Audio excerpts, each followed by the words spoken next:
Chapter 51, Setting Sail 2. At first, Johnny and Yusako had been on edge every time the imprisoned fishmen tried to get Hachin's attention. They'd tense up, hands moving to their weapons, expecting some kind of breakout attempt. But after watching Hachin just sit there with his eyes closed, completely motionless, they gradually relaxed. The guy was either the world's heaviest sleeper or he wasn't going to help his former crewmates. Eventually, the two bounty hunters got comfortable enough to go back to their fishing, though they kept one eye on the prisoners. Inside the stone prison, the fishmen had started out hopeful. Surely their old friend would come to his senses and help them escape. They just needed to be patient. But as time dragged on and Hachin continued to ignore them, that hope curdled into despair and then into rage. Kurobi looked at the octopus fishman through the bars, then finally shook his head in disgust. Forget it, Chu. That bastard's not going to move. Chu glared furiously at the octopus. Hachin, are you seriously betraying us? Becoming a servant for the humans? But the only response was the same silence Hachin had maintained for hours. It was the same kind of silence he'd once shown toward humans, now he was giving that same cold treatment to the desperate cries of his former companions.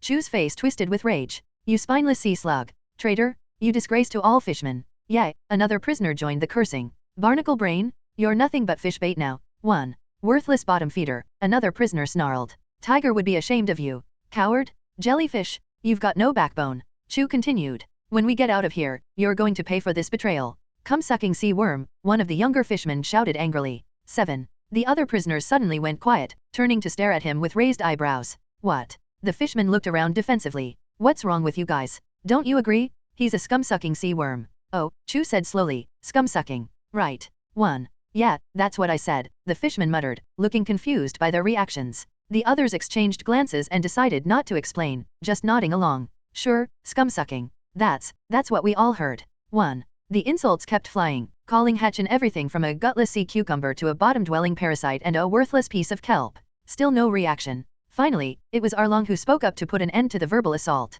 Enough. Hachin, have you really thought this through? Have you forgotten how Tiger died? Do you still believe in humans after what they did to him? After a brief silence, Hachin finally opened his eyes. He even stood up and walked to the edge of the ship, looking directly at the imprisoned Arlong. Nuo, I haven't forgotten how he died. But, these past few years you've become more and more like those bastards from Sabayati Archipelago. Those words hit Arlong hard, leaving him speechless inside his stone cell. Of course, it wasn't the silence of shame or self-reflection, it was pure rage. What kind of bullshit are you spouting? You followed Arlong to the East Blue because you agreed with his methods, didn't you? And now you suddenly have a change of heart? When you watched human villages burn, you were already an accomplice? You've got blood on your tentacles just like the rest of us. Chu had never liked Hachin much anyway. The octopus was too soft. If it hadn't been for Arlong's tolerance toward his old crewmates, he would have driven Hachin out of the crew years ago. Hachin sighed deeply, his shoulders sagging. He couldn't argue with that point, it was true. When he'd originally followed Arlong away from Fishman Island, it had been largely out of anger over Tiger's death, hatred toward the humans who had killed their leader.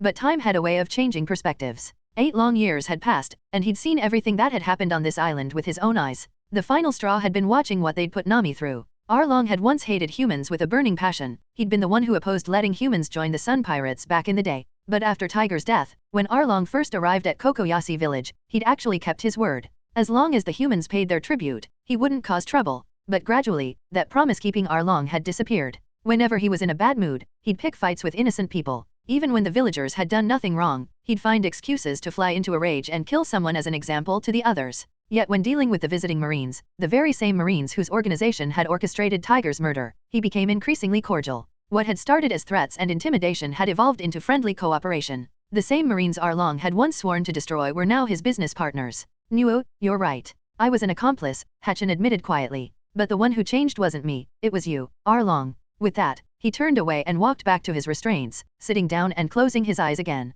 As for Johnny and Joseph, they both scratched their heads. They understood the words, but it felt like their brains were itching. 1. The Arlong pirates were supposed to be notorious villains of the East Blue, monsters who considered themselves a superior race and treated humans like garbage. But listening to them now, it almost sounded like they were the victims, just seeking revenge for past wrongs. But weren't they the ones who'd been oppressing and killing humans for years? The contradiction was giving both bounty hunters a headache. Just then, they spotted the Straw Hat crew approaching in a small boat from the village. Hey, over here. Johnny waved frantically. We could hear shouting from halfway across the bay, Sanji called out as they climbed aboard. What the hell was all that about? Johnny and Yusako quickly recounted everything they'd just witnessed. The Straw Hat crew fell silent as they absorbed this information. Only Nami was missing from the group, apparently still saying her goodbyes in the village. Marcus wasn't surprised by any of this. He understood the fishman's tragic history better than most. the discrimination, the slavery, the cycle of hatred that had consumed so many of them. In the East Blue, far from the Grand Line's horrors, there was no visible slave trade.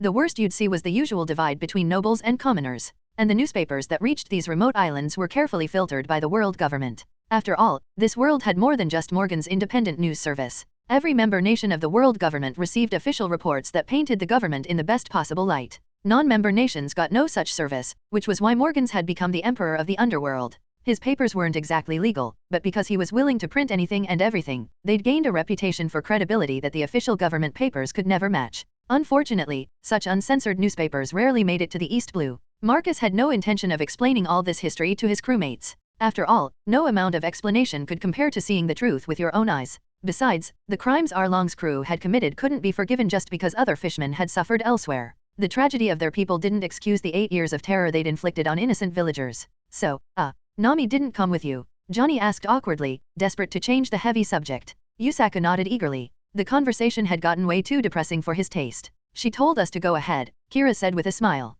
Probably wanted some time to say goodbyes to everyone. She'd been spending a lot of time with Nami over the past few days. They were around the same age and got along well, plus Kira had been picking up navigation tips from the more experienced girl. Just as she finished speaking, a voice rang out across the water. Set sail. Everyone turned toward the sound and saw Nami running toward the dock, being chased by a group of villagers who were shouting and waving their arms. Though confused, the crew sprang into action, preparing the ship for departure. Then came the famous scene. Nami made a leap, soaring through the air to land perfectly on the ship's deck. The pursuing villagers came to a halt at the water's edge. Then she lifted her shirt slightly, revealing her waist, and more importantly, the dozen or so purses she'd somehow hidden underneath her clothes. One by one, the stolen purses tumbled out and fell to the deck. The villagers who'd been chasing her immediately burst into laughter and playful curses, shaking their fists in mock anger. You little thief. We should have known you'd try something like this. That's our girl. Their anger transformed into fond farewells as the ship began to pull away from the dock. Marcus watched the whole performance and asked curiously, so you left all the money behind in the village?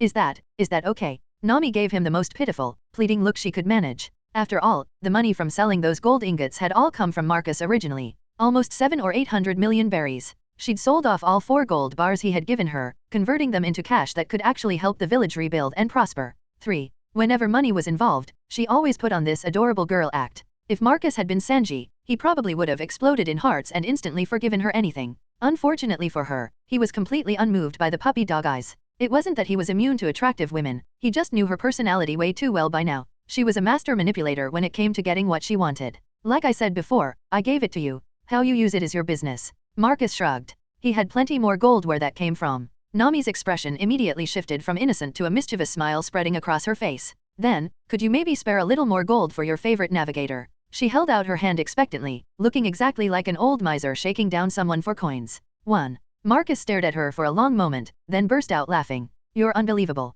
2 Chapter 52, Logetown 5. Logetown. Zoro walked down the streets, dragging a long chain of prisoners behind him. The metal links clinked against the cobblestones, drawing curious stares from every direction. Is that a fishman? Look at the front, that's Arlong? 20 million berry bounty. Someone actually caught him. Behind him, that's Kurobi with 9 million, and Chu with 5.5 million. Does this mean the entire Arlong pirates got wiped out? 1. The streets buzzed with chatter as crowds gathered to gawk at the defeated crew. In Logetown, it wasn't unusual to see bounty hunters dragging in pirates every day. The town was built on that kind of business. But most captures were small-time crooks worth a few 100,000 berries, maybe 1 million if you got lucky. Pirates with bounties over 5 million were rare as hen's teeth. And taking down an entire crew? That was the stuff of legends. It's the bounty hunter Roronoa Zoro? He actually destroyed the whole Arlong pirates. No way, I heard he got executed. Your news is ancient history, pal. Over a month ago, not only did he avoid execution, he turned the entire 153rd branch upside down.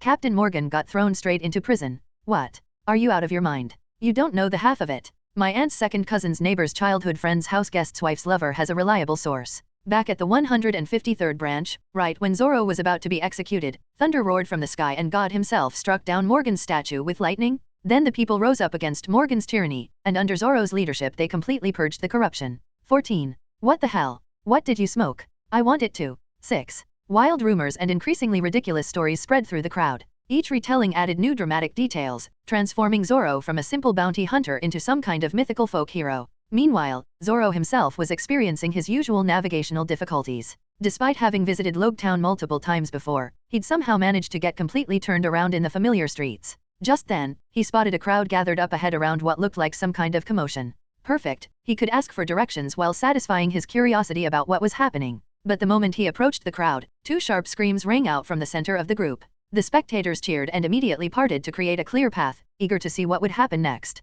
In the cleared space, a young woman with glasses and short dark hair was smiling and waving at someone in the crowd. But she wasn't watching where she was stepping, and her foot caught on a loose cobblestone. Her body pitched forward, arms windmilling as she tried to regain her balance. Zoro's reflexes kicked in before his brain could process what was happening. He instinctively reached out to catch her. But since his right hand was occupied holding the prisoner chain, he could only free one hand to help. His palm made contact with something undeniably soft. 1. He froze completely, his mind going blank as he realized exactly what he'd just grabbed. The shock caused him to jerk his hand back immediately. But because of that sudden movement, the woman, who hadn't yet managed to steady herself, stumbled completely and crashed to the ground. Her glasses flew off her face and clattered across the cobblestones. Ah, my glasses. The woman ignored her scraped knees and immediately started feeling around on the ground, searching for her fallen glasses. 1. Shit, sorry. Zoro realized this was entirely his fault and quickly crouched down to help, scanning the street for the missing glasses. He spotted them a few feet away and scooped them up. At the same moment, the woman looked up with a hopeful smile. It's okay, it was just an accident. Crack. Zoro stared down at the woman, while she stared back at the completely shattered glasses clutched in his hand. Her cheeks puffed out. What the hell was wrong with this guy? First he groped her, then he deliberately destroyed her precious glasses? 1. Zoro's thoughts were in turmoil for different reasons. The woman's face, it was almost identical to his childhood friend Kuna, who had died years ago. For a moment, he'd been transported back to their training sessions. But this wasn't Kuna. She was gone forever. This was just a stranger who happened to look like her. He stood there awkwardly, staring at the broken glasses in his hand. I swear I didn't mean to do that. Do you believe me? Those were designer glasses that cost me half a month's salary. The woman glared at him, her vision now blurry without her glasses. You're paying me back. Every last berry. I don't have any cash on me right now. I'll need to head to the marine base to exchange some bounty money first. Zoro didn't argue, it was his fault, after all. Only then did the woman squint and peer at the long line of prisoners being dragged behind him. Without her glasses, she could only make out vague shapes, but it was obviously a significant number of captured pirates. You actually took down an entire pirate crew? Looks like you're quite the capable bounty hunter, she said, getting to her feet and brushing dirt off her uniform. In that case, come with me. I was just about to escort some prisoners back to base anyway. She pointed at two small-time pirates with swords who were lying unconscious nearby, apparently defeated by whoever this crowd had been watching before Zoro arrived. As compensation for breaking my glasses, you can help me haul these two as well. All right, Zoro agreed without protest, silently gathering up the additional prisoners. But his expression grew increasingly complex as he studied the woman. The sword at her waist clearly marked her as a fellow swordswoman. It was disturbing how much two completely unrelated people could resemble each other. The woman walking ahead had no idea what kind of emotional turmoil she was causing. She was focused on her own irritation, getting groped, accidentally or not, and then having her expensive glasses destroyed was enough to ruin anyone's day. But she kept her anger bottled up, maintaining her professional demeanor as they made their way through the streets. Before long, the unlikely pair reached the imposing gates of the marine base. Master Chief Petty Officer Tashiji, did you manage to apprehend the pirates who landed on the island earlier? Oh my, is that the Arlong pirates? That's Arlong himself. The desk clerk's eyes nearly popped out of his head when he saw the long procession of high-value prisoners. At the mention of Arlong's massive bounty, even Tashiji spun around in shock. She'd been leading this bounty hunter to the base without really looking at his captures. It wasn't me, she explained honestly. This bounty hunter deserves all the credit. The clerk was equally stunned and immediately began processing the paperwork, ordering soldiers to start counting and cataloging the prisoners. Several minutes later, after all the bounties had been calculated and verified, Zoro found himself holding a payout of 34.5 million berries. He turned to Tashiji. How much were your glasses? 50,000 berries. 3. Tashiji had already put on her spare pair of glasses, but her gaze at Zoro was complicated. By now, she knew exactly who this socially awkward man was, the infamous bounty hunter of the East Blue, Roronoa Zoro. According to reports, he usually operated near the 153rd branch in the southeastern part of the sea. And if the rumors were true, he and some kid in a straw hat had exposed Morgan's corruption, leading to the captain's imprisonment. Stories about Zoro circulated throughout that region. Some painted him as a dangerous renegade, but many others praised his actions. For instance, he'd once agreed to Morgan's impossible conditions to spare a girl from punishment. This was a clear sign that despite his fearsome reputation, he had a conscience. We're even now, Zoro said, handing over 50,000 berries. He turned to leave, unable to keep looking directly at that familiar face any longer. Roronoa Zoro, Tashiji called out, stopping him. Have you ever considered joining the Marines? With your skill and sense of justice. Zoro cut her off immediately. Forget the Marines. I can't stand being shackled by regulations. I have a promise to fulfill, and the Marines would only slow me down. Tashiji silently watched him walk farther and farther away until he disappeared beyond the base gates. Finally, she let out a long sigh. She knew the Marines had already tried recruiting him before. Any bounty hunter of his caliber was always approached with job offers. But she'd wanted to try asking once herself, hoping maybe she could succeed where others had failed. Just then, the front desk clerk approached with a troubled expression on his face. During our inspection of the prisoners, we discovered that one of the captured pirates was actually Captain Nezumi. What? What's going on here? He hasn't regained consciousness yet, so we couldn't question him. Then why are you only telling me this now? Tashiji demanded. The soldier wiped nervous sweat from his brow. Well, his face was so badly swollen that we couldn't recognize him at first. Only after the doctor treated the swelling did we realize who it was. Also, this note was tucked into his uniform collar. It says it's specifically for Captain Smoker to read. He handed over a sealed envelope. Tashiji snatched the letter without hesitation. She tore it open and began reading. The further her eyes traveled down the page, the more her hands began to shake. By the time she finished, she was breathing heavily and had crumpled the paper in her fist. Lock Captain Nezumi up immediately. Treat him as a high-level criminal awaiting trial. This isn't appropriate, the front desk clerk said, wringing his hands nervously. The suspect holds the same rank as our base commander. We don't have the authority to detain him without proper authorization. He really didn't want to piss off a fellow Marine captain without damn good reason. He was just a lowly desk jockey, not someone who could afford to make enemies at that level. If anything happens, I'll take full responsibility. Tashiji snapped, making several nearby Marines turn to stare. Hearing her tone, the clerk decided not to push his luck any further. He quickly passed the order down the chain of command, though he couldn't help but wonder what the hell was written on that note to make the usually calm Master Chief Petty Officer so furious. With the letter still clutched in her hand, Tashiji made her way through the base's corridors to her superior's office. She knocked once and entered without waiting for permission. Smoker was lounging in his smoke-filled office, playing a solitary game of stones on his desk.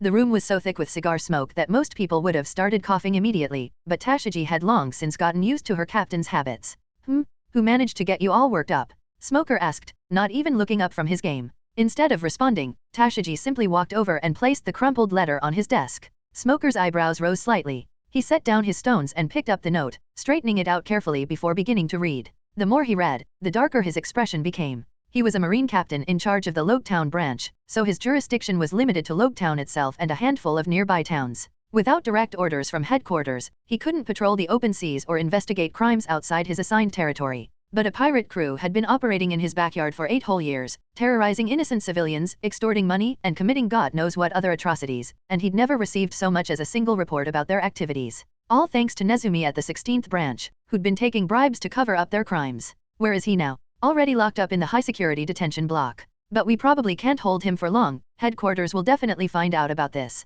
Headquarters. Smoker wasn't exactly popular with the higher UPS. His reputation for being too independent and righteous had earned him this posting in the East Blue, far from the Marine headquarters. To imprison someone of equal rank required proper authorization through official channels. Keeping Nezumi detained without permission wouldn't stay secret for long. At most, they had maybe 2 weeks before some inspector showed up asking uncomfortable questions. And if that inspector happened to have ties to Nezumi or his corrupt network, the bastard might get released even sooner. Still, Smoker couldn't resort to illegal punishment or torture, no matter how much the man deserved it. He was still a Marine captain, and he had standards to maintain. 2 weeks is enough. He slammed the letter down on his desk, already reaching for his coat. Tashiji, write up a detailed report on everything we know. If the evidence checks out, when I return I'm taking this straight to headquarters, even if it costs me my career. I won't let him get away with this. 3. He was already heading for the door. Prepare a warship immediately, I'm going to sea. But Captain. No buts? Do it now. Yes, sir. Tashiji watched her superior storm out of the office.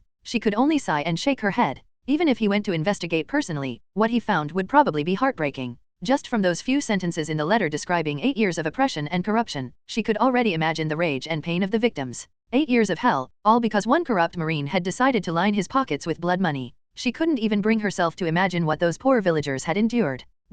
Meanwhile, on Logtown's busy shopping street, Sanji and Marcus walked side by side, browsing the various stalls and shops. Think that guy will actually manage to find his way back. Sanji muttered, taking a drag from his cigarette. He hadn't spent much time with Zoro yet, but he'd heard plenty of complaints from the crew, like how the swordsman could get lost walking in a straight line. 2. How was that even possible? Just how? Marcus just shrugged. If I had to guess, he'll probably run into someone who reminds him of an old friend. How could you possibly know that? You know about Smoker, right? The Marine captain stationed here. Yeah. Sanji looked puzzled. He's pretty famous in the East Blue. After all, he's a Logia devil fruit user. What about him? Well, for one thing, he's got a beautiful subordinate working under him. What? Seriously? Damn it! Why didn't you tell me that earlier? If I'd known, I would have volunteered to escort Arlong's crew to the marine base. Don't worry about it. You'll be meeting someone beautiful soon enough. Before Marcus could finish his sentence, his words were cut off by a voice calling out across the street. Finally, I've found you, Sanji. 1. A woman dressed entirely in crimson red, with decorative peonies adorning her outfit, made an entrance that drew stares from every passerby. She moved like she was performing on stage. 1. Sanji spun around at the sound of his name, cigarette nearly falling from his lips in shock. For 10 long years, I've dreamed of seeing you again. Marcus took one look at the woman, who was posing like a peacock displaying its feathers, and chuckled to himself. He'd seen this coming from a mile away. She's here for you, Sanji, Marcus said, patting his crewmate on the shoulder. I'll leave you two to catch up. Try to remember your manners. With that, he walked away, leaving Sanji standing dumbfounded in the middle of the street. But within seconds, the cook's mind was completely occupied by the stunning beauty standing before him. Ah, my lovely lady. Sanji recovered his composure and struck his usual suave pose. Have we perhaps met before? Marcus, watching this scene play out exactly as he'd expected, became more certain of something he'd been suspecting for a while. This world was developing as a combination of both the manga and anime storylines. After all, the manga had never included this particular scene. But the anime had introduced an original character, a beautiful chef named Carmen who had a 10-year history with Sanji. 5. If that was the case, then he had good reason to suspect something else that could change everything. The movie storylines might exist too. 3. Characters like Shiki the Golden Lion, Guild Tesoro of Grand Tesoro, and Zephyr of the Neo Marines definitely existed in this world, since he had seen newspaper articles mentioning their activities. But others, like Douglas Bullet or Yuta, he hadn't seen any sign of yet. 4. There were also the movies he barely remembered, something about pure gold, one involving a cursed sword, another featuring some kind of sea race competition, the rest were just vague memories. I can confirm Yuta easily enough, just ask Luffy about his childhood and I'll know for sure. As for the others, as he muttered to himself, lost in thought, he suddenly bumped into someone coming around a corner. He rubbed his nose where it had collided with what felt like a brick wall. Sorry about that, didn't see you there. Then he looked up to see who he'd run into, and immediately froze. Standing before him was an elderly man wearing a distinctive dog-shaped hat, grinning widely and munching on what looked like rice crackers. 12. If there's no problem here, can I just leave now? Marcus asked with an awkward laugh, already taking a step backward. The man's grin widened as he clamped a massive hand down on Marcus' shoulder, effectively trapping him in place. Wahaha, you've got a strong body there, kid. How about becoming a marine? I could use someone with your potential. It was Garp, the legendary marine hero, casually extending a recruitment offer. Marcus forced another nervous laugh and scratched his head. Ha ha ha, thanks for the offer, but I've already made promises to other people. For now, joining the Marines just isn't in the cards for me. Is that so? What a shame, you would have made an excellent recruit. With a heavy pat on Marcus' shoulder that nearly drove him to his knees, Garp continued on his way, still munching on his rice crackers. Marcus watched him disappear into the crowd, noting that the old man was walking alone without any Marine escorts or attendants. Wait a minute, what the hell was Garp doing in Logetown? According to the original timeline, shouldn't he be at the 153rd branch right now, dealing with Morgan's transfer and taking on Kobe as his new apprentice? 2. Had one of his seemingly small actions somehow altered Garp's entire schedule? If that was the case, would Kobe still be able to become Garp's trainee and grow into the Marines' future hero?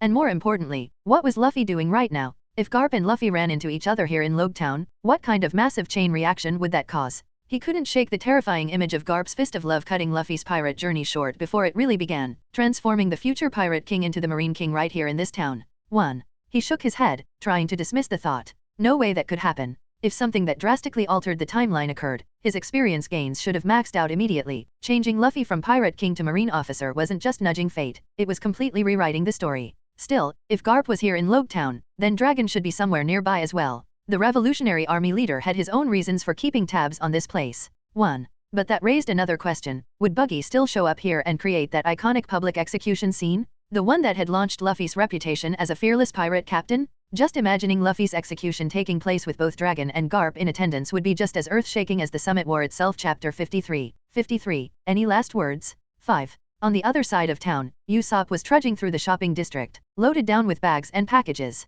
Walking beside him was Luffy, who seemed to be in his own little world. Hey, what's been up with you these past few days? Weren't you the one who really wanted to come to Logetown to see the Pirate King's execution platform? He was puzzled. Ever since they'd left Kokoyashi village, Luffy had been acting strange. He looked like he had something heavy on his mind, which was completely unlike him. At first, everyone just figured he was still processing what had happened with Arlong's crew. After all, having those fishermen prisoners on their ship wasn't exactly a mood booster. But this behavior was dragging on way too long for someone as carefree as Luffy.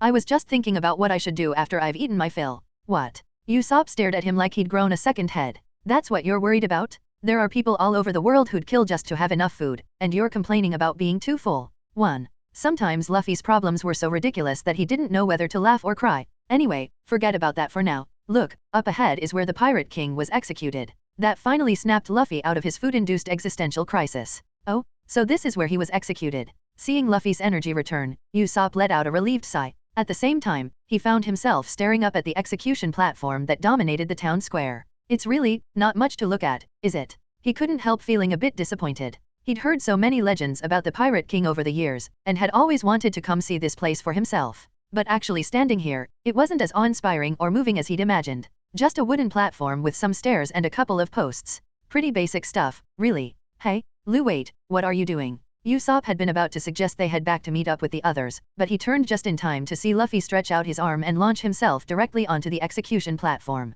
Shishi, you can see things more clearly from up here? So this is where the Pirate King once stood. Luffy laughed as he stood atop the platform, gazing out at the scene below. His sudden action drew attention from the already crowded square. People stopped what they were doing to stare and point. The crowd below erupted in noisy chatter, some shocked, others outraged that someone would climb onto such a historically significant site. But none of the commotion distracted him as he looked out toward the horizon. Hey, I can see the ocean from here. And look, there's Zoro. Luffy spotted the green-haired swordsman at the end of one of the streets leading to the square. Zoro. He waved enthusiastically from atop the execution platform. Zoro, who had been wandering around looking for the others, heard his captain's voice and looked up. The sight of Luffy standing on Gold Roger's execution platform made him freeze for a moment, then shake his head with a smile. 1. Trust Luffy to do something that dramatic without thinking about the consequences. He started making his way toward the platform, pushing through the gathering crowd. 4. At the same time, in a nearby restaurant, Buggy's crew had also noticed the spectacle unfolding in the square. Moji, still gnawing on a piece of meat, stared out the window.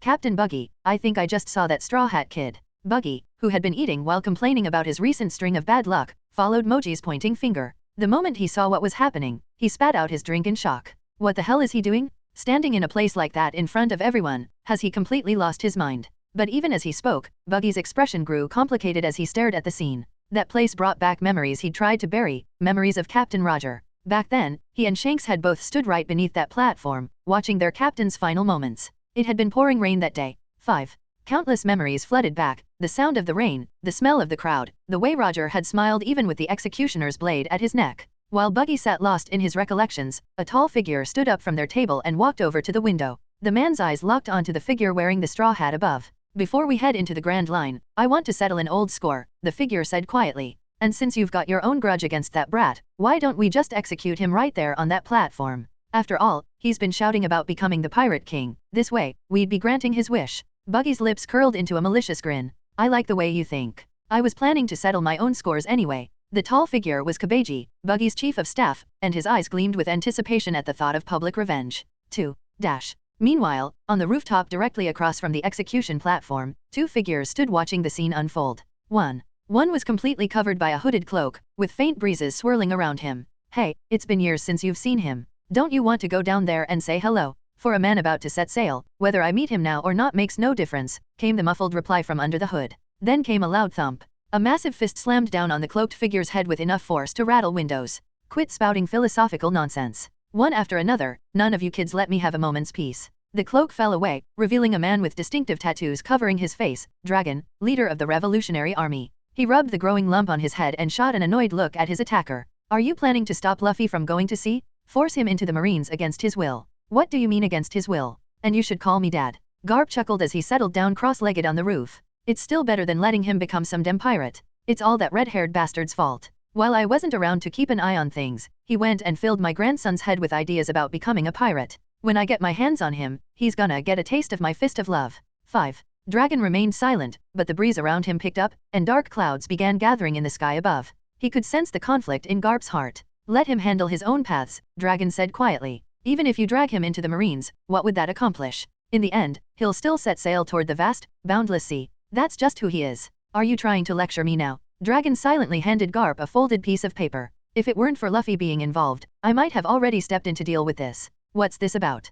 Garp unfolded the paper and read the few casually written lines. But between those words was nothing but grim descriptions of atrocities committed over 8 long years. The paper detailed the Arlong pirates' crimes and how Nezumi had covered for them. Village after village destroyed, families torn apart, innocent people terrorized, all while a Marine officer took bribes to look the other way. Just those few lines left him silent. There was no need to question its truth. Dragon would never use lies about something like this. The Marines have been rotting from the inside for years, Dragon said. As a former Marine himself, he'd seen the corruption firsthand. Garp stared at the paper. This was exactly the kind of thing that made his job as a Marine hero so damn complicated. 3.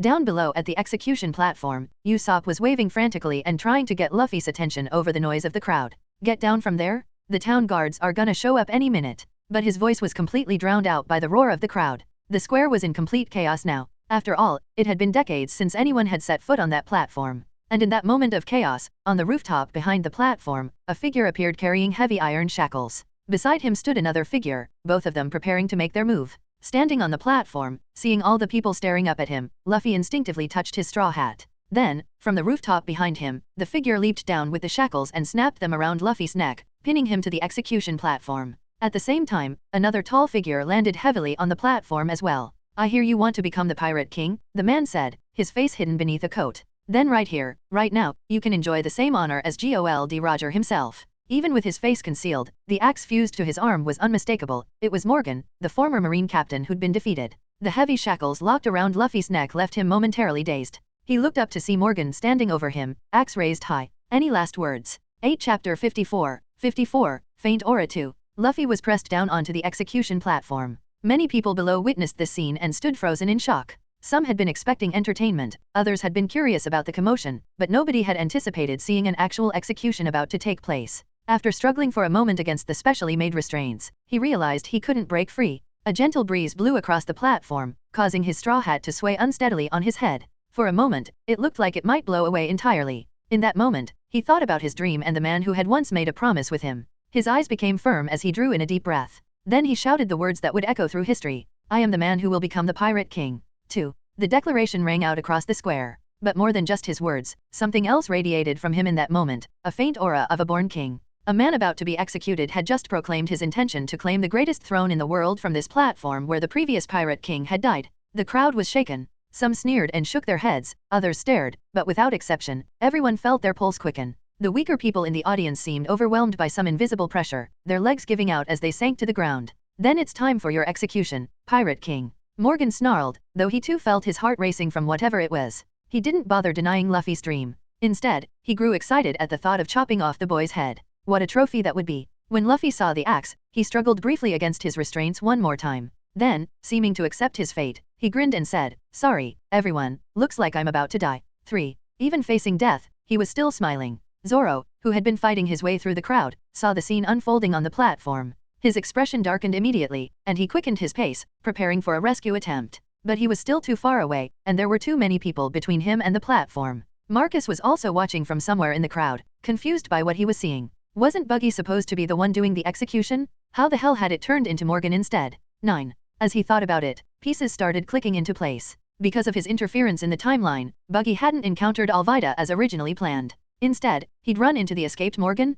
But that raised even more questions. Morgan had been a Marine captain. How could he accept becoming a pirate? And where was Buggy in all this? 1. He scanned the crowd and quickly spotted the red-nosed clown standing beneath the execution platform. What surprised him was the conflicted expression on Buggy's face. Why would he look like that? Just then, another breeze blew across the platform. The straw hat that had been wobbling on Luffy's head finally slipped off and drifted down through the air, landing directly in Buggy's hands. He stared at the hat, seemingly lost in memories. Although this wasn't the first time he'd held this hat, the circumstances were completely different from before. Shanks, he whispered. Looks like your choice was a mistake after all. 3. Marcus realized he couldn't just stand there watching anymore. If this really ended with Luffy's head rolling because of his butterfly effect, that would be one hell of a development. 1. On the execution platform, Morgan's axe was already raised high, ready to fall. That's when Usopp's slingshot cracked from somewhere in the square. An exploding star shot through the air and hit Morgan directly in the chest. The explosion engulfed him in flames and smoke. But Morgan's tall, robust frame wasn't just for show.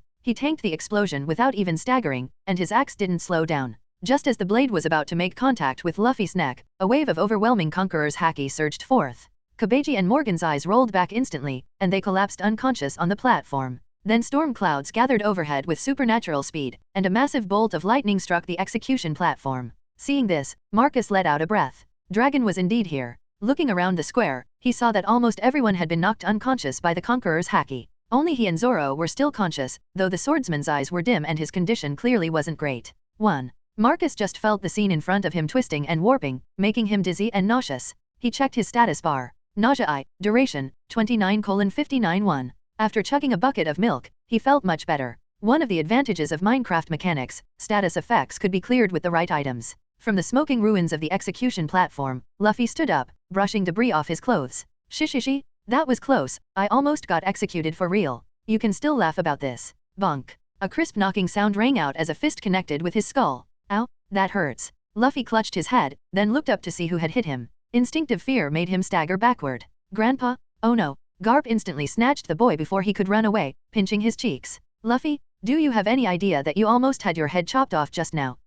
Sorry. A handful of small fry nearly killed you, and you're apologizing? That's it, no excuses this time. You're coming with me to Marine headquarters. I'm going to train you properly before you get yourself killed doing something stupid. Zoro, who had been preparing to jump in and help, froze when he heard the word grandpa. Meanwhile, Luffy thrashed violently against Garp's grip. No way, I'm going to become the Pirate King. What did you say? Garp's expression grew harsher, and he raised his other fist threateningly. 2. I'm sorry, but I will become the Pirate King. Even facing his grandfather's legendary fist of love, he wouldn't back down from his ambition. Garp's face darkened at his Luffy's stubbornness. The hand gripping Luffy's face quietly relaxed. Seizing the opportunity, Luffy broke free and hurried back toward where Zoro and Marcus were standing. Guys, run. Just then, a violent gale swept across the square. A powerful whirlwind lifted both Luffy and Marcus into the air, along with anyone else who seemed to be part of the Straw Hat crew. Everyone else remained lying peacefully unconscious on the ground.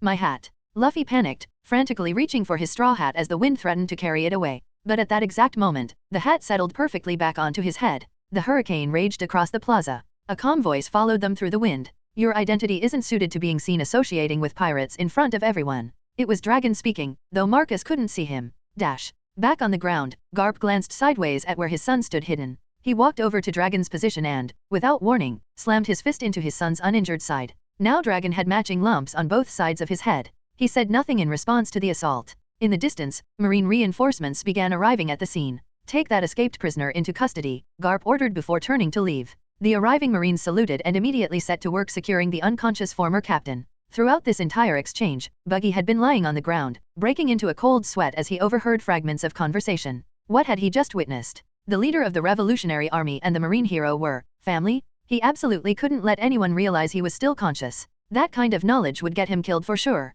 2. Quietly activating his devil fruit power, he split his body apart and slowly inched toward a nearby building. Along the way, he managed to grab the charred and barely breathing Kabeji. As for Morgan, there was nothing he could do. The man had been called out by Garp himself in front of everyone. Saving him would be impossible. Once safely hidden in a small alley, Buggy finally breathed again. The captain entrusted that straw hat to you, he whispered to himself. Now you have passed it on to this kid. You've given up your claim to the next era's throne, haven't you, Shanks? He paused. But that brat even showed signs of Conqueror's haki. Still, he is Garp's grandson. If Captain Roger knew about this, how happy would he be? He had definitely sensed the faint kingly aura when Luffy made his proclamation. Weak though it was, he had once been a trainee on the Pirate King's ship. He'd been around enough top-tier monsters to recognize the real thing when he saw it. And he wasn't the only one who'd noticed. Walking away from the scene, Garp was chuckling to himself. No doubt about it, definitely my grandson? Bwahaha. At the harbor, Bogard stood waiting beside a marine warship.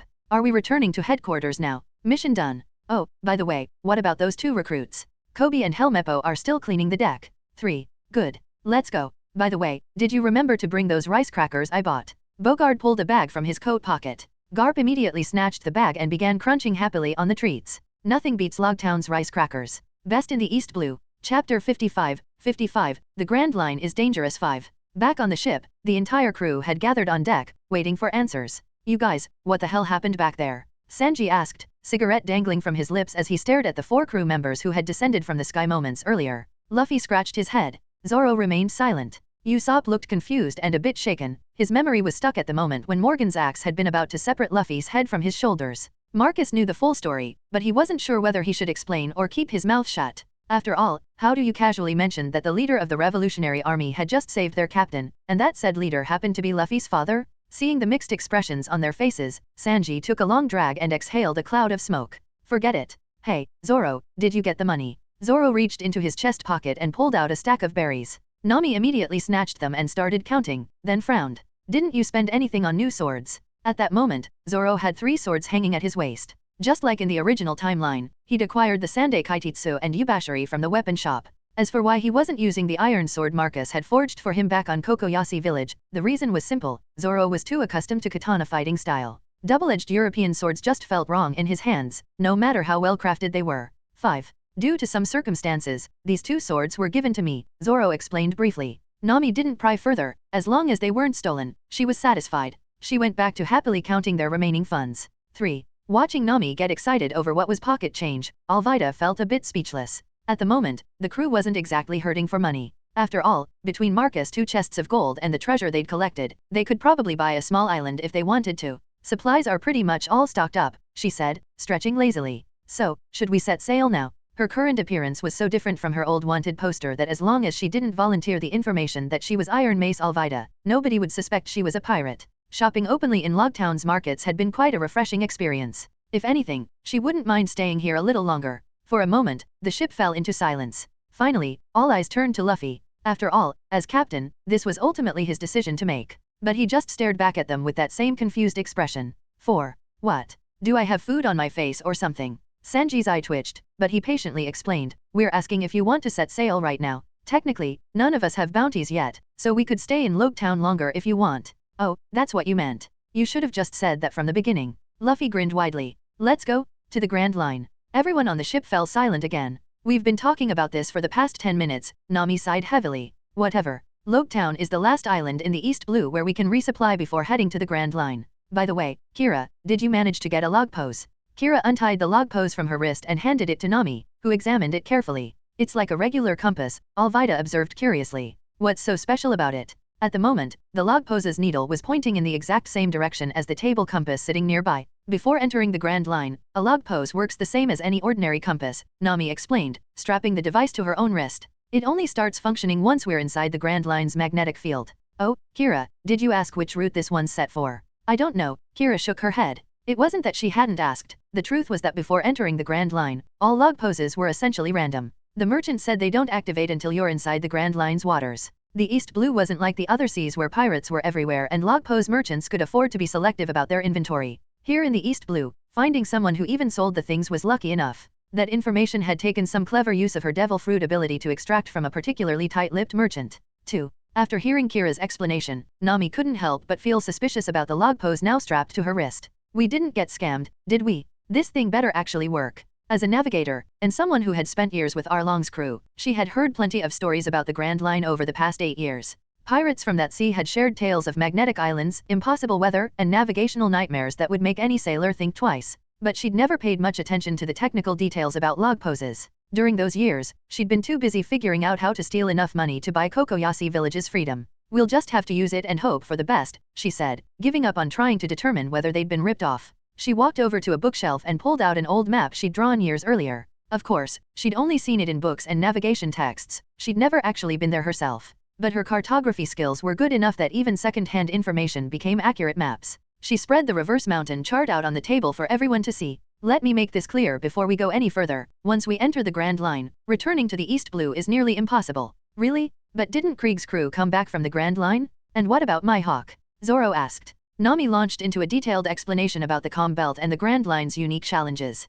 2. Marcus listened quietly, already prepared for what was coming. After all, whether in the original manga or anime, this had always been part of the journey. But hearing Nami explain it in such detail made the dangers feel much more real than they had in a fictional story. Her reliability as a navigator far exceeded his expectations. The years of drawing maps and gathering information from Grand Line pirates had clearly paid off. Have you all really thought this through? Especially you, Luffy. The Grand Line is extremely dangerous.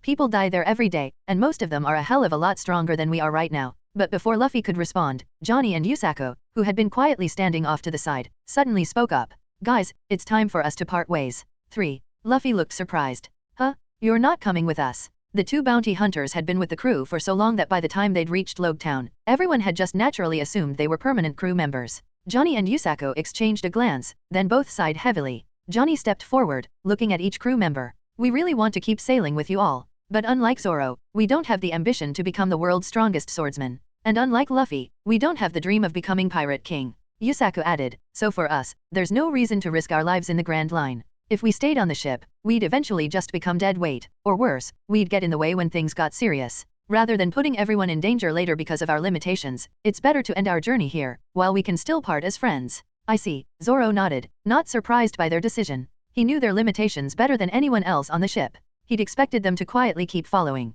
But Luffy couldn't hide his disappointment. After all, he'd grown close to the two bounty hunters. They shared laughs during meals, could joke around and cause trouble together, and had proven themselves loyal companions during their adventures. For once in his life, he sat up straight and looked serious. Is this really where our adventure together ends? The two men exchanged another look, then bowed deeply. These past weeks have been the greatest adventure of our lives, and we're truly grateful for everyone's friendship. If it were possible, we'd love to keep following in your footsteps. But, it seems this is as far as we can go. Marcus witnessed the entire exchange. To be honest, the only reason the two were still on the ship at this point was because of his intervention. In the original story, Johnny and Yusaka had realized their own weakness during the battle against Arlong's crew. After understanding just how powerless they were against truly dangerous opponents, they'd said their goodbyes when the Straw Hats were about to leave Kokoyashi village, choosing to stay there as the village's protectors. But since events hadn't played out the same way in this timeline, they'd never even participated in the final battle against Arlong. He had arranged for them to stay behind and guard the ship during that confrontation, claiming that managing supplies was more important than having extra fighters.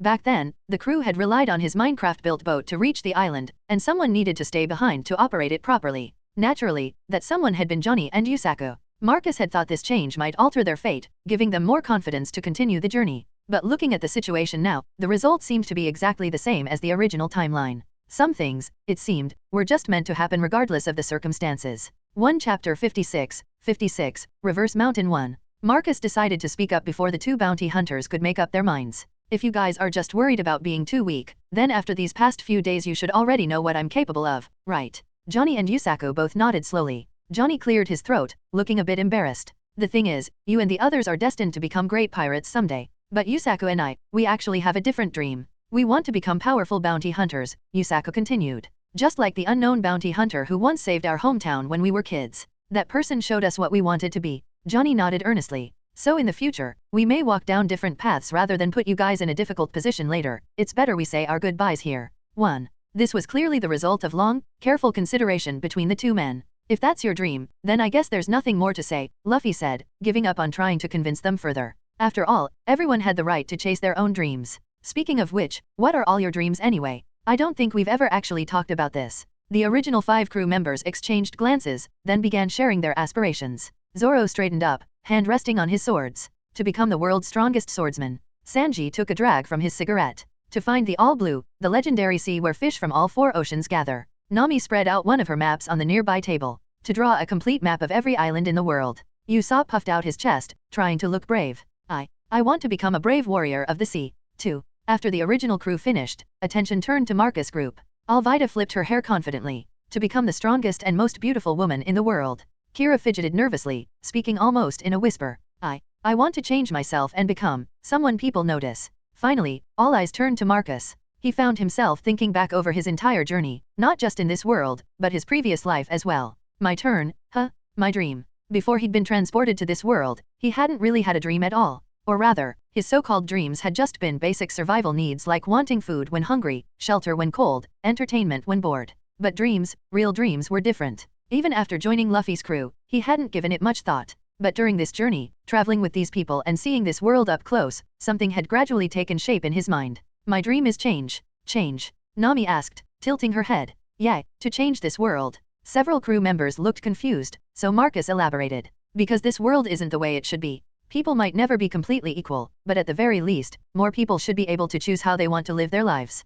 They shouldn't be forced to become pirates for no reason, and children shouldn't be born only to lose their parents right away. People should be able to live more freely, don't you think? 14. He finished explaining his thoughts, and for a moment the entire ship fell silent. Such a dream was incredibly ambitious, no less lofty than becoming Pirate King itself. Shishishishi, that dream is awesome. I love it. Yeah, people should live more freely. Luffy burst out laughing and clapping. 1. The others all began smiling as well. Alvida and Kira had particularly complex expressions, but soon they too were smiling. Alvida had become a pirate without any real choice in the matter, and Kira had grown up in an orphanage, timid and unable to interact normally with others. If she'd had parents, she might have been just a happy, confident girl. Your ideals, seems to me you should join the Revolutionary Army, Alvida said with a laugh. But Marcus simply shrugged.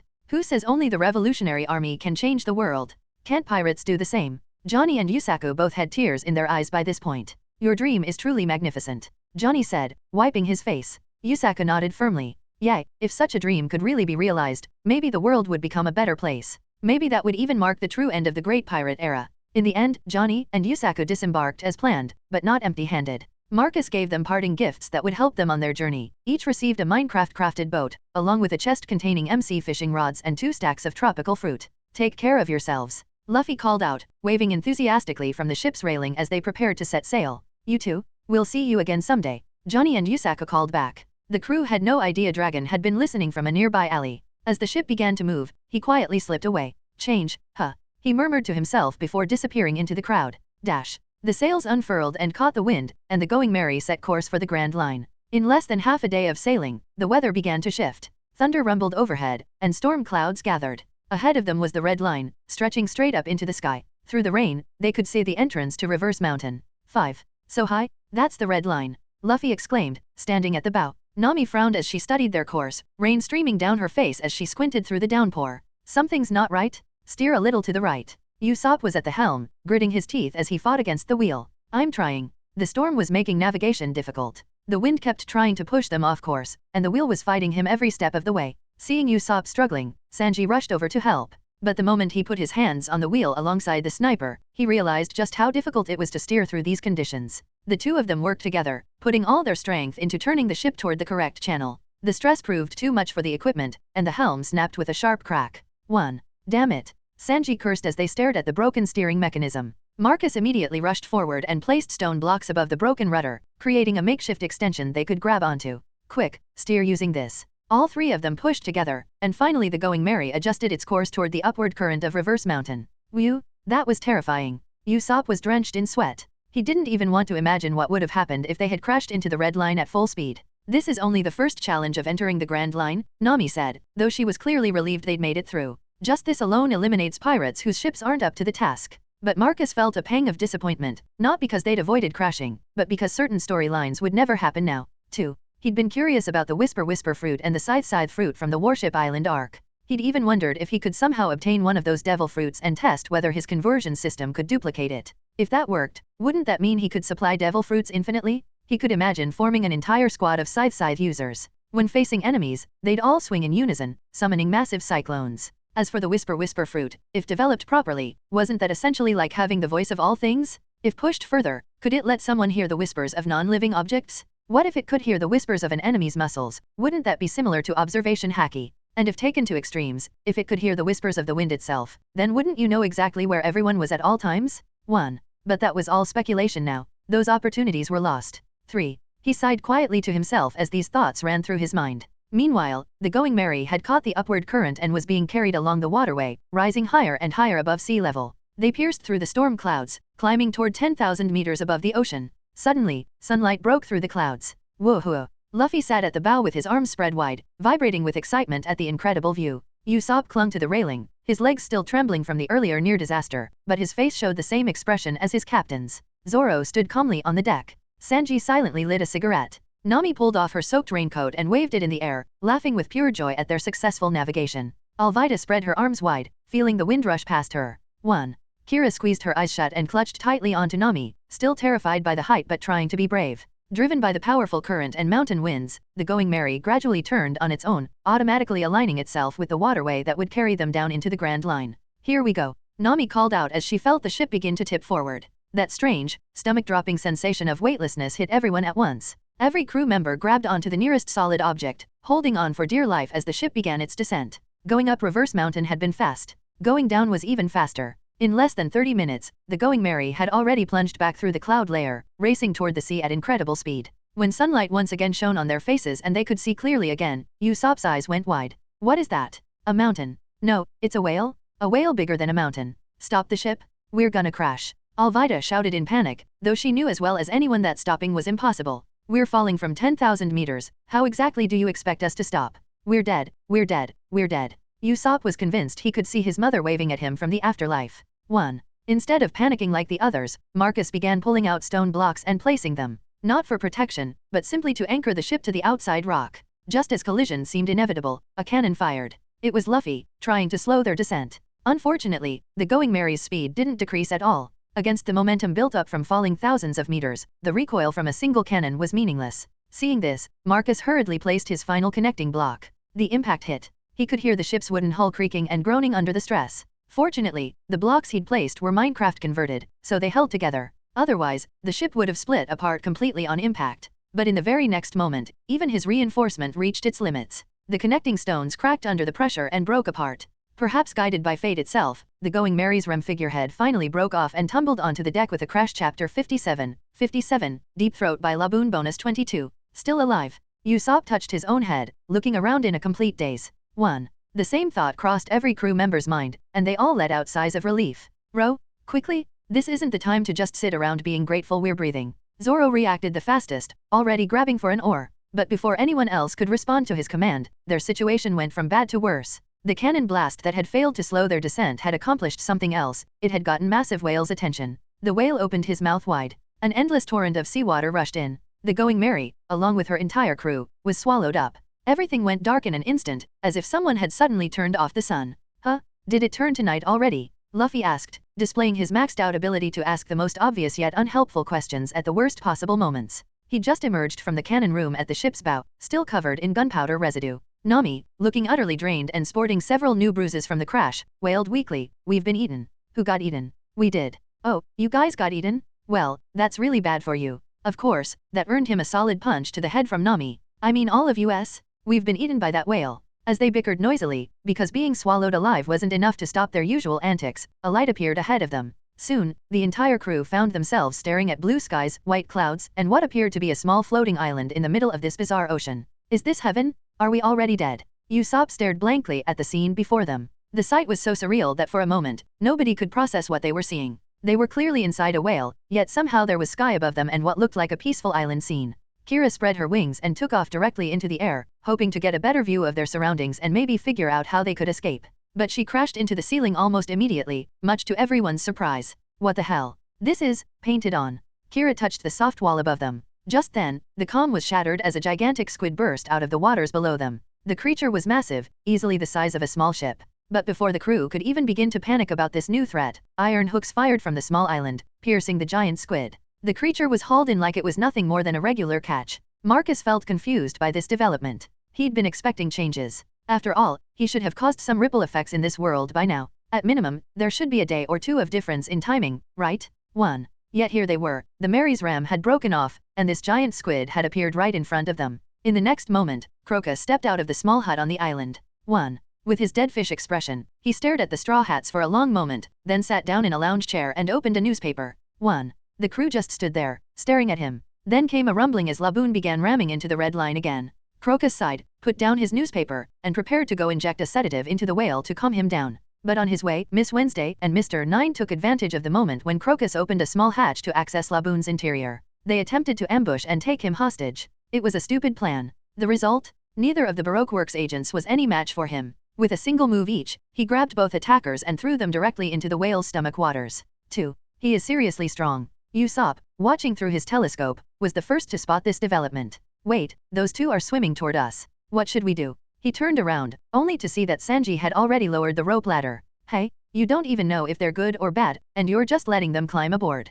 Usopp was startled by Sanji's action. But Sanji, as if it were the most natural thing in the world, replied, "How could I possibly leave such a beautiful lady to die?" Perverted cook, Zoro muttered under his breath. Huh? What did you say, Mosshead? The two immediately started bickering. Soon enough, the pair climbed aboard the Going Mary, dripping with whale stomach juices and looking thoroughly shaken. Scared me half to death, I thought I was done for, Mr. 9 said, wiping sweat from his forehead along with less pleasant fluids. This was their first time inside a whale's stomach, and they'd expected the digestive acids to be immediately lethal. The fact that they'd survived even a few minutes in that environment suggested that Laboon's stomach wasn't quite as dangerous as a normal whale's would be. Miss Wednesday, still trembling from the experience, nodded in agreement. But when they looked up from their relief, they found the entire Straw Hat crew staring at them. Mr. 9 immediately put on a flattering smile. Gentlemen and ladies, we can't thank you enough for saving our lives. Without your assistance, we would have perished in that sea of stomach acid. Thank you so much, Miss Wednesday added gratefully. Why did you attack that old man? Luffy asked. Mr. 9 launched into a long story about how the island's residents were constantly terrorized by the whale's violent behavior, and how the old man exploited and extorted the local population in various ways, using his position as the whale's caretaker to demand tribute and protection money. So he really is a bad guy then? That sounds totally made up, Luffy. Usopp quickly exposed the falsehood, having told enough tall tales in his life to recognize one when he saw it. Yeah, that lie is way too clumsy. Alvida shook her head. If that old man were really as evil as you claim, you too would already be fish food. The fact that you're alive suggests he showed you mercy. She'd heard far too many lies and deceptions during her years as a pirate captain to be fooled by something this obvious. Huh? So you two are the bad guys? Luffy looked at them in disbelief. Miss Wednesday sighed and elbowed her partner. Mr. 9, I told you, that cover story wouldn't fool anyone. But Mr. 9 looked puzzled. I thought the story was great. Where exactly was the flaw in my logic? You are bad guys, Luffy shouted, having reached his conclusion through his own reasoning process. Zoro, finally losing patience, spoke up. Enough, Luffy. Mr. 9, that codename gives you away. You're from Baroque Works, aren't you? Who are you? How do you know the name of our organization? Mr. 9 was shocked, then suddenly focused on Zoro. Ah, I remember now. You're that infamous bounty from the East Blue, Rorano Zoro? Our organization tried to recruit you once, but you cut down Mr. 10 and Miss Tuesday. Zoro spread his hands. Don't make it sound like I killed them. They're alive and well. Last I heard, they were recovering in some hospital back in East Blue. Zoro, you know these people? Nami asked curiously. Sort of. It was just before I met Luffy. I was broke and about to hunt down a couple of pirates to earn some food money when these two showed up. They tried to recruit me into Baroque Works. I refused, but they kept insisting. So finally I told them, fine, I'll join, but only if I can be the boss. They didn't like that and attacked me. So what exactly does this organization do? From what I remember, it's some kind of bounty hunter guild. Members get certain perks and support. Zoro thought for a moment, clearly having paid minimal attention to the recruitment pitch, and was already forgetting the specifics. You can access better information about pirate movements, purchase superior weapons through the organization's network, and if you become an officer, you even get your own logistics team. Mr. 9 explained eagerly, apparently proud of the benefits package. Right, that's it. But the most important requirement was that you had to follow the organization's orders without question. That's why I refused. I don't work for other people, Zoro recalled. Sounds like a regular bounty hunter association. Still, Nami was surprised. She hadn't expected an organization from the Grand Line to have influence reaching all the way back to the East Blue. Alvida rubbed her chin. Now that you mention it, I think I also ran into a few bounty hunters who claimed to be with Baroque Works. I didn't really pay attention and just beat the hell out of them. They shouted something about revenge as they ran away. Marcus listened with a strange feeling. Wait, wasn't Baroque Works supposed to be a criminal organization in the original story? 1. The more he heard, the more it sounded like they were actually some kind of law enforcement group. He was speechless. The original story was one thing, but reality was apparently something completely different. After all, bounty hunters, at worst, were still people who targeted criminals. Their prey were pirates, wanted criminals with prices on their heads. Claiming to be on the side of justice wasn't entirely unreasonable for people in that line of work. And in this era, pirates like Luffy who sailed purely for the sake of adventure and freedom were extremely rare. Most pirates were exactly the kind of violent criminals that bounty hunters were supposed to stop. Miss Wednesday nudged Mr. 9 with her elbow and pointed upward with her chin. Above them, a pirate flag was clearly visible, flying proudly from the Going Mary's mast. Mr. 9 froze when he realized what she was indicating. His expression changed dramatically. He had just claimed to be a bounty hunter, and here he was, face to face with a pirate crew. Ha ha ha ha, we're actually not really Baroque Works members at all. We're just ordinary people passing through, not even bounty hunters. Mr. 9 forced out a laugh, though his hands were already moving to a more aggressive position. Miss Wednesday. In an instant, he swung a rocket launcher from his back and aimed it at the straw hats on the deck. But before he could fire a single shot, both he and Miss Wednesday received solid knocks to their heads. The one who struck them was Zoro, moving faster than either agent could react. Your lies are pathetic, he said dismissively. Sanji, however, looked at Miss Wednesday with concern and pity. Hey, Mosshead, when you're dealing with a lady, couldn't you be a little more gentle? He immediately went to fetch the ship's medical kit to tend to her injury. Chapter 58. This world is different 1. The situation on the ship was finally resolved, and Crocus made his way back to his small island-like dwelling. Once everyone had settled down and the chaos was over, they heard a very different story from Crocus than the bullshit Mr. 9 had tried to feed them earlier. So you're saying your organization has been targeting this whale? Nami asked in realization. If you think about it, with Laboon's size, you could probably feed a few hundred people for 2 or 3 years without any problem. But with all the sea kings swimming around out there, why did you guys have to fixate on this whale? Sanji asked, curious about their reasoning. Mr. 9, now fully conscious and tied up, looked frustrated as he spoke helplessly. You should understand the problem we're facing better than anyone. What problem? Several crew members asked in unison. We're bounty hunters. We make our living off the reward money from catching pirates. but because of this whale blocking the entrance, countless pirates have been dying at Reverse Mountain before they can even get into the Grand Line. At first, that wasn't a problem, there are still plenty of pirates out there on the seas, and we got lucky early on. Quite a few crews made it through and ended up at our base. We could maintain ourselves just fine. But recently, I don't know what's been happening. This whale has been blocking Reverse Mountain for months now, and not a single pirate ship has made it through alive. Our town doesn't even have money left to buy food. People are starting to starve. Crocus listened to this explanation in silence, and his expression showed he already knew all of this. It explained why he'd never actually tried to kill these two bounty hunters, despite their attempts to capture or harm Laboon. He just knocked them around and sent them on their way. After a moment, he began telling them Laboon's story. For the next hour, everyone was completely absorbed. 50 years. Luffy whispered, and there were tears running down his face. This whale has been waiting here for so long. The idea of someone waiting that long for friends who might never return hit him hard. Watching all of this, Marcus felt a strange disconnect between the story he remembered and the reality playing out before him. Has this world already adapted itself to this degree? He wondered. If things kept developing like this, would Luffy even be able to get past Crocodile when they reached Arabasta? 1. After all, Crocodile was someone who, in his younger days, had fought against Douglas Bullet. There was no way someone like that didn't know Haki. And during the Summit War of Marineford, Crocodile had done quite a bit of fighting. He'd stopped 2 executioners from killing Ace, buying time, then clashed with Doflamingo, and even blocked Akainu at a crucial moment, indirectly saving Luffy's life. So to claim he didn't have Haki was ridiculous. 6. If this trend continued, there was a real possibility that Luffy might actually die when they faced him. After all, Luffy had already been killed once in Arabasta. Crocodile had drained him completely dry of water. If Luffy hadn't gotten incredibly lucky with that water ball bouncing back onto him, he would have stayed dead. Marcus felt a heavy weight settle on his shoulders. He was certain now that this was no longer just the anime world he remembered. The transformation of Baroque Works from a criminal organization into a bounty hunter guild was proof enough of that. 7. Mr. 9 and Miss Wednesday, who he was actually Princess Vivi, were both moved to tears by Crocus' story. Damn it. Mr. 9 said, wiping his eyes. If I'd heard this story earlier, how could I have gone through with the mission? But now what am I supposed to do? Is everyone in town just going to starve to death? Vivi covered her mouth with her hands. Crocus sighed deeply. Unfortunately, I've already obtained information about Brook's old crew. Those pirates, it seems they sailed away through the calm belt years ago. Maybe because I told him this news, Laboon has become even more violent recently, ramming the red line more and more frequently. Marcus looked puzzled. Wait, if Laboon really wanted to go home, couldn't he just swim directly through Fishman Island to get back to the West Blue? There's no need to keep crashing into the red line like this. 2. Crocus shook his head. Laboon firmly believes those pirates will return to him by climbing Reverse Mountain again. That was the promise they made to him, so he will wait here at this exact spot, no matter what. Marcus nodded. Unless someone could somehow prove to Laboon that his friends would never return, or find a different way to heal his broken heart, the whale would keep ramming that wall forever. A promise? Huh, Luffy murmured, unconsciously touching his straw hat. It was all about keeping a promise. He understood that better than most.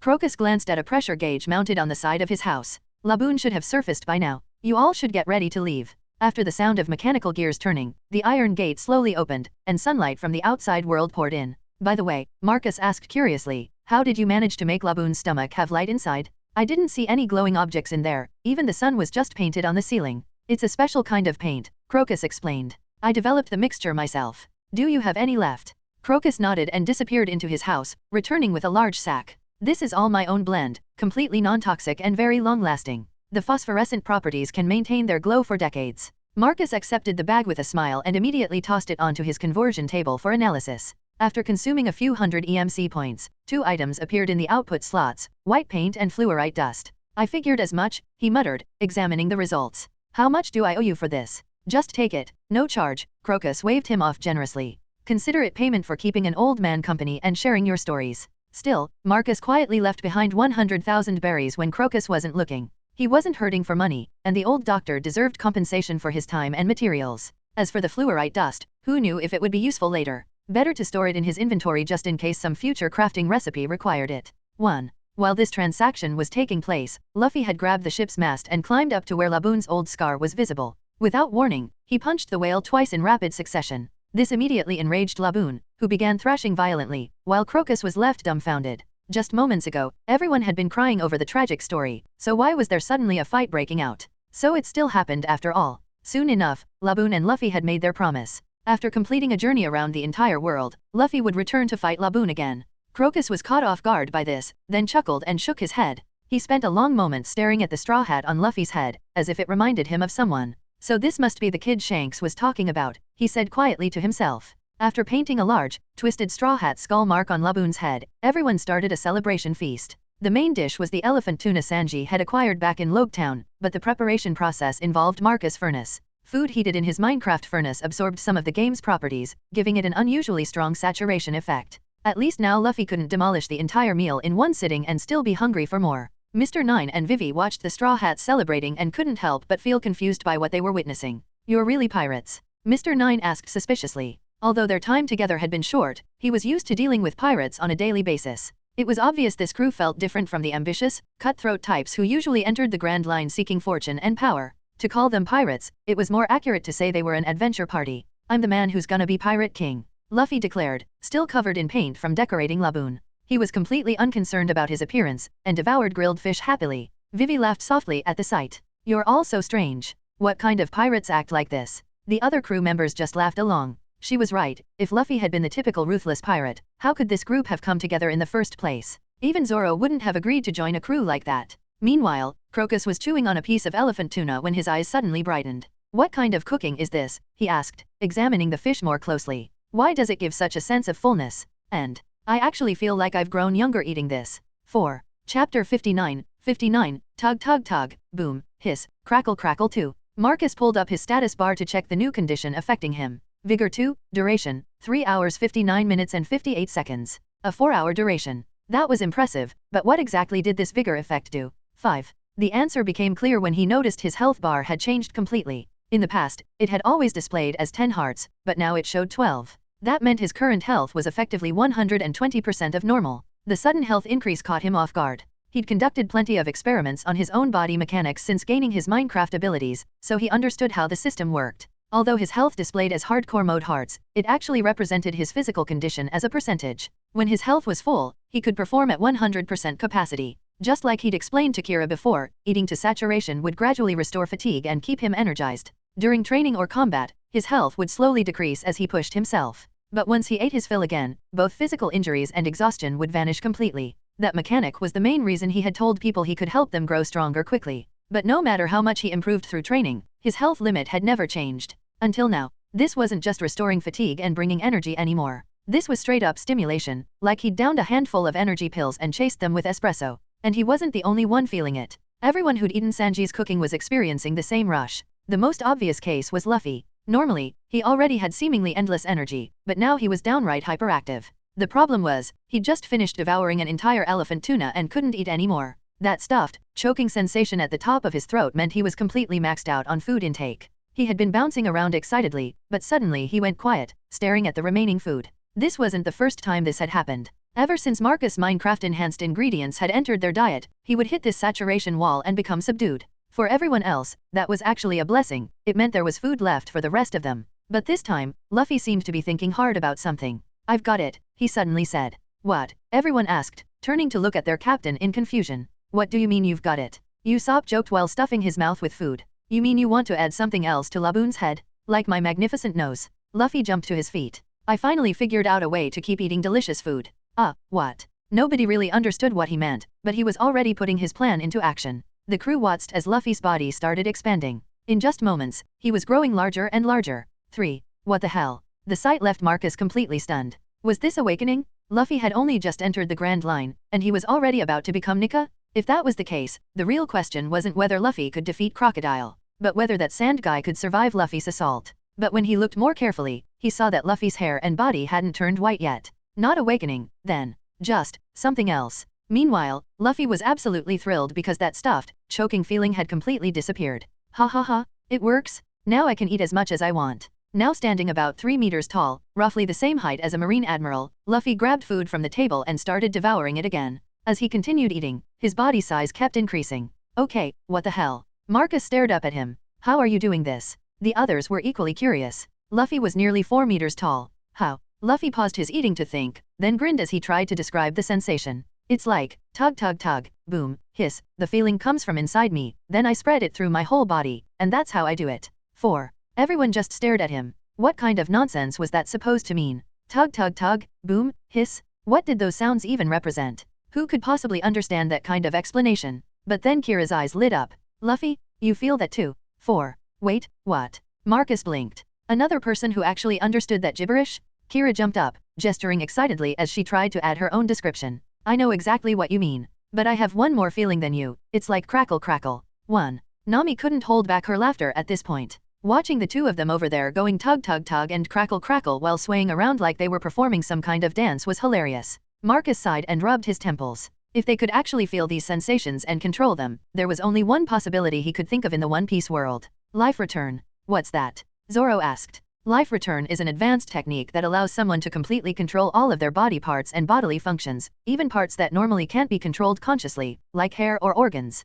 Marcus paused, organizing his thoughts. It's incredibly difficult to master, so difficult that very few people in the world can actually use it. Even among elite fighters, it's extremely rare. He gestured toward Luffy. What Luffy just did looks very similar, controlling his body through willpower, forcing his rubber body to change. If I'm right, he should be able to change back too. Right, Luffy? Luffy nodded, but when he tried to shrink back to normal size, his body immediately puffed up like a balloon. He rolled his eyes back and quickly covered his mouth, looking like he was about to explode. He was on the verge of throwing up from all the compressed food in his system, so he immediately expanded back to Goliath size. Whew, close one. Almost wasted all that good food. So that's what you meant. Usopp complained. Marcus turned his attention to Kira. You can do it too. I'm not completely sure, but probably. It feels similar to how I practice controlling my multiple transformations. As she spoke, wings spread from her back, unfolding until their span reached 4 or 5 meters. Her legs gradually shifted into hooves, and her eyes slowly transformed into vertical pupils. But her body control wasn't quite stable yet.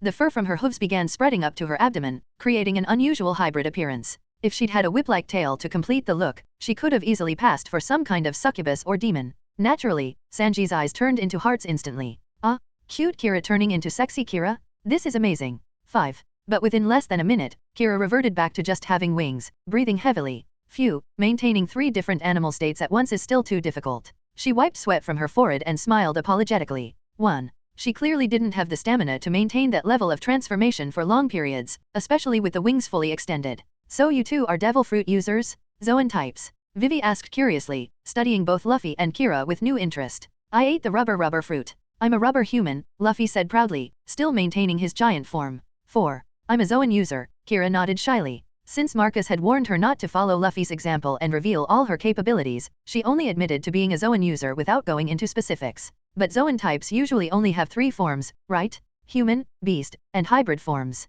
I'm in my hybrid form now. I've been staying in hybrid form constantly as training, that way I can become useful to the crew faster.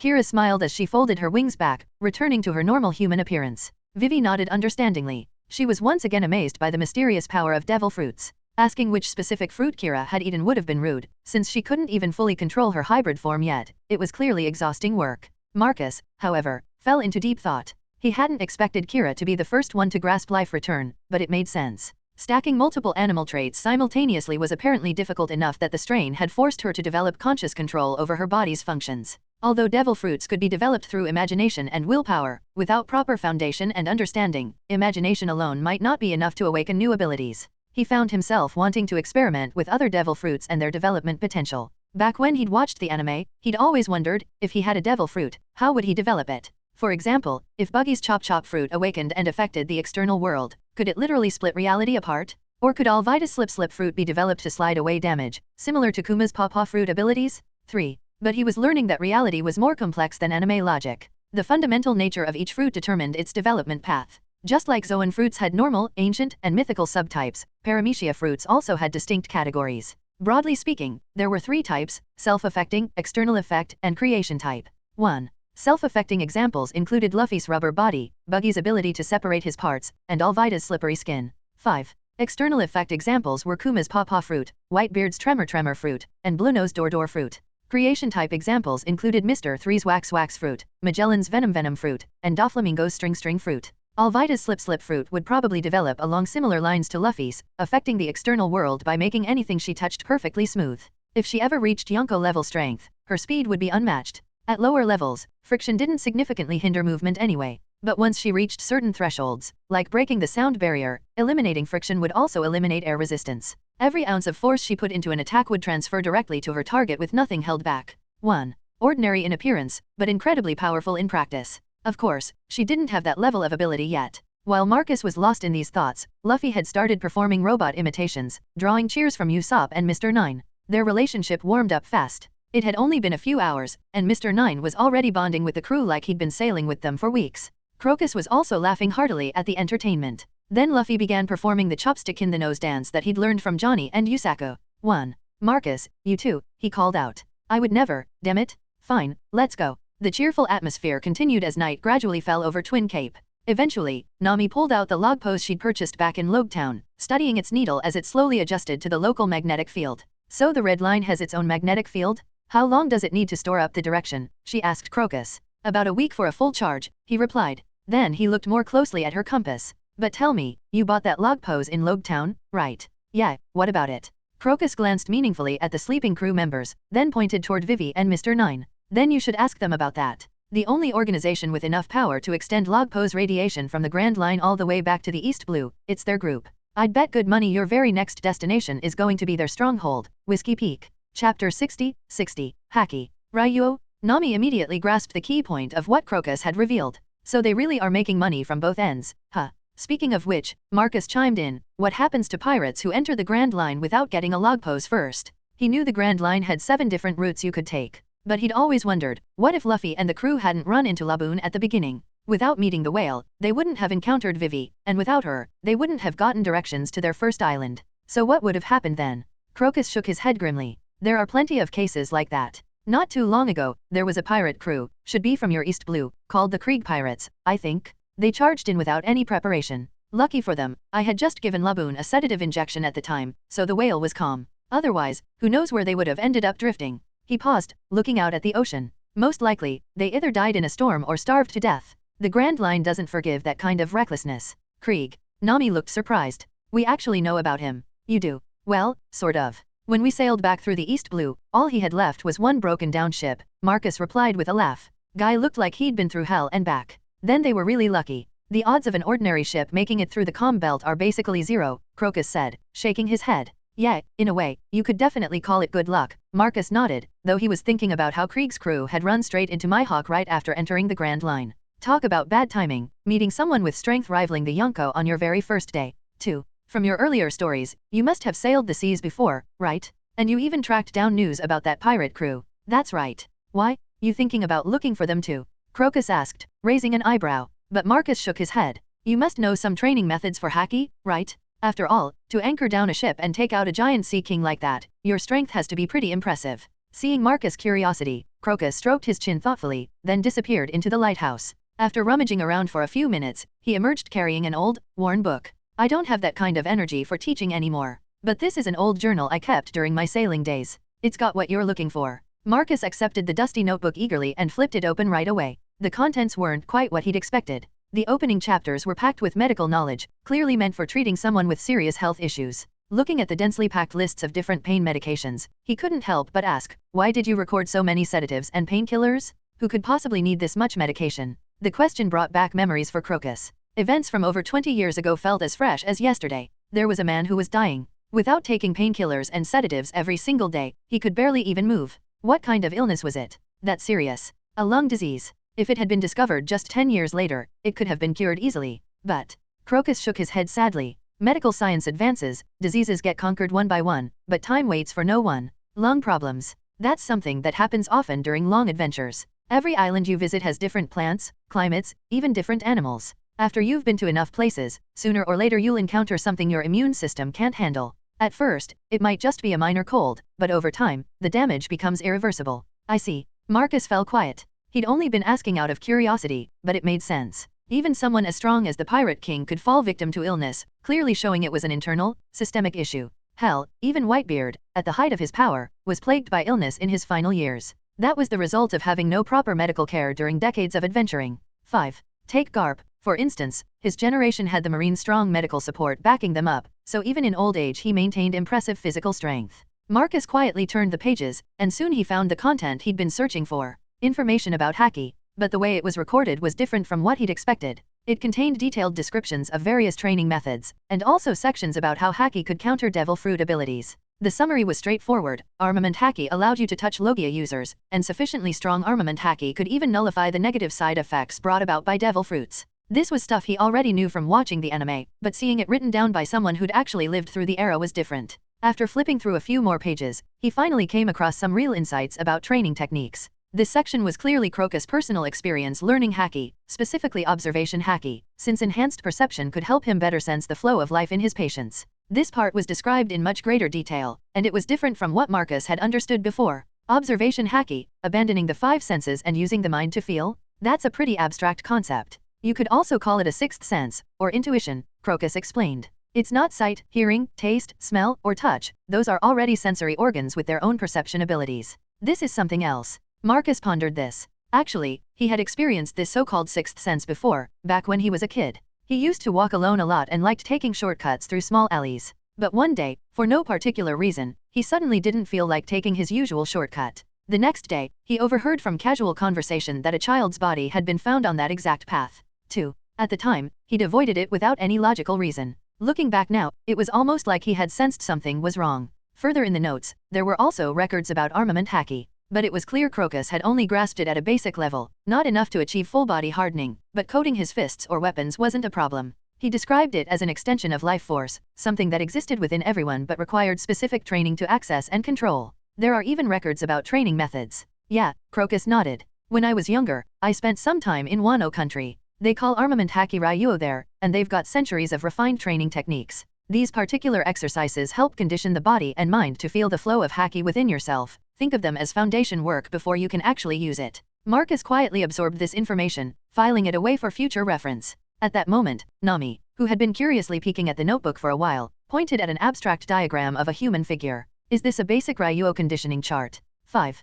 Crocus nodded. That's right. It's fundamental preparation training from Wano. Helps build the awareness needed to eventually manifest Haki. Most people can't even feel it without this kind of conditioning first. Hearing that, Nami started imitating the poses on her own, moving through the illustrated positions. Marcus was a bit surprised. You're interested in this stuff? Not exactly interested. It's just that when I see Alvida and Kira training every day, I can't just stand around doing nothing, Nami replied, stretching her back as she worked through the movements. When everyone around you was working hard to improve themselves, the atmosphere naturally pushed even the most reluctant person to get moving. Thinking about it, Marcus also started moving his body, preparing to give the exercises a try. He was genuinely curious about how this would feel. After completing one full set of the movements, he felt something stirring inside his body, not quite Haki yet, but like his body was becoming more aware of its own energy. Instead of feeling fatigued from the training exercise, he actually felt more energized and alert. By contrast, Nami was covered in a light sheen of sweat, her breathing slightly unsteady from the workout. But at that moment, she was staring at her own hands with fascination.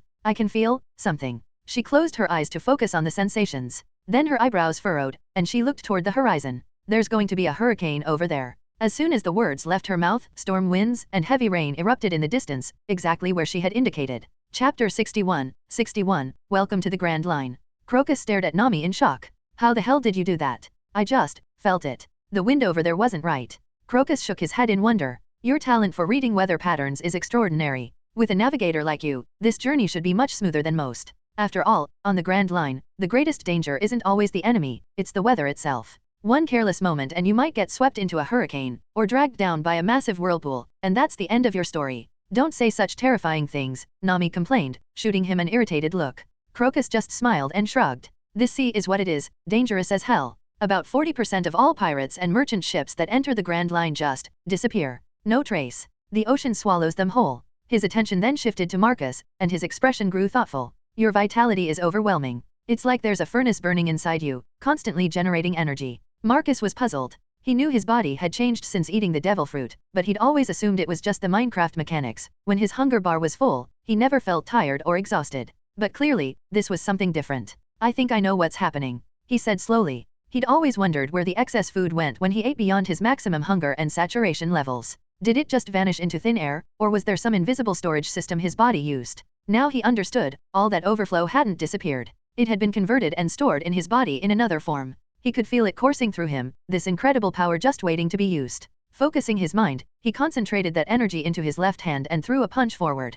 Crack! The air itself shattered with a sonic boom. 1. His eyes lit up at the success. The next instant, he vanished from where he stood. Nami blinked in confusion, looking around frantically. But Crocus was already looking up at the sky, where Marcus was now soaring more than 30 feet above the ground. Bang! Marcus stepped on the air itself, creating a visible shockwave that rippled outward. Jeppo! Crocus exclaimed. How the hell does a rookie know one of the Rokushiki? 1. They watched as Marcus continued climbing higher using the air-stepping technique, until he became just a speck against the clouds. He's flying. Nami finally processed what she was seeing. But less than a minute later, Marcus came plummeting back down, landing on the deck with a heavy thud. 3. Damn, Jeppo is more exhausting than I thought, he panted, wiping sweat from his forehead. How did you do that? Nami demanded, and she wasn't the only one curious. The sound of Marcus' aerial acrobatics had woken the others, and soon Alvida and Kira were crowding around. It's hard to explain, Marcus said, catching his breath. I guess you could call it a form of life return. I concentrated all that stored energy into my hand. Crack. Another air-shattering punch demonstrated his point. Like this, I hit the air hard enough to create an explosion, then ride the rebound force upward. But since you're in midair with no solid footing, chaining the movements together requires incredible technique and body control. Marcus scratched his head sheepishly. I kind of learned it backward, though. It's like learning to run before you can walk. 2. The explanation sparked interest from the rest of the crew. Soon, everyone was experimenting with trying to feel this mysterious energy, resulting in various awkward attempts and wild gestures. Luffy and Kira had the easiest time since they already understood the basics of life return. The others could sense something stirring within them but couldn't figure out how to actually use it yet. Kira benefited the most from the discovery, significantly boosting her transformation abilities and making her shifting between forms smoother and more efficient. The downside for Marcus was that using these techniques burned through his stored energy incredibly fast. That night, he found himself extremely hungry again and ended up raiding the ship's fruit supplies. Seeing him eat, Luffy's own appetite was triggered, and he joined the feast. Hey Luffy, Marcus said between bites, you can feel the energy now, and you already know life return basics. That means you should be able to make that energy flow faster through your body, right? MMPH? I think so, Luffy replied around a mouthful of apple. Want to try something? Under Marcus' guidance, Luffy began concentrating on the energy flowing through his body. Gradually, his skin started turning red, and thin wisps of steam began rising from his pores. Yeah, that's what I expected. He knew from the original story that Luffy would eventually develop Gear Second by using his rubber powers to squeeze his limbs like pumps, creating a second heart effect that sped up his metabolism. But the high temperatures and rapid blood flow came with the serious side effect of shortening his lifespan. The principle was similar to how a high fever could cause brain damage. When human cells exceeded 40 degrees Celsius, they started taking permanent damage. This is exhausting. I can't maintain it and do anything else at the same time, Luffy complained, the strain showing on his face. Try using your rubber ability to help, Marcus suggested. Compress your arms and legs to passively speed up your circulation instead of forcing it. Luffy didn't overthink it, he just started experimenting with different ways to use his powers. Soon, he successfully developed his own version of Gear Second, though it was different from what Marcus remembered from the anime. It works? And, holy crap, I feel so much faster. Luffy grinned with excitement. Marcus observed the results carefully. The steam coming off Luffy's body was much less than expected, and his skin only flushed slightly red, similar to the perfected Gear Second that Luffy would achieve after years of training in the original timeline, but with far less physical strain. 4. The difference clearly came from the contrast between active and passive control. Instead of forcing his body into overdrive, Luffy was working with his natural abilities and enhanced life force to achieve the same effect more efficiently. Early Gear Second was almost uncontrollable and dangerous, but with proper guidance, Luffy had developed both his rubber powers in a much healthier way. Of course, the end result was that Luffy's appetite increased even more than before. Looking at the nearly empty fruit storage, Marcus sighed helplessly. It looked like he'd be spending even more time speed-growing crops and harvesting trees. Time passed, and the next day arrived with preparations for departure. To show gratitude for the notebook Crocus had shared, Marcus had crafted several storage chests, fishing rods, and even hollowed out a 30x 4 meter space within the red line. He'd offered to expand it further, but Crocus said there was no need. Most of his time was spent inside Laboon's stomach anyway, so the extra space would just go unused. Instead, Marcus focused on leaving behind plenty of fishing equipment and a great supply of fruits that would last for months. As for modifying the Iron Ship Island, he only added a few observation platforms. No major structural changes were necessary. All right, we're heading out, Luffy shouted from the bow, waving energetically. Laboon and Crocus watched them depart, the massive whale's gentle eyes following the ship as it sailed toward the horizon. He's such a good-hearted kid, Laboon, Crocus said, patting the whale's side. Yuan Laboon's deep voice rumbled in agreement. The seas are getting lively again. I wonder what kind of adventures they'll find out there. Meanwhile, the Straw Hats were getting their first real taste of the Grand Line's infamous weather patterns. One second the sun was blazing overhead, the next they were being pelted by hailstones the size of golf balls. Before they could even process that change, it had shifted into a full blizzard with temperatures plummeting below freezing. The extreme weather swings were so rapid and dramatic that nobody knew whether to wear summer clothes or winter gear. This is exactly why each island on the Grand Line has such different climates, Vivi explained with a smile, watching the crew's reactions. But this chaotic weather only happens in this stretch of sea. The magnetic fields from 7 different islands overlap and interfere with each other here, creating these conditions. Once we get further in, the weather becomes stable. Nami sighed, pulling her jacket tighter as snow began falling. Just our luck to hit the weather chaos zone first thing. On deck, the guys had already adapted to the situation by starting a snowball fight and building crude snowmen from the rapidly accumulating snow. 2. These idiots, can't they take anything seriously? Come on, I think it looks fun. Want to join them? Vivi suggested. Nami grumbled under her breath but followed her outside anyway. Incoming.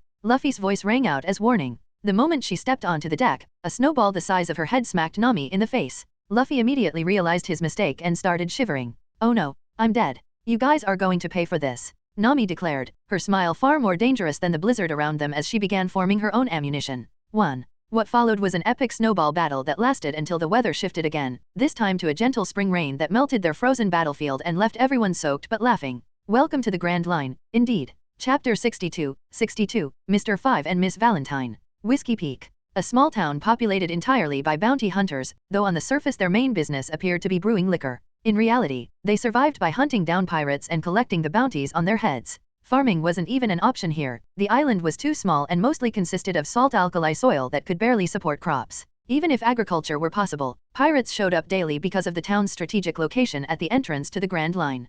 Compared to working the land, hunting pirates for their bounties was a hell of a lot easier way to make a living. Over time, this survival strategy had shaped Whiskey Peak into what it was today. Mr. 9 explained the town's origins and evolution to the Straw Hats. At first, this survival model was pretty unstable. After all, this is the Grand Line, the weather's dangerous, and buying food from outside was risky business. But ever since Baroque Works was founded, they promised that if our town joined their organization, they'd provide stable shipping routes and guaranteed prices for treasure sales. Gradually, Whiskey Peak transformed from a simple liquor brewing town into a gathering place for bounty hunters. He leaned forward seriously. You guys seem like decent people, but if you sail into town flying that pirate flag so openly, you'll get attacked even without bounties on your heads. After all, raiding pirate ships and stealing their treasure isn't considered a crime here. He'd spent 2 days aboard their ship and had gotten a good read on this crew's temperament.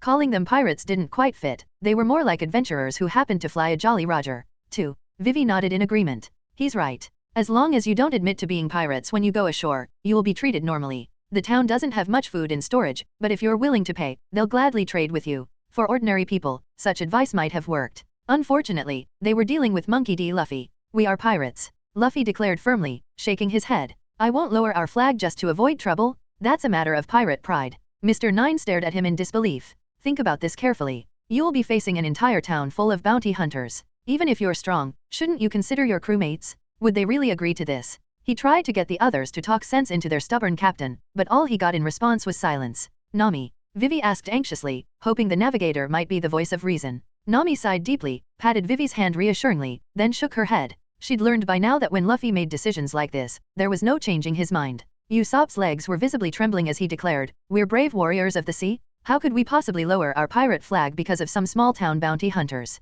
It'd sound more convincing if your legs weren't shaking while you said that," Sanji teased with a grin. Mr. 9 stared at the crew. You really are hot-blooded idiots. This is how real men should be. His comment earned him a sharp smack on the head from his partner. Don't get swept up by their stupidity. 2. Ha ha ha. Seeing that persuasion was useless, Vivi gave up trying to convince them. Since you've chosen this path, then we must part ways here. All right. You guys stay safe too. Luffy waved cheerfully, his honesty leaving her momentarily speechless before she laughed and waved back. Ahead lay the distinctive Cactus Rock. As enemies of Baroque Works, we'll be going ahead to prepare for your arrival, Mr. 9 announced as he and Vivi leaped off the ship and began swimming back toward shore. Zoro watched the two figures in the water suspiciously. Those two are definitely going to tip someone off, aren't they? Marcus observed them departing. Something felt off about this whole situation, but he couldn't put his finger on exactly what. Then he froze, remembering something he'd seen discussed in online forums back in his old world. Vivi already knew Crocodile's true identity, so why was she staying in Baroque Works? After all, in the original story, it was only when her cover was blown by a dispatched agent that her identity was revealed to the organization.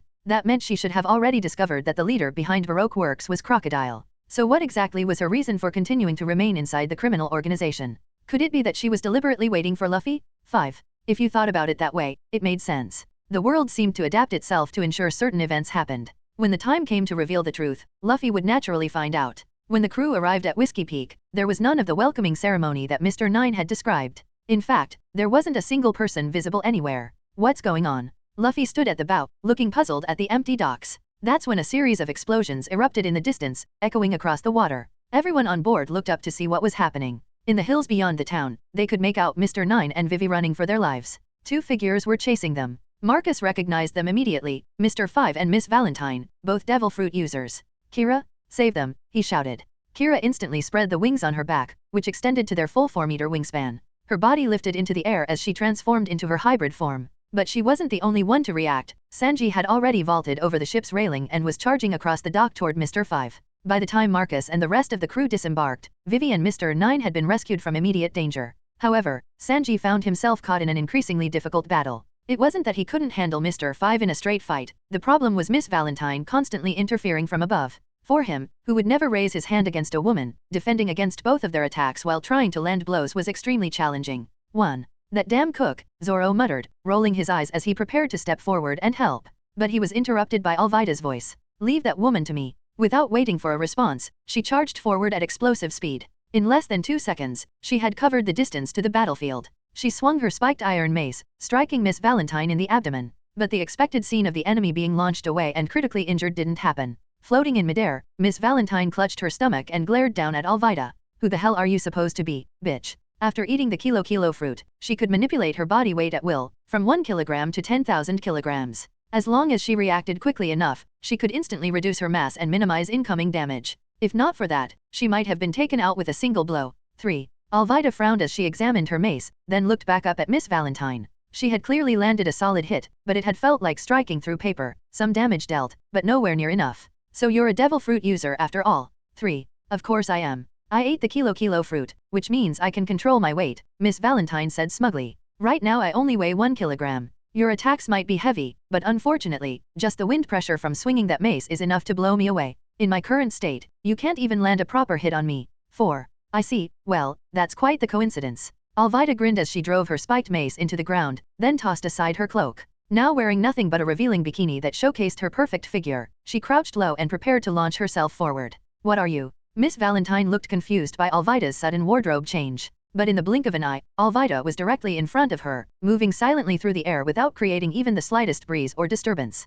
How did you? Her question was answered by Alvida's arm wrapping around her torso. Miss Valentine was slammed into the ground with terrifying force. Even though her body weighed only a single kilogram, the moment she hit the earth, the ground cracked and shattered from the impact. Chapter 63, 63, Where is my mind? 4. On the other side of the battlefield, without Miss Valentine causing chaos from above, Sanji instantly gained the upper hand against Mr. 5. Even though his opponent's entire body could explode on command, Sanji's kicking speed was simply too fast. By the time any explosion went off, Mr. 5 had already been launched away and embedded into the nearest wall like a human-shaped crater. Marcus watched the one-sided beatdown and couldn't help but shake his head. Both of these Baroque Works agents were devil fruit users, but they were pathetically weak. Which was frustrating, because he knew these two fruits were actually pretty damn powerful when used properly. The bomb fruit was no joke. If developed correctly, the user could become a walking nuclear weapon. Of course, that required training and creativity, not just using it to pick your nose and flick boogers at people. 5. Then there was Miss Valentine's kilo fruit. Sure, it was technically an inferior version of the ton fruit. The anime version maxed out at around 10 tons while the superior fruit could reach 10,000 tons. That seemed like a huge gap. But he recognized a key difference between the two abilities that made them more comparable than they appeared. The ton fruit could only increase weight. The kilo fruit could also make the body lighter. 3. That difference was massive in combat applications. After all, making your body lighter, especially when combined with techniques like Kami, would make you nearly untouchable. Even if someone managed to land a hit, most of the damage wouldn't be fully absorbed by your body since you could disperse the impact. And during attacks, you could instantly adjust your body weight for devastating effect. Imagine throwing a kick while suddenly making yourself heavier at the moment of impact, turning your leg into a whip-like weapon. The stated 10-ton limit was just surface level. The actual force delivered would depend entirely on the user's skill and timing. 7. If the fruit ever awakened, whether it expanded to affect the surrounding environment or worked like kids' power by manipulating the weight of other objects, either case would be extremely dangerous. Lost in thought about devil fruit potential, Marcus walked over to where Mr. 5 lay unconscious against the shattered wall. He placed a hand on the man's body, focusing on his transmutation tablet interface. Figured as much. Doesn't work. He had wanted to test whether his system could directly extract and sell a devil fruit ability while it was still inside someone's body. But he'd already known the answer before trying. His transmutation tablet could only process Minecraftified items. Regular objects couldn't be sold through it, let alone a devil fruit power that was still integrated with a living person. Still, he wasn't ready to give up entirely. He kept trying different approaches, seeing if there was some workaround he'd missed. But the result was the same, complete failure. Looking around, he noticed that Luffy and the others had already gone off to find Vivi and get the full story. He could hear their voices in the distance, mixed with Igaram's explanations about Baroque works and Arabasta. After thinking for a moment, he pulled out various fruits from his inventory and placed them on the ground near Mr. Five's unconscious form. You know, I've never actually killed anyone before. The words came out more casually than he'd expected. There should have been more weight to them, more hesitation. Instead, he summoned an iron sword and drove it through the man's neck in one smooth motion.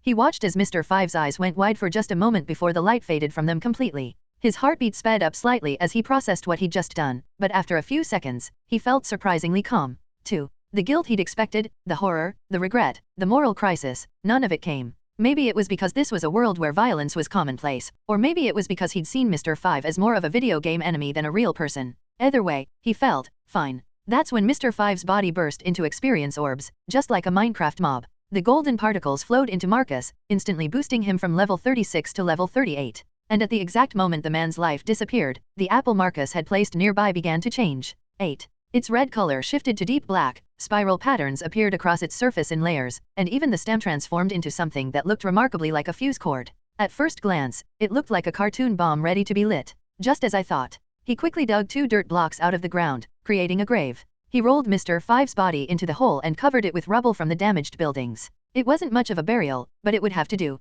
Then he picked up the newly formed devil fruit. He tried placing it in his selling interface first. Cannot be sold, flashed on the screen. Then he moved it to the transmutation slot. The required price made him wince, 80 million EMC. Holy shit. But the fact that it could be converted meant something important. After transmutation, it could probably be sold. The question was, what would the selling and buying prices be? Before transmutation, those prices remained hidden. But they were probably just as ridiculous. If he wanted to buy a converted devil fruit, it might cost him 100 million EMC or more. Just thinking about it. Damn. His current daily income was decent thanks to the fishing trips with Luffy and Usopp. They pulled in about 3,000 EMC per day on average. Most of that came from the random junk that he and Luffy managed to fish up. Usopp had incredible luck. He almost always caught fish and rarely pulled up anything valuable for the transmutation tablet. Strangely enough, none of them had ever fished up any treasure-type items. Just fish and garbage. At this rate, it would take him over 2 years of constant fishing just to afford converting this one devil fruit. Guess I'll have to find better ways to make money, he muttered, storing the bomb fruit in his inventory for later. He made his way back to where the Straw Hats were gathered around Vivi and Igaram, arriving just as the conversation reached a crucial point. So you're saying Vivi is actually the princess of Arabasta? Nami asked in surprise. That's right, Vivi confirmed. And the head of Baroque Works found out your identity and wants to control you because you discovered who he really is. Rather than discovered, it's more like I figured it out through investigation. I haven't actually seen him face to face, but I have a pretty good idea of who it is. Why would you join Baroque Works in the first place? Marcus asked. It seemed odd for a princess to infiltrate a criminal organization, even for noble reasons. Vivi fell silent for a moment, clearly struggling with how much to reveal. That's when a weak voice interrupted the conversation. Let me explain this to everyone. It was Igaram, looking battered and bruised from the explosions. Marcus immediately pulled out some milk and grilled fish from his inventory. Eat this first, then talk. It'll help heal your injuries. Igaram hesitated, but after seeing Vivi's encouraging nod, he consumed both items. Within moments, the pain from his wounds faded, and he could feel his injuries beginning to heal. After a moment of amazement, he began his explanation. Baroque Works has something called the Operation Utopia. Simply put, this so-called utopia is supposed to be a nation where no one starves and no one suffers injustice. That doesn't sound bad at all, Usopp commented. No, it doesn't, Igaram agreed grimly. When I first heard about it, I thought it sounded wonderful too. But their target for this utopia is Arabasta. They plan to build their perfect nation on the corpse of our ancient kingdom. That's why the princess became curious about them and decided to infiltrate their organization.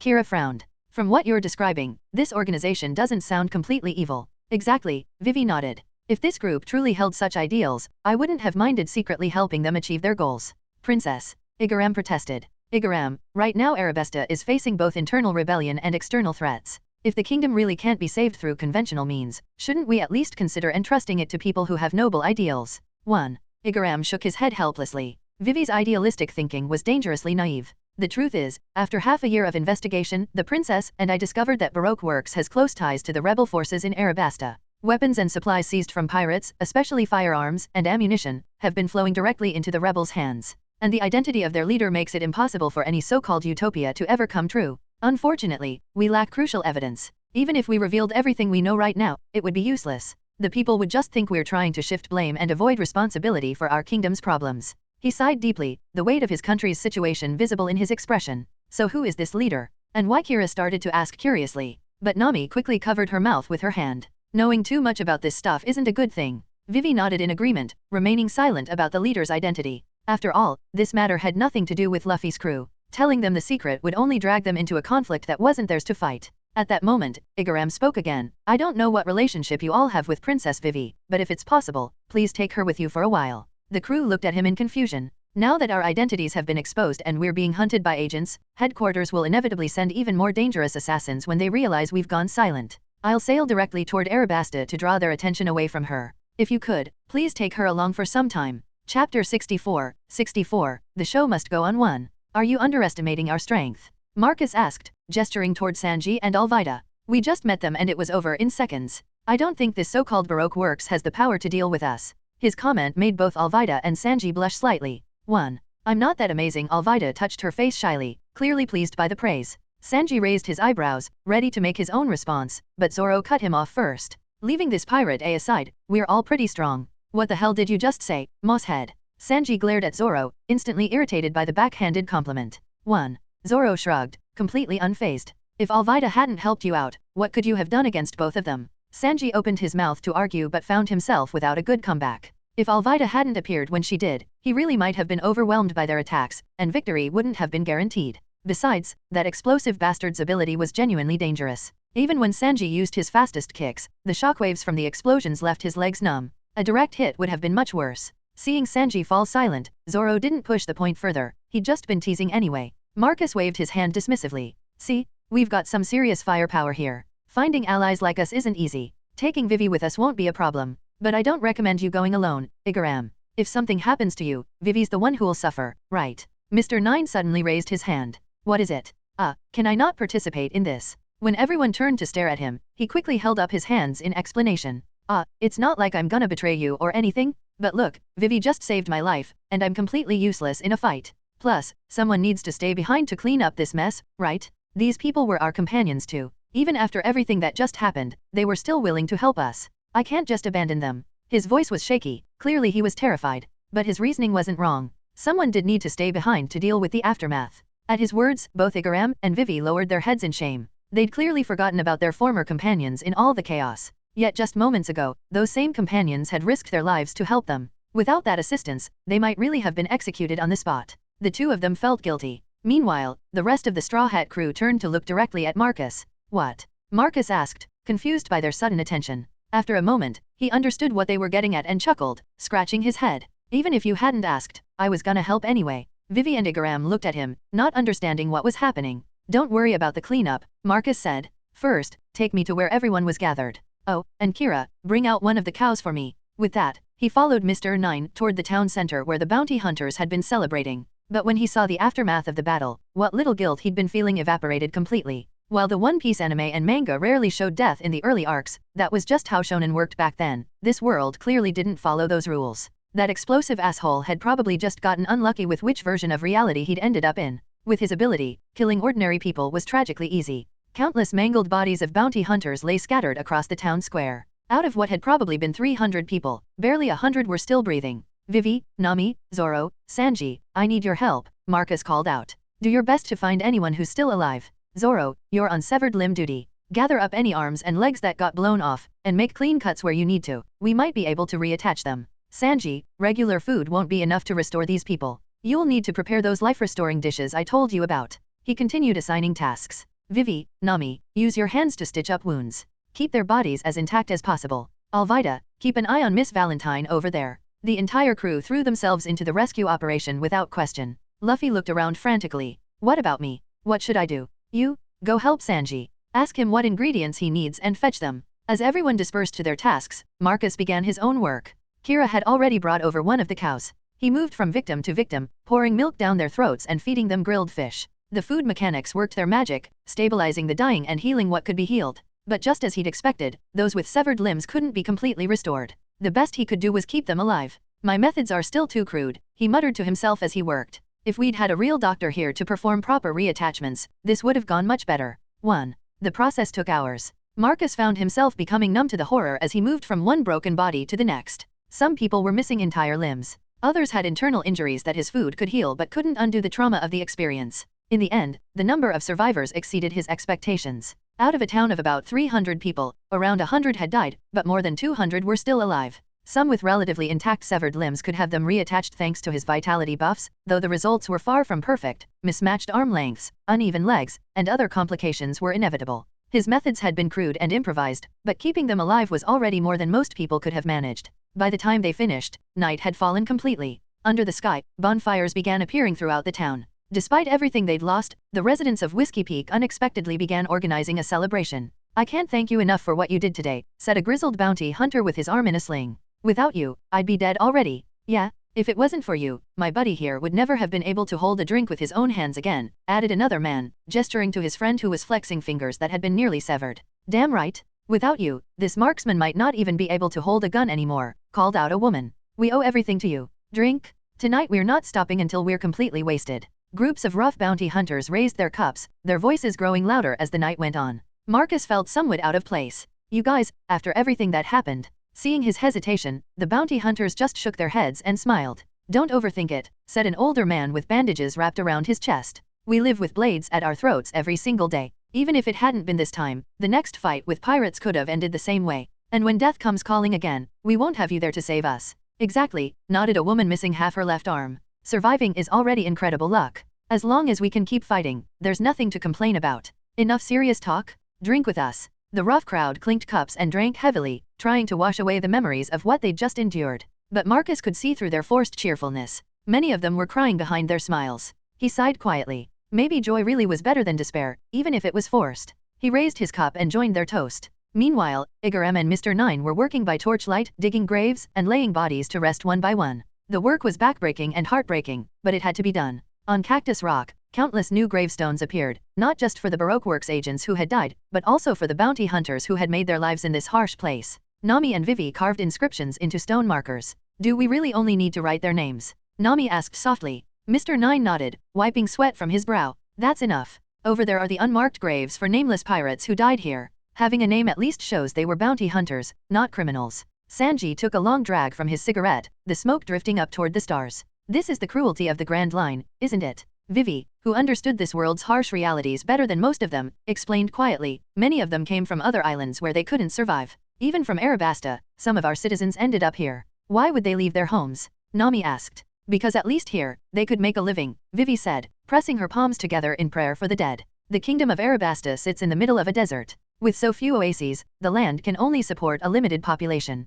Those who can't survive there take to the seas. Some are forced into piracy, others become bounty hunters. Many who refuse to become criminals choose this place instead. That's also why we once considered killing Laboon. The whale was blocking too many people's paths to survival. But now, that shouldn't be necessary anymore. Still, there's so little I can actually do to change things." Her smile was forced and filled with sadness. Chapter 65, Don't Stop Believe in Bonus 3. Sanji looked at Vivi, who was clearly trying to smile, but he could see the tears hiding behind her eyes. "Princess, you don't need to blame yourself so much. You'll definitely be a good ruler someday," Igaram said softly, walking over to place a hand on her head. But Vivi just shook her head. "I can't change anything. If it weren't for Luffy and everyone else, too." Luffy dusted himself off as he climbed out of the crater where he'd been sitting. His expression was suddenly serious. "I've decided. Vivi, just tell me who this bastard leader is behind everything. I'll beat the crap out of him." Vivi's expression grew complicated. She smiled sadly and started to shake her head. "Luffy, actually." But before she could finish explaining of what they were up against, Luffy had already flopped down on the ground like a deflated balloon.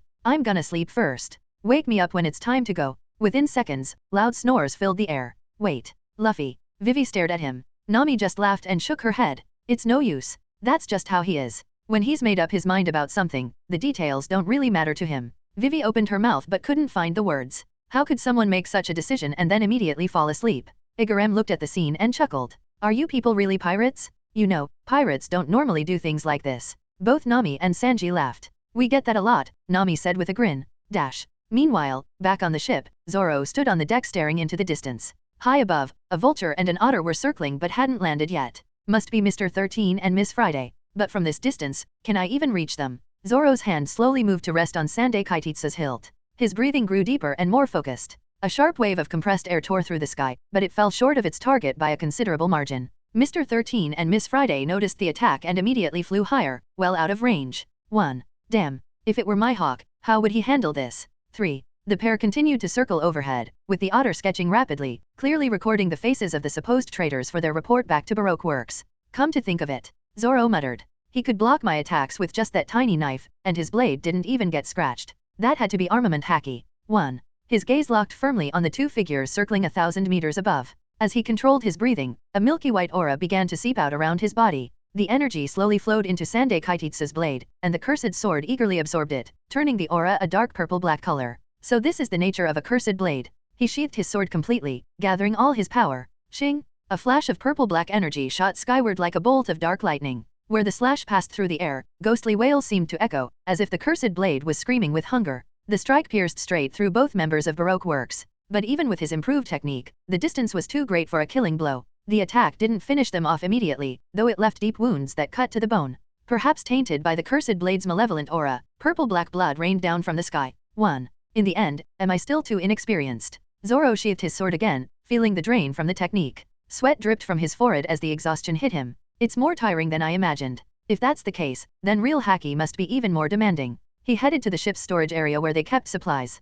Pulling out several pieces of grilled fish, he ate them while washing the food down with some of the experimental alcohol that Marcus and Sanji had been brewing together using fruits. It was still in the testing phase. After all, MC fruits didn't spoil naturally, so the normal fermentation process had to be completely reimagined. It's just sugar water, Zoro muttered, smacking his lips. But he kept drinking anyway. Even if it wasn't real alcohol, it still tasted better than plain water. 1.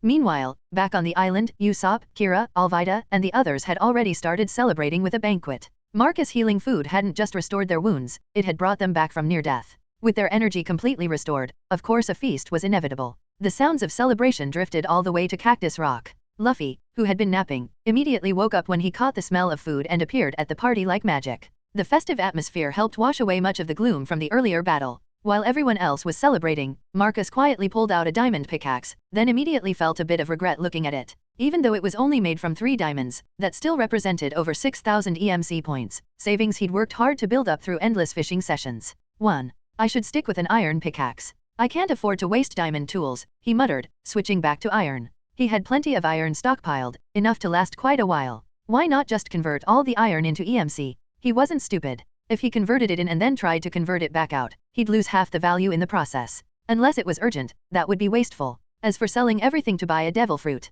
1. He could do that, but there wasn't really a need. Even if he managed to buy one, none of his current crewmates seemed interested in eating a devil fruit at the moment. Nami definitely wouldn't eat one. Between Sanji and Zoro, Sanji might consider it but Zoro absolutely wouldn't. Sanji had even mentioned his preference once. If he could choose, it would be the clear fruit for obvious reasons. The bomb fruit they'd looted was completely out of the question for anyone. That left only Usopp, and honestly, the explosive powers would suit him perfectly. A sniper with explosive powers? That combination would be absolutely devastating in combat. 3. That had been exactly why Marcus chose to take down Mr. 5 in the first place. He began his mining operation, quickly digging down through the rocky layers. But soon, he stopped and stared. The iron ore distribution beneath the island was completely abnormal. What the hell is going on here? He was confused. He just activated vein mining, and with a single strike of his pickaxe, over 300 blocks of iron ore had appeared in his inventory. Sticking a few torches into the walls for better visibility, he examined the mineral deposits more carefully. Gradually, he began to understand what was happening.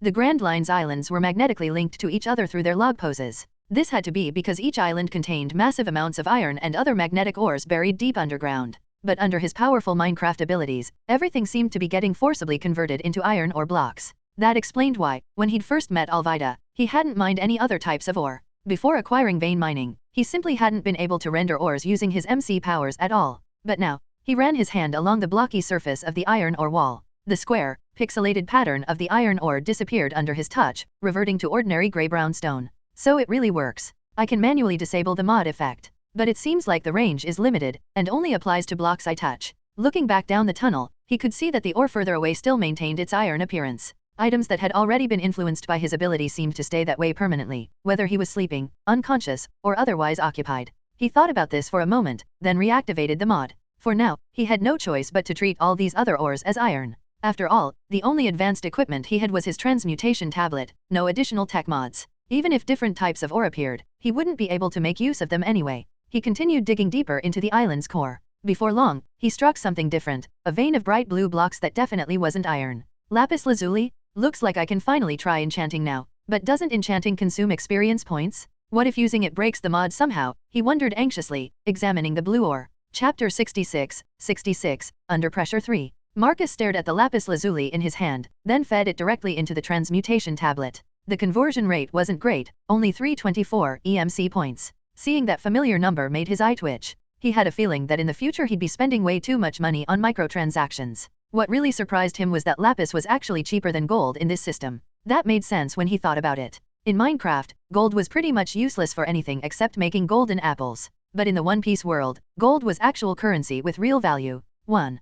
Putting those thoughts aside, today seemed like a perfect opportunity to see just how deep he could dig. After all, ever since getting the transmutation tablet, it had been ages since he'd done any serious mining. And with vein mining unlocked, going deeper would be ridiculously easy. But considering that he might need to build some kind of shelter or base here later, he decided to dig down in stair formation, about 10 blocks deep at each level, and expanded it into 3 massive underground layers. Each floor was roughly the size of a basketball court. He installed glowstone as the primary light source throughout the complex. Much better than torches, since those could easily be destroyed or stolen by enemies. 5. After finishing the basic infrastructure, he got down to some serious excavation work. He lost track of time completely. When he finally stopped to wipe sweat from his forehead and grab some roasted beef, he realized it wasn't from exhaustion, but from heat. Just like in real life. The deeper you go, the hotter it gets. He took a deep breath, trying to stay calm as he assessed his situation. Oxygen levels are dropping too, though I haven't triggered the suffocation status effect yet. Marcus checked his inventory. He now had 10 full stacks of 1,000 blocks each, cobblestone, basalt, and various other stone types. And that was just the building materials. If he counted the iron ore, coal, gold, flint, and other resources, his rough calculations showed he'd already dug down more than 13,000 meters. Theoretically, he was now somewhere beneath Fishman Island, maybe even deeper. Even so, he still hadn't encountered any lava, though the temperature had definitely increased significantly. How much deeper can I actually go? He debated whether to continue. He had a strong feeling that if he went much further and ran out of oxygen, something really bad might happen. But giving up now felt like a waste of all this effort. He gritted his teeth and kept digging. But after only another kilometer down, the temperature had risen to nearly unbearable levels. It felt like being trapped inside a steam room cranked up to maximum heat. Breathing heavily, he started feeling lightheaded, clear signs of oxygen deprivation. His status bar now showed bubble indicators, the same ones that appeared when players were underwater in the game. 1. The bubbles were depleting very slowly, but they were definitely going down. So this is my limit? 14,000 meters, that's as far as I can push it right now? The heat was becoming dangerous. Marcus knew he needed a solution fast or he'd have to abandon the expedition entirely. That's when he remembered a classic Minecraft trick. He continued digging underwater, hollowing out a rectangular chamber, then placed a door inside the flooded space. Sure enough, the area occupied by the door blocked out all the water, creating an air pocket. Not only could he breathe normally inside this shelter, but the temperature was bearable too. Holy shit, it worked? Did I just exploit a game mechanic in real life? Wait, that's not a bug, Marcus laughed to himself. 2. Now that he had a safe breathing space, he dug out 4 holes nearby and created an infinite water source. He plunged his entire body into the cool water. Instantly, the scorching heat around him dropped back to normal temperatures. MC water obviously couldn't be evaporated by natural heat, didn't generate oxygen, and maintained a constant comfortable temperature regardless of the environment. 2. After that sweltering underground furnace, soaking in the water felt amazing. Using the door technique, he continued his descent. Soon he'd reached a depth of 15,000 meters. 1. This time he didn't stop because of environmental problems, but because he was stunned by what he discovered: gold ore everywhere. He'd read before that the deeper you dug toward the Earth's mantle, the richer the gold deposits became, but he hadn't expected to find entire veins of pure gold ore at this depth.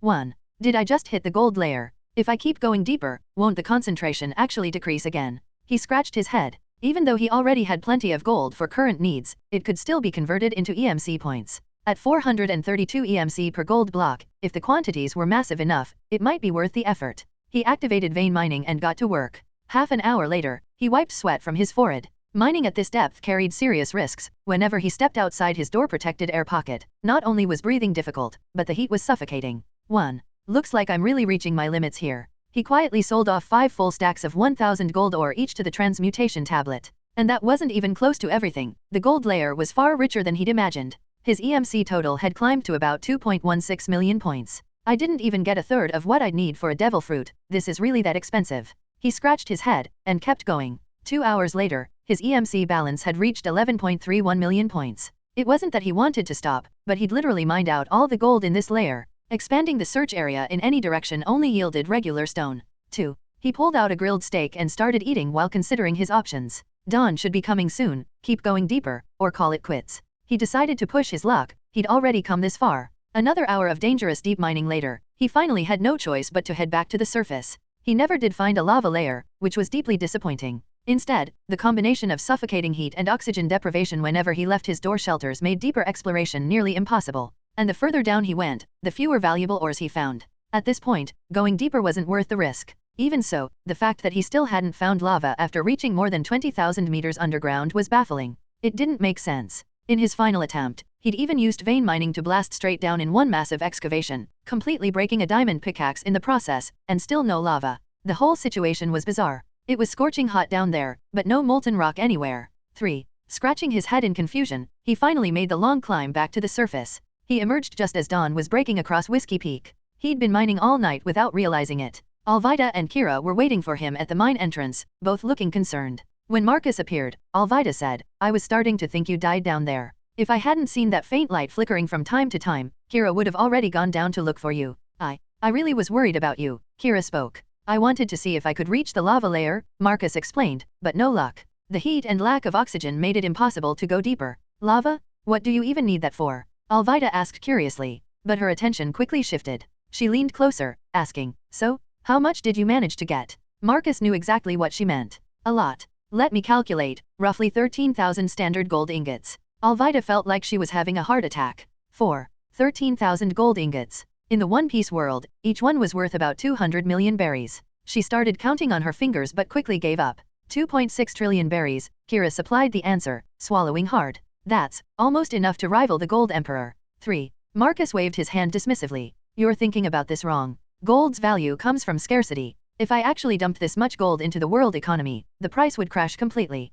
That 2.6 trillion figure is just theoretical." Alvida's lips twitched. "Even with the worst-case market crash, you'd still be worth 1 trillion. There are maybe 5 organizations richer than you right now, and this was just one mining expedition. If you did this a few more times, you'd probably become the wealthiest person alive." Marcus, however, didn't feel excited about the wealth. After all, from the moment he'd gained his Minecraft powers, he'd already realized that money would never be a limiting factor for him again. Chapter 67, with a little help from my friends 1. Marcus let out a long sigh as he stared at his EMC balance. He was catching up to Tesoro's net worth, but it still wasn't enough to buy a single devil fruit from the transmutation tablet. 2. The 80 million EMC price tag was giving him a serious headache. Hell, at this rate, buying back an eternal pose later would probably cost him even more points. He was starting to suspect that even if he strip-mined the entire planet down to its core, he might only be able to afford a handful of devil fruits. 4. Meanwhile, Alvida and Kira couldn't understand why he was sighing and looking dejected after earning what should have been a fortune beyond imagination.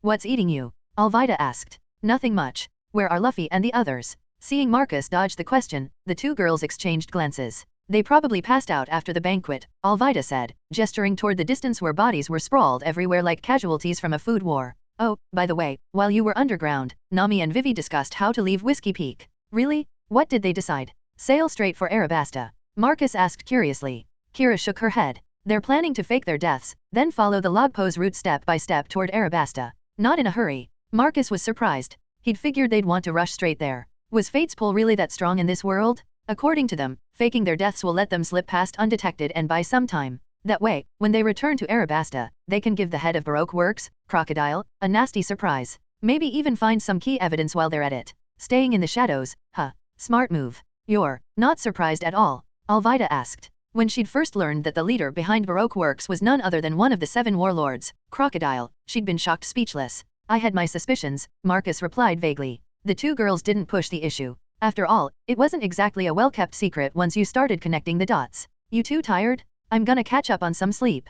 Marcus yawned, the exhaustion from his all-night mining expedition finally catching up to him. Both girls nodded. They joined the banquet earlier but had burned out quickly, and now drowsiness was creeping up on them too. Morning sunlight was streaming down as the 3 of them headed toward the Going Merry. Zoro spotted them returning and gave a simple greeting, then prepared to head below deck for some well-deserved rest. But just as he set foot on the ship, a sudden voice rang out from somewhere nearby. "Oh my, is the banquet over?" "Yeah." All 3 of them immediately went on high alert, hands moving instinctively toward their weapons. They turned toward the source of the voice and found themselves staring at a woman who looked like she'd stepped out of some exotic travel magazine. She wore a flowing white robe and a tall white hat, her tanned skin contrasting beautifully with a purple mesh top that revealed just enough to be intriguing while highlighting her waist. The combination gave off an aura that was both noble and mysteriously alluring, her tall, graceful figure the kind that would make any man stop and marvel at her beauty. 4. Who the hell are you? Alvida demanded, frowning as she stared at this woman who had somehow appeared on their ship without warning. Marcus blinked in surprise. He hadn't expected Nico Robin to already be aboard the ship.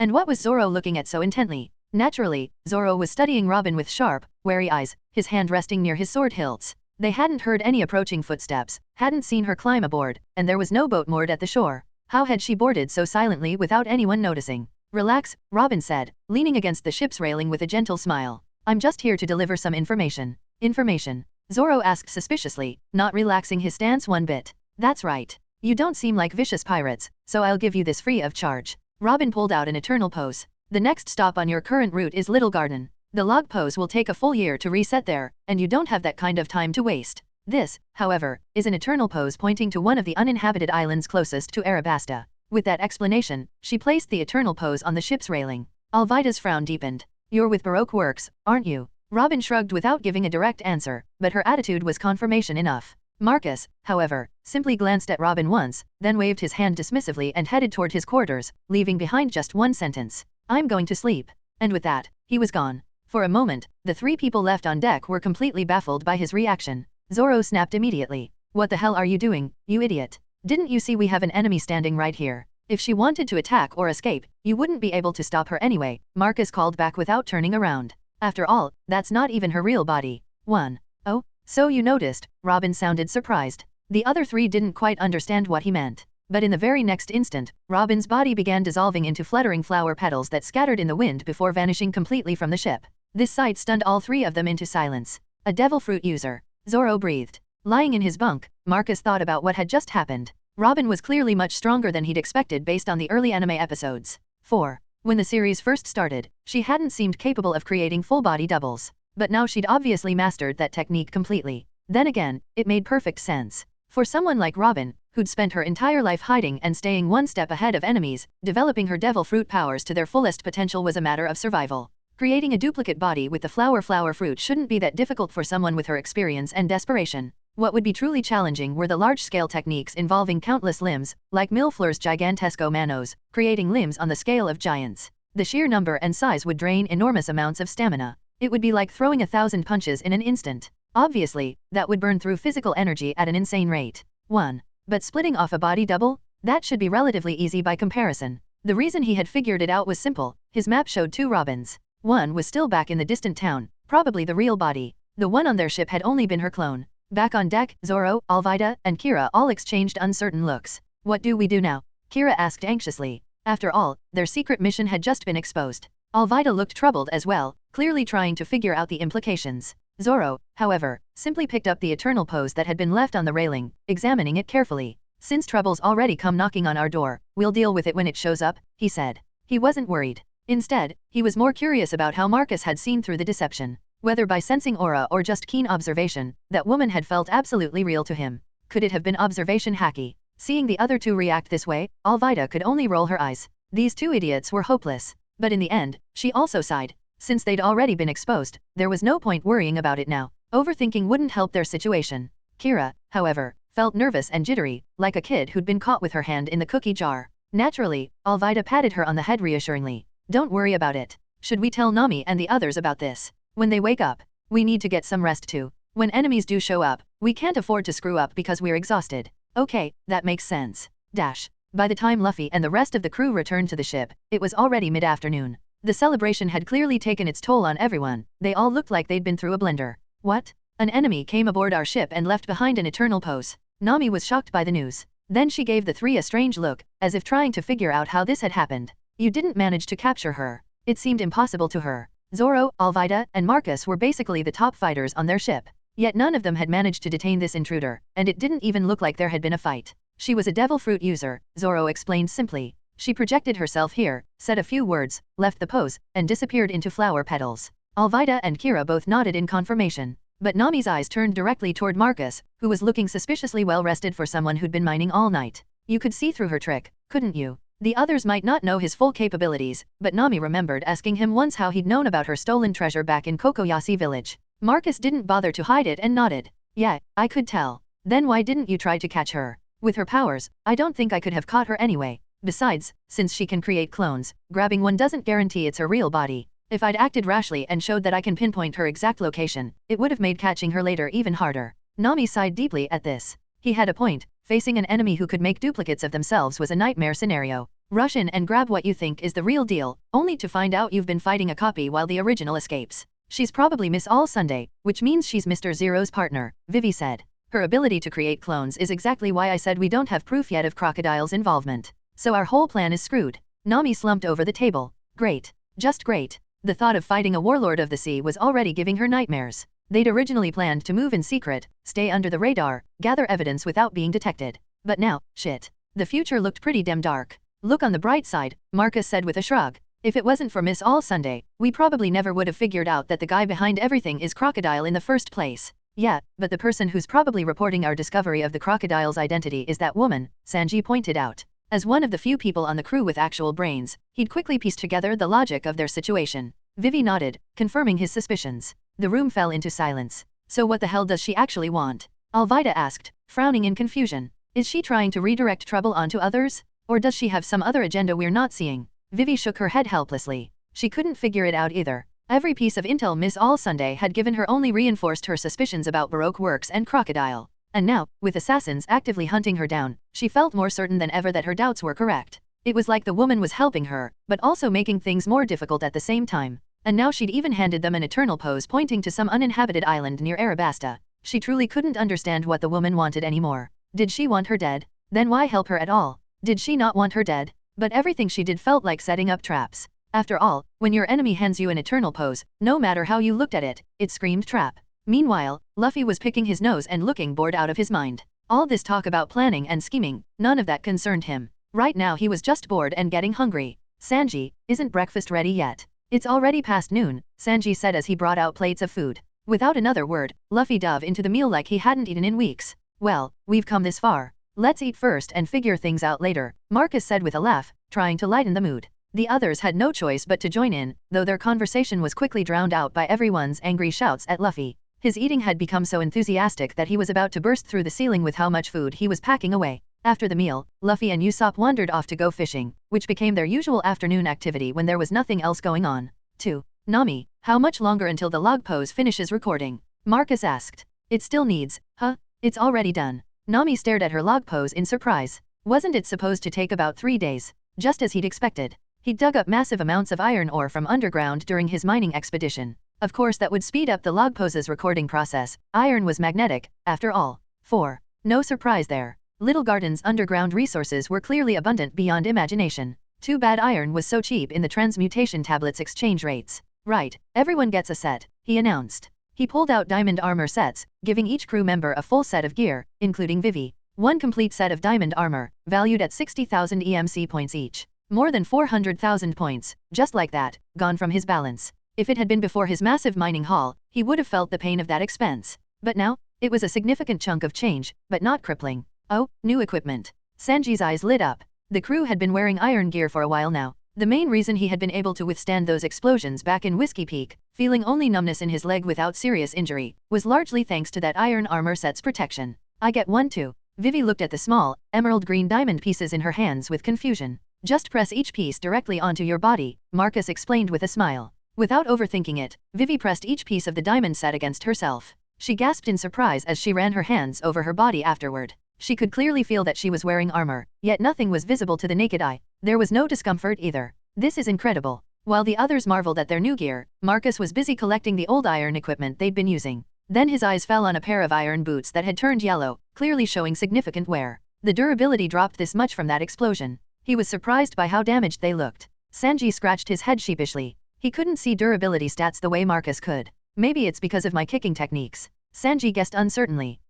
The wear and tear is faster than I expected, Marcus mused thoughtfully. He'd already known that tools other people used lost durability much quicker than when he used them himself. But with armor, he hadn't really paid attention to that issue before. Could it be that other people's fighting styles and body movements also affected equipment durability differently? He'd have to run some tests sometime to figure out the exact mechanics. And once the idea occurred to him, he decided to act on it. His first test subject would naturally be Luffy. That guy was always up for anything that sounded fun. As Marcus headed off to find him, the other men followed along too, curious about whatever experiment he was planning and eager to join in on the fun. That left only the 4 women in the dining area. Vivi was still playing around with her new armor, taking the diamond helmet off and putting it back on repeatedly. You should probably contact Igaram now, Nami suggested. We need to start making plans. Vivi nodded and pulled out a den mushy from. Well, Marcus had never quite figured out where exactly she kept that thing. But she hesitated, looking up at Nami. Actually, let's wait until he arrives, then we'll discuss everything. Nami cut her off gently. Because right now, the Straw Hats were facing 3 possible paths forward.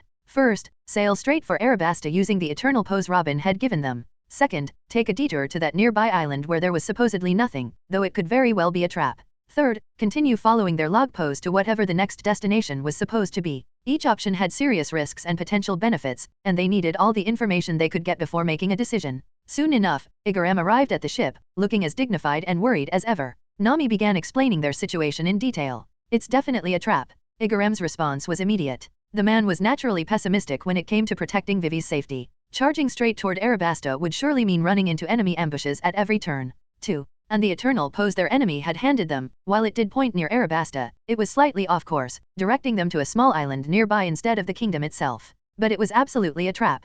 He couldn't believe the enemy would kindly hand them a safe passage. However, I can go ahead as the advanced scout to test it out. His decision was firm. Trap or not, this was the only way to ensure Vivi's safety while still making progress toward their goal. Vivi fell silent for a long moment before speaking. Igaram, you really don't have to. Princess, you are Arabasta's future. You must not take unnecessary risks, Igaram stated seriously, looking directly at her. Bringing you on this mission was already a grave violation of my duties as your protector. I must take responsibility for that mistake. It's my obligation as your loyal retainer. No, Igaram, it's because of my selfishness that we're in this situation. No, I failed to dissuade you from this course of action, and I even accompanied you here. That makes this my fault, not yours. Vivi opened her mouth, wanting to argue further, but Igaram gently placed his hand on top of her head. His smile was kind, full of the affection he'd shown her since she was a child. She had 1,000 things she wanted to say, but in the end, she couldn't find the words. The original plan had been solid, leave Igaram behind in disguise to buy them time while they escaped undetected. But with their plans now compromised, this was the choice he felt compelled to make.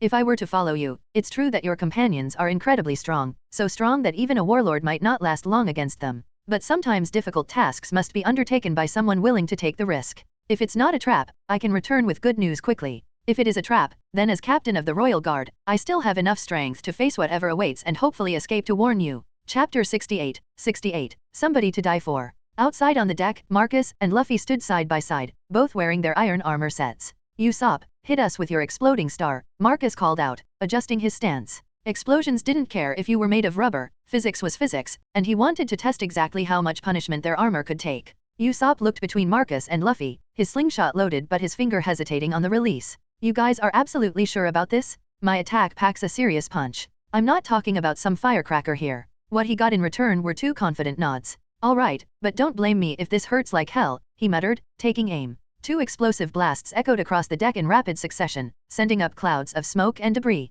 When the dust settled, both Marcus and Luffy were standing exactly where they'd been, completely unharmed. Well, mostly unharmed. Ugh, that stings, Luffy complained, rubbing his eyes. Why does everything have to be so smoky? Marcus blinked away tears and checked his armor's durability display. 3 points of damage, not bad at all for a direct hit from Usopp's explosives. Luffy, let me see your armor. Luffy pulled off his iron chest plate and handed it over. Marcus examined the durability meter and nodded. Same result, 3 points of wear. So armor works the same whether I'm wearing it or someone else is. After collecting the test armor, he found himself deep in thought. How'd it go? Sanji asked, wandering over. I think it really is related to those kicking techniques you mentioned, Marcus replied, pulling out some cobblestone blocks and setting them up for the next experiment. He'd been puzzling over why Sanji's iron boots had lost durability so much faster than expected. His tools and weapons degraded quickly when other people used them, sure, but armor should have been different. The boots weren't just protecting Sanji's feet, they were being used as weapons. Try this, Marcus said, placing 2 cobblestone blocks on the deck.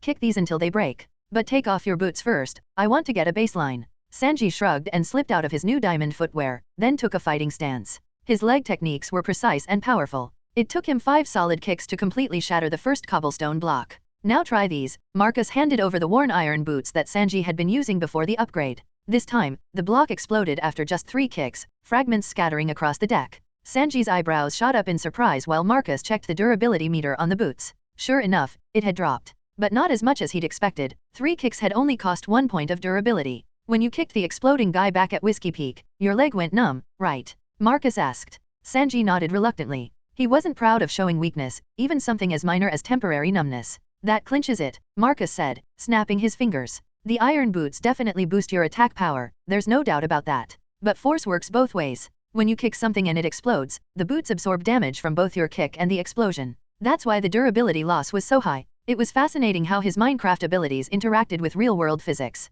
The game mechanics were still there, but they were being filtered through cause and effect. Shame that my equipment won't last as long as I'd hoped, he sighed. Guess I'll need to keep crafting replacements. A sudden memory struck him. Back when he'd used an iron sword against Django and Chu, they'd screamed in agony way beyond what the wounds should have caused. Could his weapons actually add some kind of pain amplification effect? If so, that was a serious combat advantage, since not everyone had the pain tolerance of a hardened pirate. Just as he was pondering these mechanics, he heard a familiar sound. Experience orbs. Lots of them. He turned toward the sound and watched as a steady stream of glowing orbs came floating out of the dining area, drawn to him like magnets. What the hell, he muttered, watching his experience counter climb rapidly. What had just happened? Had he somehow changed someone's fate without realizing it? The orbs kept coming, an almost endless stream that had him staring in disbelief. His level jumped from 40 to 41, then 42, and kept climbing. Finally, it settled at level 45. He stood there stunned. That was a massive experience gain, the kind you'd get from altering the course of major events. Had Vivi officially joined the Straw Hat crew?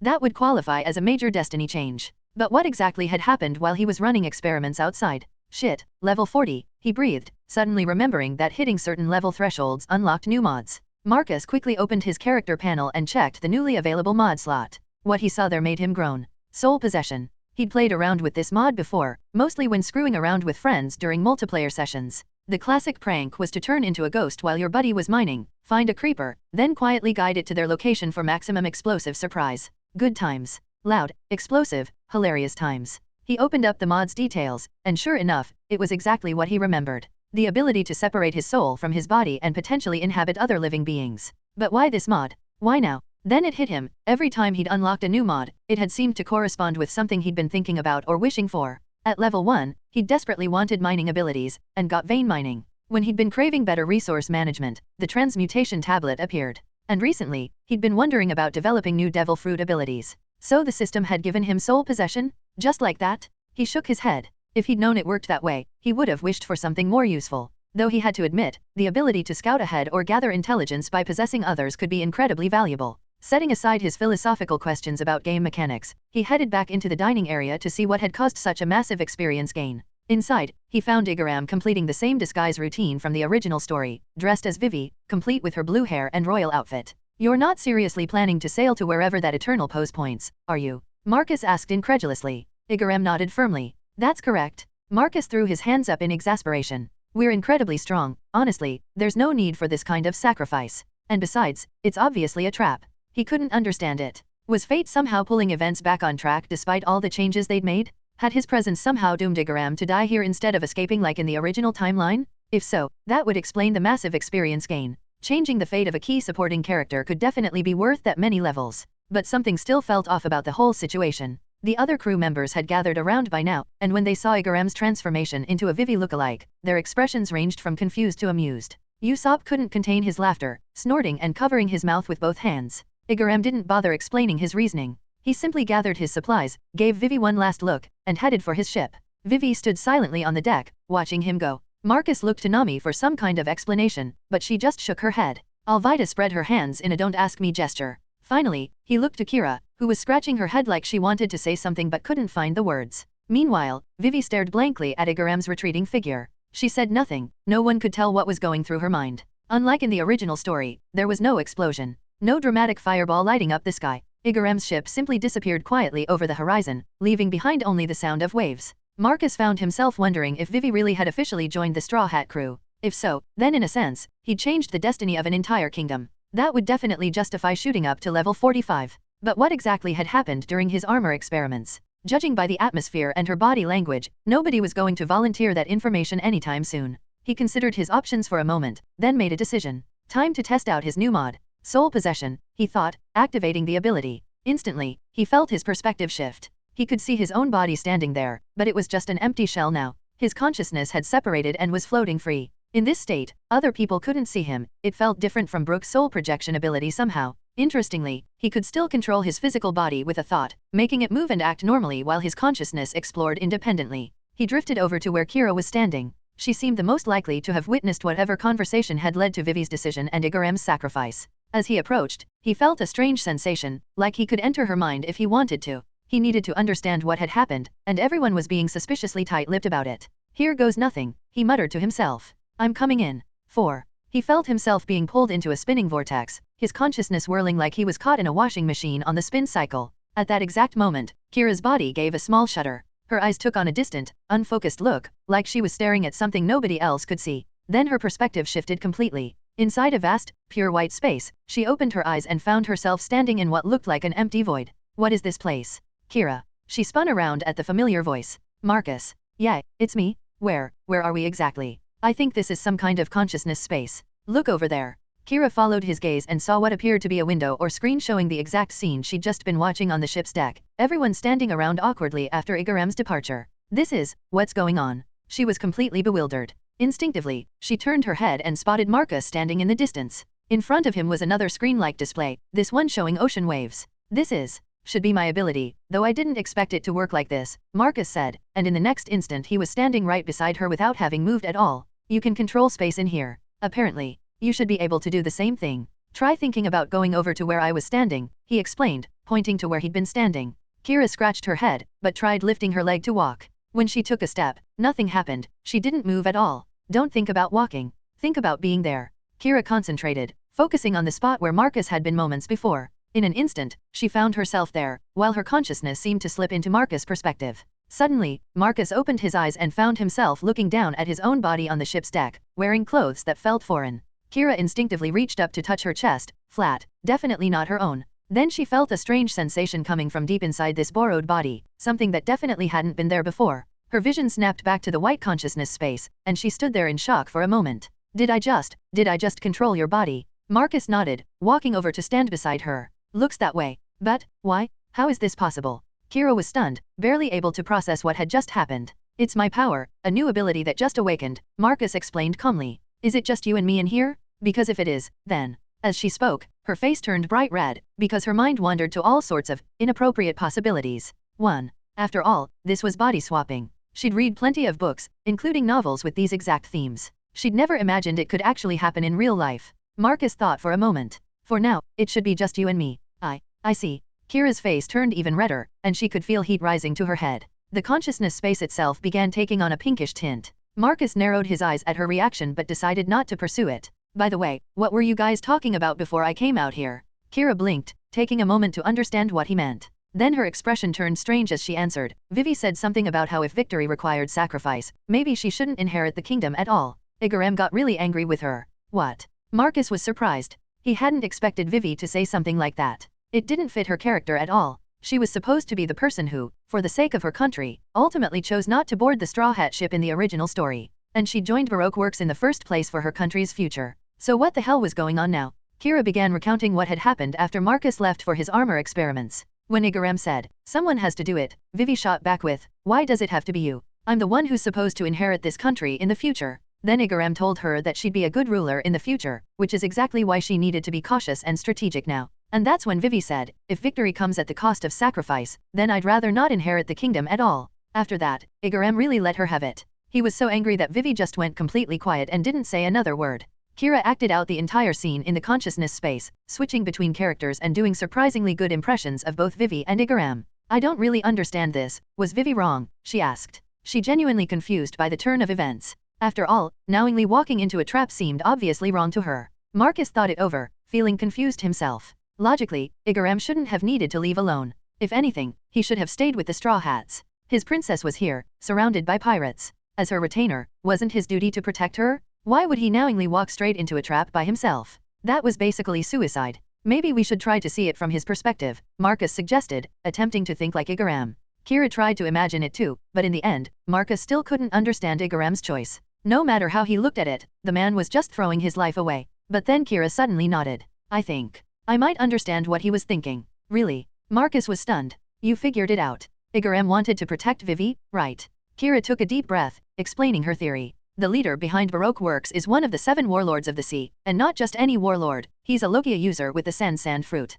No normal attack can even touch him. Meanwhile, our pirate crew doesn't even have bounties. Sure, there are some really strong people here, but... She paused, organizing her thoughts. Then, she gestured around the consciousness space as if indicating the crew. When you look at the bigger picture, what can a small crew with no reputation possibly do against Baroque Works and a warlord? They've got thousands of bounty hunters in their organization. Their influence reaches everywhere. Rather than let Vivi return home to face constant assassination attempts or imprisonment, wouldn't it be better to send her to that little garden place? At least there, no matter what happens afterward, she'd be safe. You really think that's what he was thinking? Marcus blinked, finding it hard to believe, but then he started considering it from that angle. The more he thought about it, the more Igaram's suicidal plan began to make more sense. He had been viewing the situation with knowledge of future events, knowing that the Straw Hats would eventually defeat Crocodile. But from Igaram's point of view, he was facing a legendary warlord of the sea who commanded a massive organization of bounty hunters. Their influence was so vast that a tiny crew with no bounties couldn't possibly challenge them. Looked at that way, it actually made sense. Trap or no trap, Igaram had to go. If it wasn't a trap, he could return to the kingdom and formally report everything, giving them time to prepare resistance against the warlord. If it was a trap, then at the very least he could fake Vivi's death by taking her place. That way, her safety would be secured, leaving her with a chance at survival in the future. If she went back to Arabasta now, the result would be endless assassination attempts and pursuit. Finally understanding the logic, he thought it through further. But then, what about that massive experience gain he'd received? Something had definitely changed to trigger that kind of reward. Could it be that because the Straw Hats had no bounties, Vivi's fate had actually shifted? Maybe she really would join their crew now instead of returning to Arabasta? Or, would Igaram actually die this time? But could Igaram's death alone give him such a huge surge of experience? Marcus knew that gaining levels past 30 had become increasingly difficult. The experience from animals like cows, sheep, or chickens was practically nothing. He'd stopped bothering with them entirely. But this gain, if he had to compare it to something, it was like the experience you'd get from killing the Ender Dragon. 2. Chapter 69, Sympathy for the Devil 2. Marcus scratched his head. Since the plot had already changed so much from the original story, he decided not to overthink it anymore. He'd cross that bridge when he came to it. His gaze settled on Kira, who was looking shy and fidgeting in the consciousness space. Kira. Yes. You just experienced me controlling your body back there. So, would it be okay if I tried controlling your body out in the real world? Marcus finally asked what had been on his mind. Kira's blush had already spread to the tips of her ears. She didn't say a word, just silently handed over control of her body without resistance. Marcus felt his perspective shift. He looked down at his hands, they were no longer his own. At the same time, a strange surge of power flooded into his mind. It was unlike anything he'd experienced before. So this is what Zoan-type devil fruit power feels like, he muttered to himself. He stepped outside the consciousness space and back into his borrowed body. On the deck, the moment Marcus appeared in Kira's body, his own physical form and Kira's eyes met. It was a bizarre feeling, like he could control 2 bodies simultaneously. His original body felt like a mix between first-person and third-person perspective in a video game, something he could operate from a distance. With just a thought, wings began sprouting from his back. He immediately felt odd sensations throughout the borrowed body as it started to transform. Looking down, he realized Kira's body had shifted into a bird-like form. This is way harder to control than I expected. After some quick adjustments and experimentation, he gradually became familiar with Kira's power. It wasn't just about imagination, it required knowledge of biology. The better you understood an animal's anatomy and physiology, the more efficiently you could transform. This probably explained why Kira could never maintain multiple animal traits simultaneously. It was incredibly exhausting because she was essentially trying to force incompatible biological systems to work together. It also explained why her body would undergo strange changes every time she added new animal features. It was like cramming both a bird's and a goat's internal organs into one body. On the surface it might look fine, but inside, the organs were a chaotic mess, struggling to function together and often working against each other, naturally draining stamina at a rapid pace. His wings shifted and evolved as he concentrated.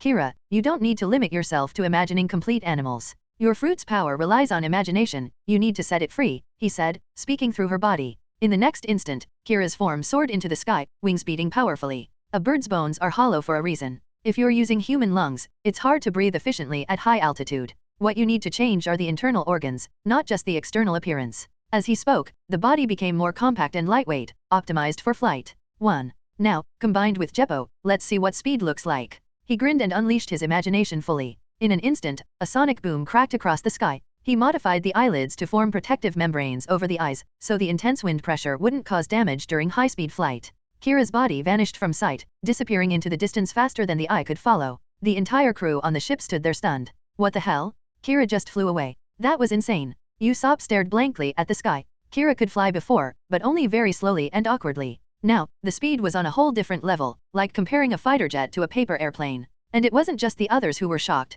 Kira herself was amazed. It was still her body, but it was performing feats she couldn't even dream of achieving. When Marcus returned to the deck, controlling Kira's transformed body, Luffy and Usopp were both staring in amazement. Alvida was equally impressed. When the hell did you learn Jeppo? Marcus handed control back to Kira. The moment she took over her own body again, she immediately collapsed to the deck, gasping heavily and trembling from exhaustion. Whoa. Marcus returned his consciousness to his own body, and that strange surge of devil fruit power vanished completely. Looks like I can't copy fruit abilities into my own body, he sighed, though he hadn't really expected it to work that way. The other crew members quickly gathered around him, all talking at once. Marcus? You have this kind of ability too? That's so unfair, I mean enviable. No wait, I also want to be controlled by Sanji, blurted out, only to get smacked on the head by Nami before he could finish that thought. 1. His choice of words was just too inappropriate to bear. Luffy immediately bounced over, eyes sparkling with excitement. Marcus? Let's fuse together. This isn't fusion. It's more like soul possession, basically me controlling your body while you're still conscious.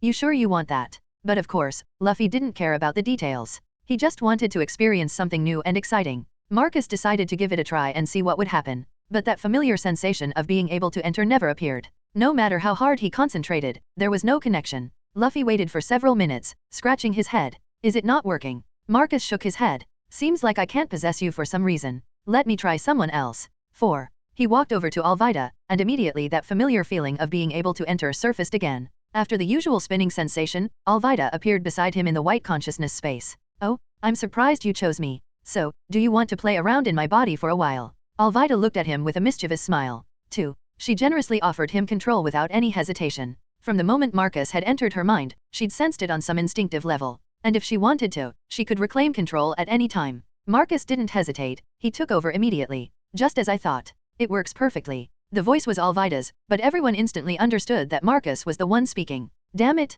I'm so jealous. Sanji lay on the ground with tears streaming down his face, and his resolve toward finding the clear fruit was starting to waver. 1. But Marcus didn't stay, he withdrew and moved on to his next test subject. This time it was Zoro. Soon enough, Zoro also found himself in the pure white consciousness space. Huh. So this is the space Kira was talking about. He rubbed his chin, looking around at the vast emptiness. Looks like it works. Mind if I try controlling you? Marcus asked. Zoro remained silent but allowed him to take over. 1. Marcus drew the Wado Ikimonji from its sheath. But unlike with devil fruit powers, he didn't automatically gain any of Zoro's swordsmanship knowledge, so he couldn't use any of Zoro's techniques. The others naturally noticed this limitation as well. Next came Usopp and Sanji. Neither case was any different. Even with Sanji, despite his Germa genetic modifications, Marcus wasn't able to access those enhanced abilities. This was clearly different from devil fruits, whose powers could be developed through imagination and willpower. Meanwhile, Luffy just watched as Marcus tested one crew member after another. Even Nami and Vivi eventually agreed to participate in the experiment.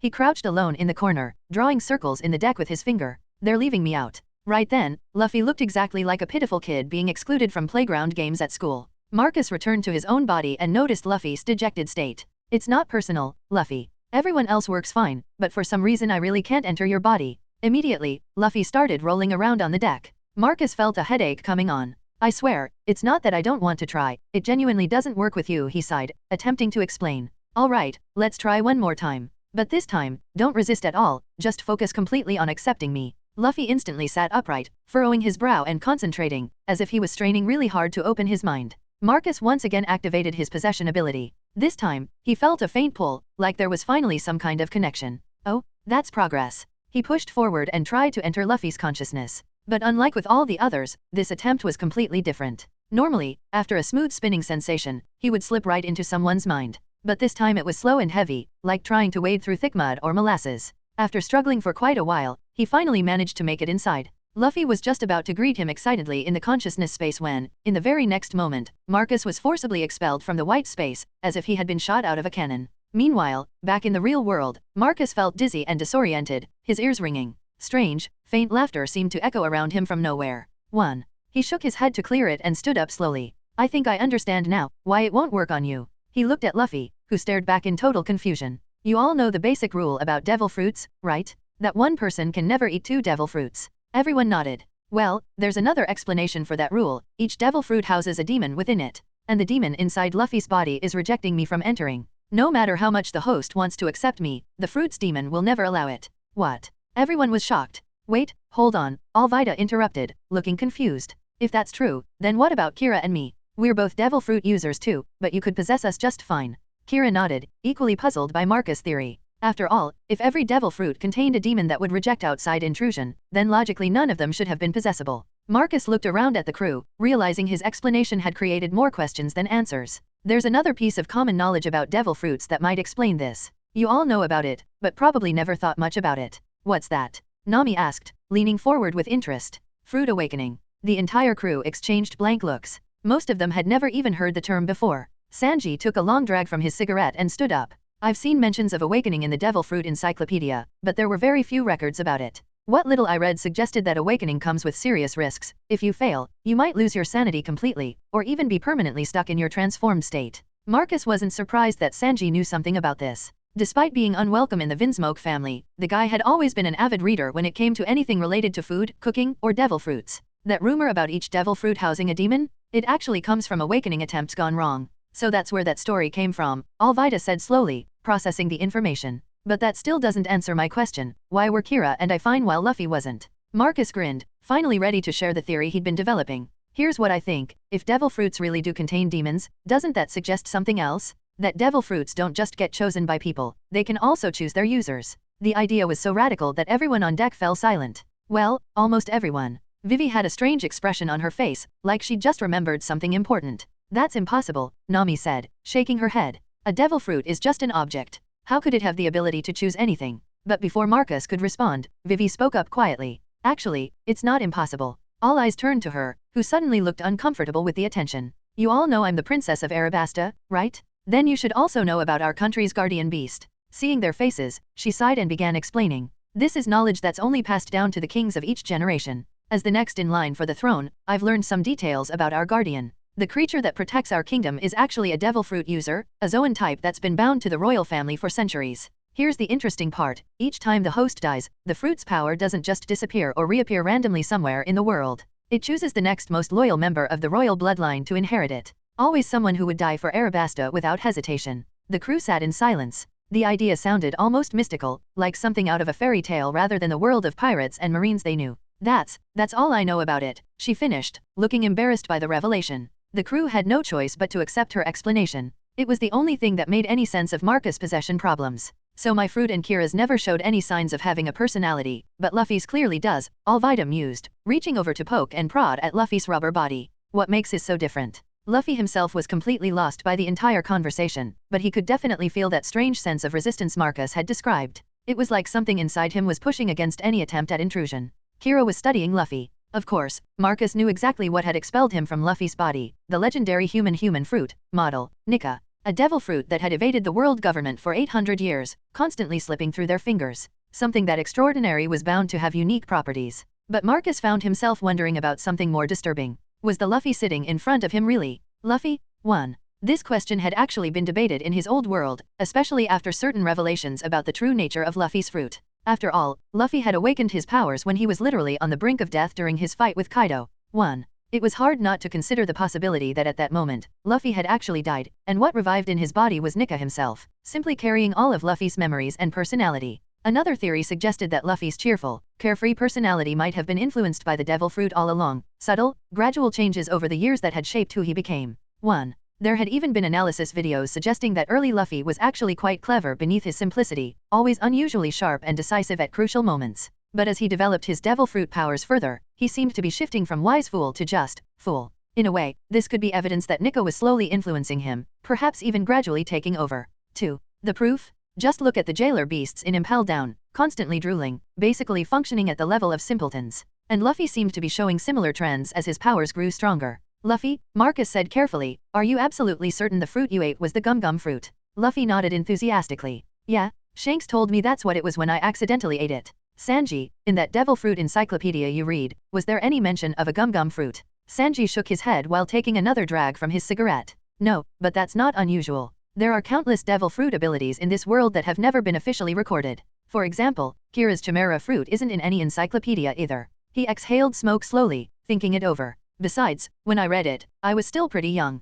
The version I saw might not have been complete anyway. So you're suggesting that what Luffy ate might not actually be the gum fruit? Nami asked. Marcus nodded, then shrugged. Like I said before, both Alvida and Kira work fine with my possession ability. So why would a paramecia type like the gum-gum fruit be different? It makes me wonder if maybe the recorded name was wrong, or if this fruit is something special. Of course, it's also possible that Luffy has just developed his powers so much that he's already approaching awakening. Everyone turned to stare at Luffy, trying to gauge whether he seemed like someone on the verge of a major power breakthrough. 1. What's wrong? Luffy asked, tilting his head. Nothing, Marcus said with a grin. Just telling everyone how amazing you are. Really? I didn't know I was that amazing. 1. Seeing Luffy's oblivious reaction, everyone's expressions turned awkward. If he was really approaching fruit awakening, he certainly didn't act like it. The kid could barely remember to tie his sandals most days. 2. They quickly moved past that topic. Since the log pose has finished recording, we should probably get ready to leave, Nami said, though she looked worried as she glanced at Vivi. But the next island, according to what Miss All Sunday said, takes a full year to record properly. Are you sure that's okay? Vivi's expression grew complicated, but she remained silent. She wasn't stupid, she understood exactly what Igaram had been trying to communicate without words. The longer they took getting to Arabasta, the worse things would become for her people. The rest of the crew stayed quiet as well. Marcus, however, seemed completely unconcerned. I might be able to speed up the log pose recording process. What? Multiple crew members said at once. Normally it takes 3 days to record an island's magnetic field, right? But lately, hasn't it been taking only 2 days? That's probably my doing. Huh. Usopp blinked in confusion. Marcus explained his theory. Everyone nodded along as he explained, though it was pretty obvious that about half of them didn't understand a word of what he was saying. That didn't stop them from pretending they were following his explanation perfectly. 1. So theoretically, you could completely erase an island's magnetic signature from the Grand Line? Nami asked. In theory, yeah, though I'd probably need to dig pretty deep. And so, they finally set sail once more, leaving behind the island. On the shore, countless bounty hunters waved goodbye. Marcus hadn't just left them a simple refuge. The shelter he'd constructed extended 3 levels underground, designed not only for hiding people but equipped with various survival facilities. There were agricultural areas with rich soil, underground orchards, and even modified Minecraft plants, pumpkin vines, watermelon patches, and cantaloupe gardens. With proper management, the 300 or so people could live comfortably without ever going hungry. Such good people, Mr. Nine said wistfully, watching the Going Merry disappear over the horizon. Hard to believe they're actually pirates. What's the matter? Regretting that you didn't chase after Vivi? Miss Monday laughed as she clapped Mr. Nine on the shoulder hard enough to make him stagger. Mr. Nine scratched his head with a laugh. Haha, maybe a little. After all, that was Princess Vivi. We were partners for so long. I never expected it would end like this. Chapter 70, Little Garden. Little Garden. Despite having little in its name, the island was anything but small. When Marcus actually laid eyes on it, he couldn't help but whistle. In the original story, it had seemed like 2 sea kings occupied roughly half the island each. But seeing it in person made him realize just how massive this place really was, at least 3 times bigger than Whiskey Peak, maybe more. At first glance, there appeared to be 2 enormous white mountains dominating the landscape. But he knew better. Those weren't mountains at all, they were fish bones. The skeletal remains of sea kings so massive it was hard to wrap his head around how big they must have been when they were alive. And the most mind-blowing part? The 2 giants who'd managed to hunt down creatures that enormous had to be absolutely terrifying in terms of raw power. Thinking back to the original story, it had always seemed ridiculous that Mr. Three's wax fruit could trap warriors of that caliber. Sure, the wax was supposedly as hard as steel, but come on, Dory and Brokey were former captains of the giant warrior pirates. Even exhausted from their century-long duel, they should have been able to break free. Marcus found himself wondering if they'd run into the giants during their stay here. That could get interesting real fast. The Going Merry followed a small stream deeper into the island, and it didn't take long for the crew to spot the local wildlife. Usopp took one look at the massive beasts roaming the shoreline, each one at least 3 to 4 meters long, and started trembling. You know what? Maybe we should just stay on the ship. This place looks way too dangerous. Nami nodded immediately. I'm with Usopp on this one. Staying put sounds like a reasonable plan. But Vivi was excited as she stared at the prehistoric creatures wandering around. Having grown up locked away in the palace, she'd always dreamed of exploring the outside world. Even joining Baroque works had given her some freedom, but most of her time had been consumed by missions. She'd rarely had a chance to just explore for the sake of exploring. 2. Now, finally, she had a moment of freedom. I think I've seen that one in books before. It's a saber-toothed tiger? Oh my god, look over there? That's a dinosaur? This is a prehistoric island. Vivi pointed excitedly at a long-necked dinosaur peacefully munching on tree leaves. Dinosaurs. Usopp's eyes bulged. I think I just came down with a serious case of can't set foot on dangerous islands disease. Nami nodded vigorously. Yeah, I'm feeling symptoms of that illness coming on. Meanwhile, Kira had spread her wings and taken to the air, circling above the island to get a better view of the prehistoric wonderland spread out below them. I can see a T-Rex. Oh, it's fighting a Triceratops. This is incredible. Can I go get a closer look? She called down excitedly. I'm coming too. Luffy shouted back, stretching his arms up to grab onto Kira's legs. The two of them prepared to take off together for some sightseeing. Hold on, Kira, he yelled down to the ship. Hey, Sanji, my lunch. Sanji had already anticipated this and stepped out of the kitchen with a packed bento box, which he tossed up into the air. Luffy caught it. He quickly prepared additional lunch boxes for the others who might be venturing onto the island. When it came time to offer food to Nami and Usopp, both of them shook their heads. We're definitely not going anywhere. No problem. There's plenty more in the kitchen if you get hungry. Help yourselves. Wait, you're leaving too? Usopp asked suspiciously, not liking where this was heading. We're running low on certain seasonings, so I figured I'd do some foraging. Besides, I've always wanted to try cooking dinosaur meat. This might be my only chance. Sanji watched Kira and Luffy flying off into the distance. That lucky bastard gets to grab onto Kira like that right in front of everyone. Zoro let out a massive yawn and stretched. Huh? We're already at the island? Might as well take a walk and see what's what. As he got up to leave, he noticed Sanji was also preparing to head out. The two rivals locked eyes, and Marcus could see the sparks flying between them. You're going hunting too? Perfect. Make sure you bring back a dinosaur while you're at it. We'll have dinosaur stew tonight. Zoro smirked. Don't worry. I'll bring back one way bigger than whatever scrawny thing you managed to catch. Sanji's forehead immediately bulged with veins. What did you just say? I said I'll catch a bigger dinosaur than you, Cook. That too complicated for your pretty boy brain to understand. You moss-headed bastard? Fine. Let's make it a proper contest then, see who can bag the biggest prey. You're on. Just like in the original story, the two prepared for their hunting competition, both wanting to prove their superiority over the other. That left Marcus, Usopp, Nami, Vivi, and Alvida still on the ship. Marcus packed some food supplies into his inventory, then announced his plans. I'm gonna head up to check out that volcano crater and do some mining while I'm at it. Can I come with you? Vivi asked, clearly eager for adventure. Marcus looked at her thoughtfully. You sure about that? My route's probably going to be pretty boring, just a lot of digging and resource gathering. Or you could come with me instead, Alvida interjected. I'm planning to hunt some dinosaurs myself. Should be a lot more exciting than watching someone mine rocks. Sanji immediately perked up at this. Oh, you are joining our competition? That's wonderful. Your catch will definitely be bigger than that moss head's. Zoro rolled his eyes dismissively. You're gonna die in the arms of a woman someday. 4. With that parting shot, he stalked off into the jungle. Vivi considered her options for a moment, then made her decision. She climbed onto Karu's back and chose to follow Alvida. 2. And just like that, only Nami and Usopp remained, suddenly very aware of how exposed and vulnerable they were. Wait a minute. Usopp said. They all just left us here alone? What are we supposed to do? Nami also realized this. With everyone else gone, the two of them felt like the air around the ship had become thicker. And Nami? What? She asked nervously, glancing around at the sounds echoing from the jungle. Protect me. Get lost.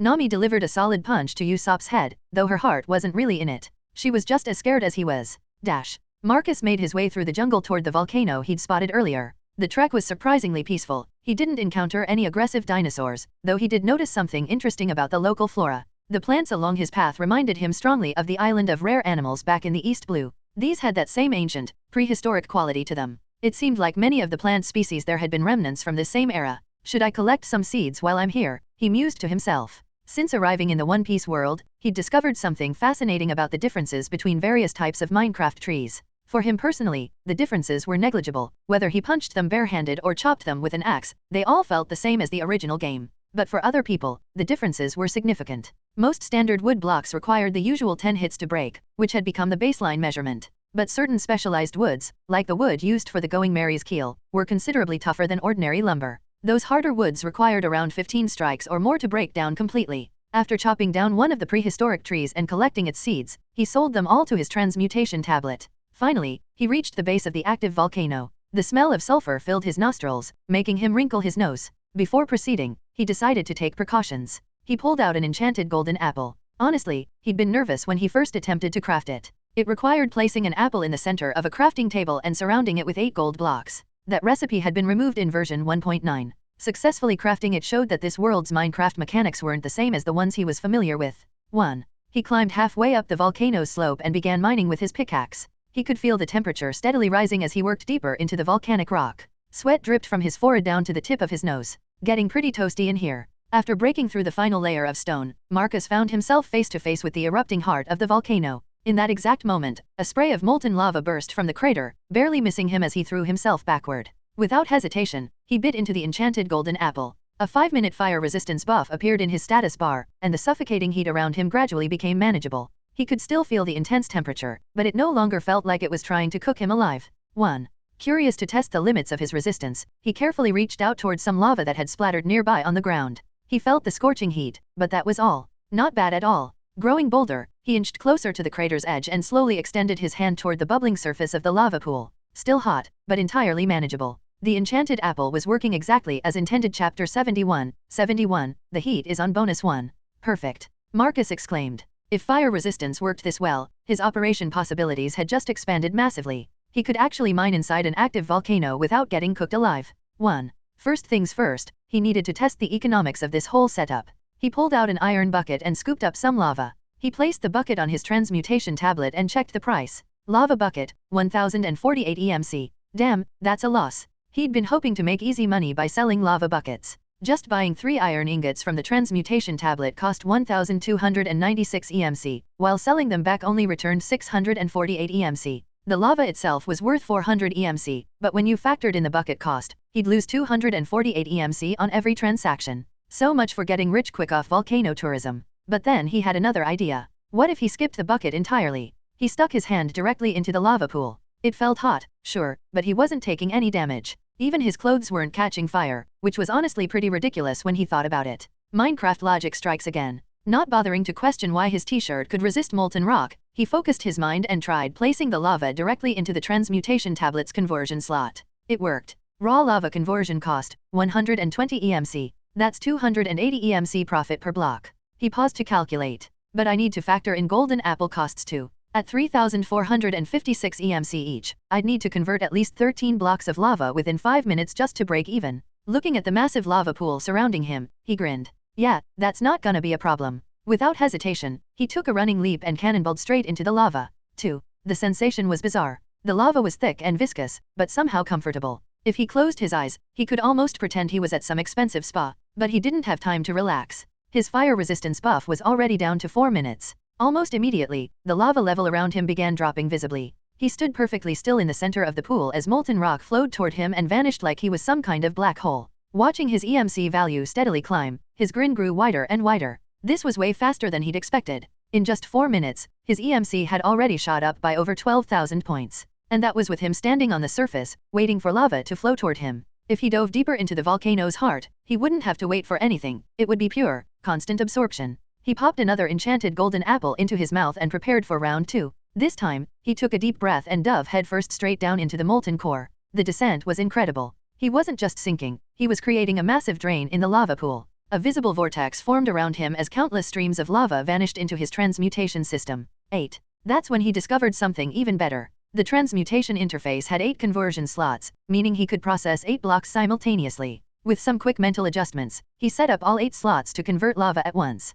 Now he was absorbing 8 cubic meters per second instead of just 1. Watching his EMC rise at 8 times the previous speed, he felt like he'd struck oil. Well, technically he'd struck lava, but the principle was the same. About 100,000 EMC per minute, to hit 80 million, that's 13 hours or so. Even with the massive efficiency boost, spending 13 hours swimming in lava sounded pretty miserable. Plus he was worried about what prolonged exposure might do. Wait a second. I haven't tested obsidian prices yet. The idea hit him like lightning. If obsidian was worth more than 280 EMC per block, he could potentially speed this up even more. He pulled out a water bucket and stopped his descent, swimming back up until he could see the volcanic crater above. Then he carefully poured water against the rocky wall. Steam hissed and billowed as the water hit molten rock, and obsidian began forming in perfectly cubic blocks. He whipped out his diamond pickaxe and activated vein mining, but first he made sure to reclaim his water bucket. No point wasting lava if there was a limited supply. Crack! The pickaxe slammed into the obsidian wall, and thanks to vein mining, the entire formation shattered at once.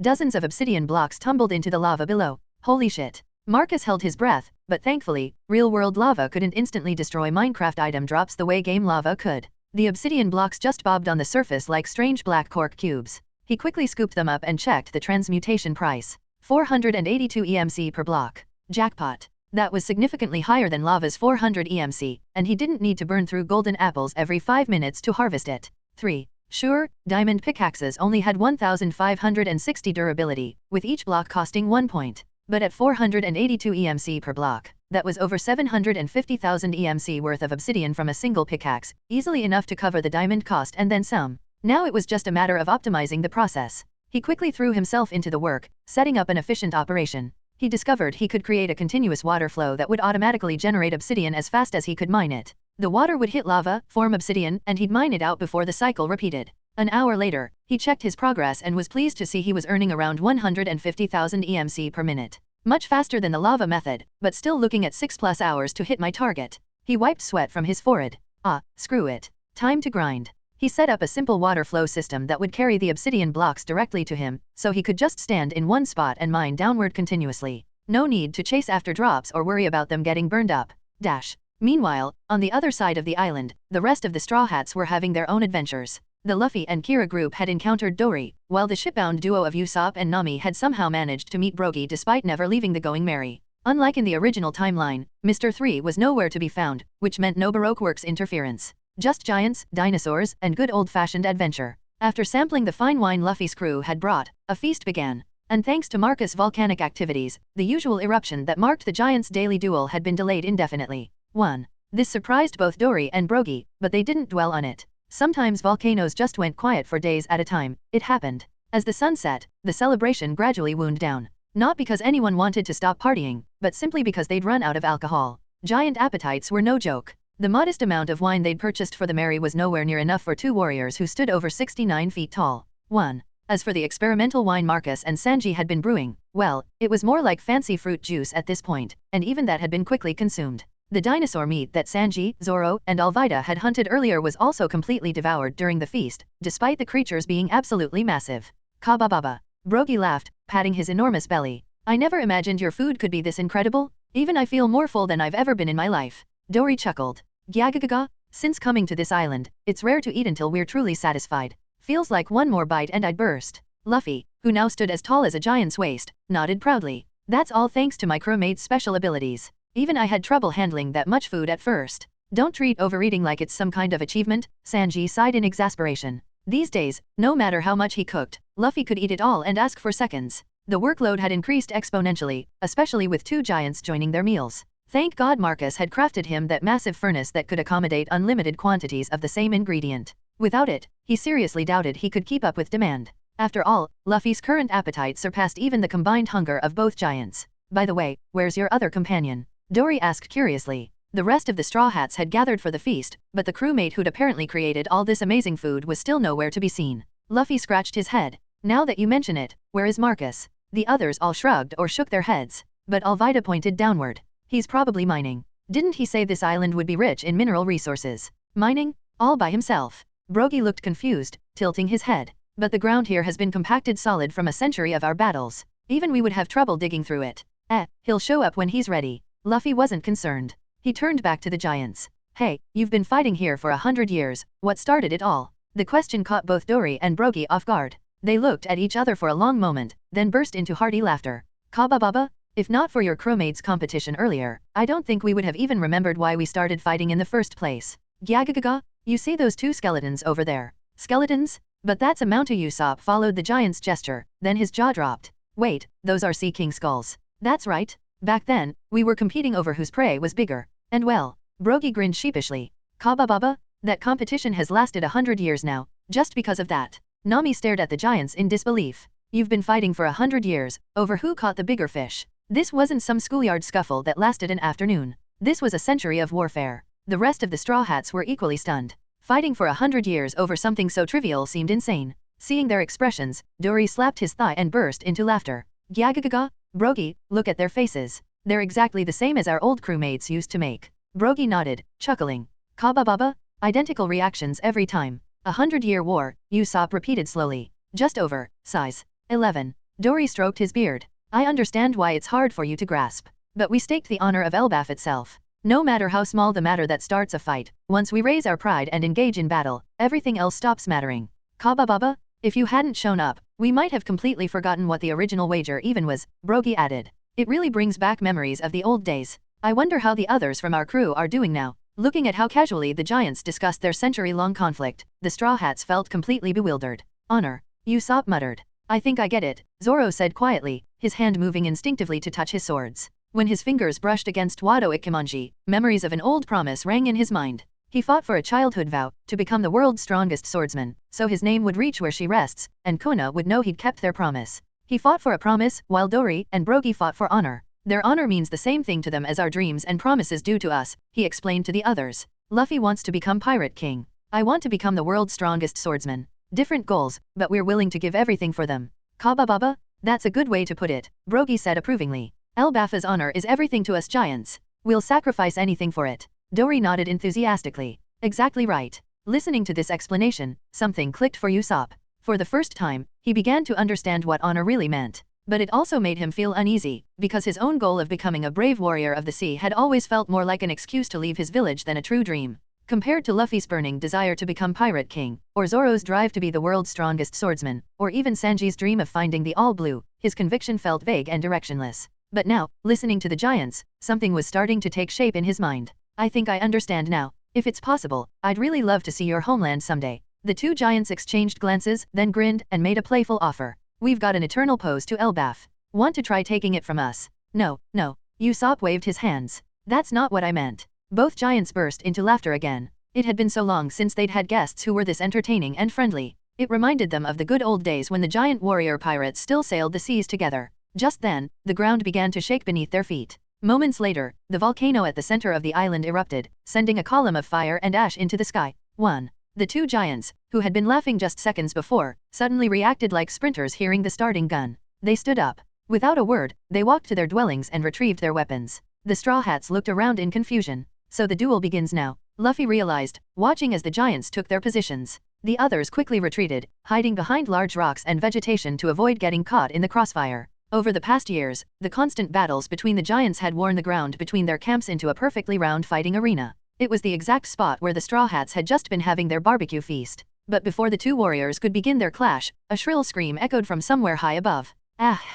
At first, the sound was distant and faint. Then everyone looked up and saw a human figure plummeting from the sky. Damn it. The sight left Dory and Brogy completely baffled, while Luffy squinted upward in confusion. That guy should be Marcus, right? Alvida asked, shading her eyes against the sun. The others looked up and nodded in agreement. Yeah, definitely looks like him. How the hell did he fall from the sky? Zoro wondered aloud. While the rest of them made casual observations from the safety of the ground, Marcus was frantically going through his inventory in midair. He quickly pulled out a water bucket. He'd never actually tested the MLG water bucket trick in this world before. Honestly, he'd never really wanted to experiment with it, because if something went wrong, that would be the end of him. 2. Seeing the ground rushing up fast, he gritted his teeth. At the last possible moment, instead of placing just a single bucket of water, he generated an infinite water source. After all, he wasn't falling feet first like in the game. A single cubic meter of water might not be enough to cushion his entire body. He braced himself for impact. Boom! The crash came, but it wasn't nearly as devastating as he'd feared.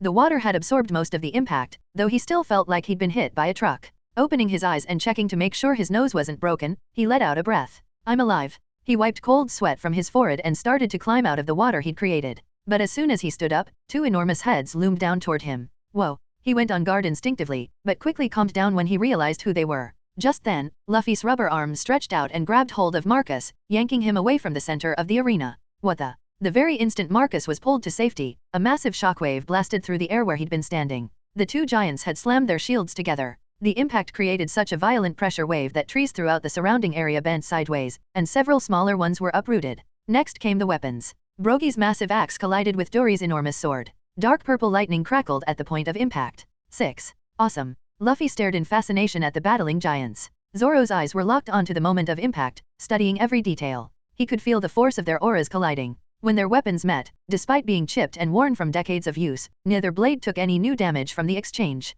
So that's armament hacky, he murmured. Wham! The giants' shields crashed together, this time sending out a shockwave far stronger than before. Even though the Straw Hats had retreated to what they thought was a safe distance, they were still blown off their feet by the wind pressure. Kaba Baba? Just as I thought, only after eating my fill do I have the strength to really fight. Brogy roared. Dory was equally thrilled. Gyagagaga, today is the day we finally settle this once and for all. The truth was, given the giants' enormous appetites, it was a miracle the ecosystem of Little Garden had survived this long. The fact that dinosaurs and countless other creatures still roamed the island wasn't because the land was particularly abundant, it was because Dory and Brogy had never hunted it to extinction. They'd been operating on half-empty stomachs for decades, never able to hunt enough to truly satisfy their hunger. But now, with bellies full of Sanji's enhanced cooking and special buffs boosting their abilities, they were fighting at 150% of their normal strength. The battle that followed was more intense than any they'd fought in the past century. The giants clashed with their weapons, grappled with their bare hands, and even resorted to throwing boulders the size of houses at each other. Each exchange sent shockwaves rippling across the island, and the Straw Hats had to keep retreating further and further to avoid being caught in the destruction. Marcus, still slightly dazed from his skydiving experience, watched the spectacle. Damn, he muttered.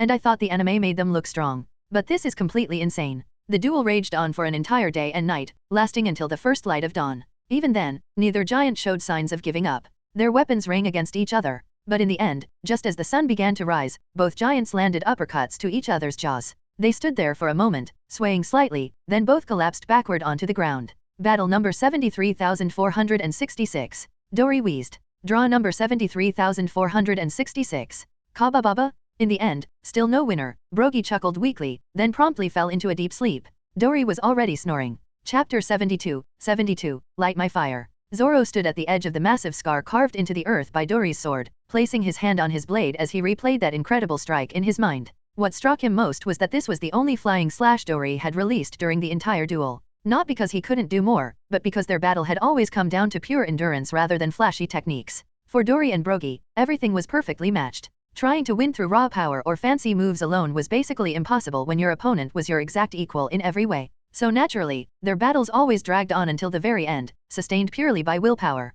But did that mean they weren't fighting at full strength? Hell no. They were giving everything they had, every single time. They just weren't wasting energy on pointless displays of power. Over this 100-year war, neither giant had remained stagnant. They'd both grown stronger. That massive 100-meter slash had actually been redirected by Brogy's shield, which had deflected and channeled its force. Looking around, Zoro spotted another sword scar cut into the ground nearby, but this one hadn't created a 100-meter gash. Hell, it hadn't even damaged the surrounding trees. So this is what the old man was talking about, he muttered, touching the unmarked trees. The ability to cut nothing, and yet still be able to cut through steel. He looked at the two giants lying on the ground, snoring peacefully in their sleep.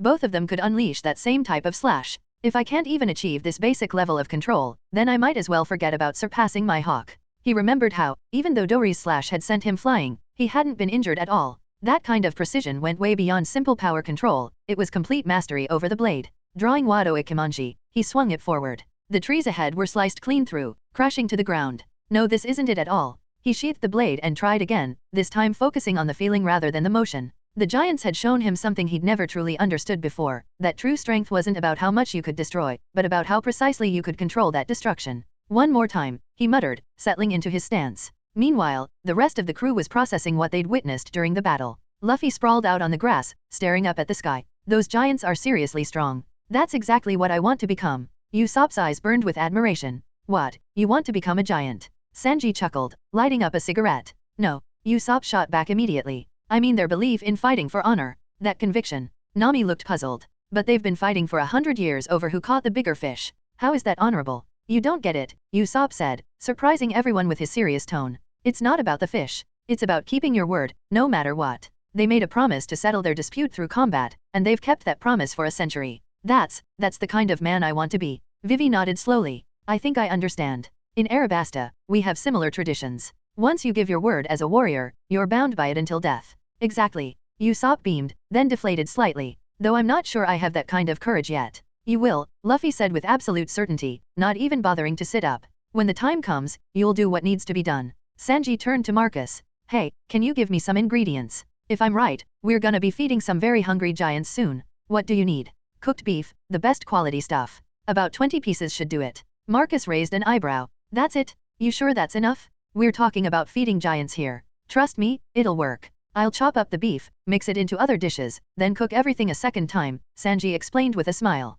Plus, after that battle, they're going to need more than just calories. They'll need something to help them recover. Marcus nodded and accessed his transmutation tablet, purchasing high-quality cooked beef and handing it over. Sanji immediately got to work, already planning his next culinary masterpiece. He'd learned a lot about Marcus' food and how it interacted with normal ingredients. The key was finding the right ratios and cooking methods to maximize the effects. Kira sidled up to Marcus. By the way, why did you fall from the sky earlier? Oh, that. Marcus scratched his head sheepishly. I went to check out the volcano crater, right? I wanted to see if I could convert lava. Turns out I could, but I accidentally converted way too much. When I stopped the process, all that lava surged back at once and the volcano erupted, launching me straight into the sky. Kira's eyes went wide. Wait, doesn't that mean you were surrounded by lava? Are you okay? Yeah, I'm fine, Marcus said with an awkward laugh. The truth was way more complicated than he was letting on. Because of the water buckets he carried, whenever lava started flowing toward him, it instantly solidified into obsidian. For a short while, this worked perfectly, creating a protective barrier and preventing dangerous air pockets from forming. But as he dug deeper into the crater, the opening kept getting wider and wider. When he finally withdrew all the water and mined out the obsidian he'd created, the sunken lava immediately surged upward to fill the massive void he'd left behind. It was like bouncing a ball on water, except the ball was him and the water was several thousand tons of molten rock. The rebound force had launched him into the air. If lava flowed as fast as water, he probably would have been blasted several thousand meters into the sky, becoming the first person to accidentally visit space in the One Piece world. 1. He checked his transmutation interface, where the bomb fruit was slowly being processed. The progress bar showed 99% complete. He was excited about this. After all, wasn't he working so hard specifically to convert the bomb fruit into a Minecraft item? Under his watchful gaze, the transmutation finally finished. The fruit's appearance remained exactly the same, it hadn't turned blocky like other converted items. He focused his consciousness on it and saw the price, 1 million EMC. A nice, round number. That seems way too cheap. Maybe there's a huge difference between selling and buying prices? With that thought, he sold the bomb fruit and watched 1 million EMC get added to his account. Then he checked the purchase interface. 2 million EMC. Exactly what he'd expected. The transmutation tablet wasn't making any exceptions for devil fruits, standard 100% markup. But still, this price is ridiculous. It cost 80 million EMC to convert this thing, and now buying and selling is this cheap. He was baffled by the economics of it all. Either the transmutation process was incredibly inefficient, or there was some hidden value he wasn't seeing yet. At the exact moment he sold the bomb fruit, somewhere several islands away, an ordinary apple quietly transformed. 1. Looking at his remaining 10 million EMC, he bought the bomb fruit back. It was identical to when he'd sold it, no changes whatsoever. Even the name was the same, Paramecia type bomb fruit. After thinking for a moment, he bought another one. Same result. Clearly, he could now mass-produce bomb fruits infinitely, and the cost was only 2 million EMC each. 4. That was expensive, but definitely affordable if he wanted to create an army of exploding people. Now came the real test. Did this fruit work differently from a normal devil fruit? The problem was that he could sense that since he already had devil fruit powers, eating another one would have no effect. He was still bound by the fundamental rule, one person, one devil fruit. That meant Luffy, Alvida, and Kira probably couldn't eat another one either. But he was curious about one thing. What would happen if someone ate 2 identical devil fruits? Would they become stronger? Would the powers conflict and cancel each other out? Would nothing happen at all? Or maybe the 80 million EMC he'd spent just gave him the right to mass-produce them, without any additional effects? Who should I test this on? Marcus pondered, looking around at his crewmates. Soon enough, he approached Usopp with his fruit. Hey, want a devil fruit? Caught completely off guard, Usopp tilted his head. You actually got another devil fruit. He was surprised. He knew Marcus seemed to have a knack for finding them, but this was still unexpected. What kind of power does it have? The others quickly gathered around. Even Zoro paused his training to listen. Marcus pulled out the devil fruit. Paramecia type bomb fruit. Isn't that Mr. Five's ability? Vivi exclaimed in shock. Well, he's been dealt with, and I happened to acquire his power, Marcus said vaguely, shrugging it off. Alvida remained silent. She hadn't found the bomb guy, but she had captured Miss Valentine instead, who was currently tied up back in Whiskey Peak. That's why she'd rushed to find Marcus earlier, but he told her not to worry about it. The others crowded around curiously, examining the bomb-shaped fruit. Usopp stared at the bomb fruit, his eyes flickering with interest. He couldn't deny it. He was envious of Luffy and Marcus. Saying otherwise would be a lie. Back when he'd first learned about devil fruits, he hadn't seriously considered eating one because he felt embarrassed about it, and honestly thought it didn't suit his fighting style. But now, faced with this bomb fruit, he was tempted. Chapter 73, Bang bang, my baby shot me down. Usopp finally accepted the bomb fruit, though he looked like he was wrestling with second thoughts. You're really giving this to me? If you don't want it, how about giving it to Sanji? Marcus said with a shrug. His kicking techniques combined with explosion powers would probably be pretty strong.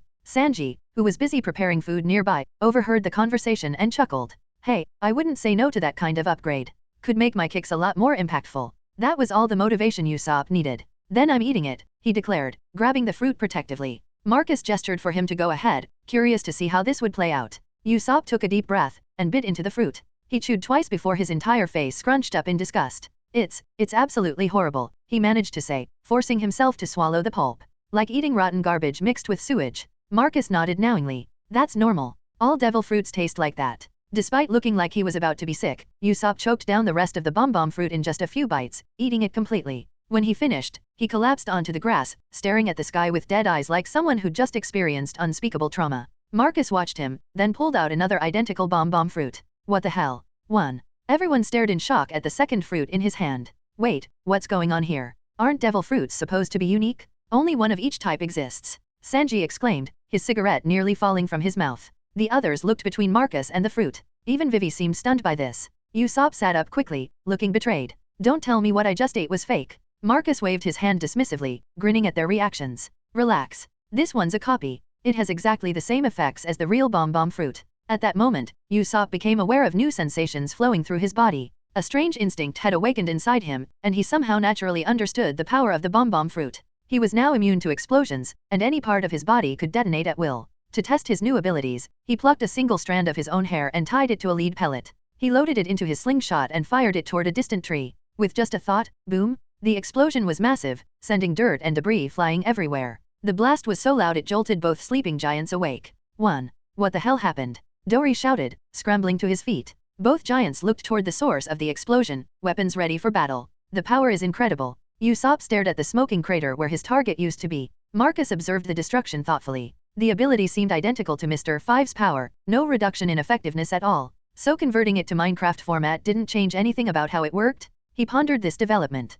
Had he really spent 80 million EMC just for the ability to mass-produce devil fruits? That wasn't exactly a loss, but it was slightly disappointing. He'd been hoping for some kind of enhancement or modification. Looking at the second bomb fruit in his hand, he wondered what would happen if Usopp ate this one too, but after thinking it over, he decided against experimenting. Whether it would do nothing or make Usopp explode from the inside, it wasn't worth the risk. Vivi, having witnessed this entire exchange, asked for more details about how the bomb fruit worked. After hearing the explanation, her expression turned weird. No wonder Mr. Five was always called the Bomb Man. He could only use parts of his body for attacks. Yet, if I'm understanding this right, Usopp said, testing small explosions in his palm, for long-range attacks, I have to use pieces of myself. For close combat, I can trade stamina to create explosions directly. And the power depends on the mass of whatever body part you use. Exactly. If I shaved off all my hair, I could probably create one massive explosion. But there's a time limit once parts leave my body. The smaller the piece, the faster it loses power. Usopp demonstrated by pulling out another hair.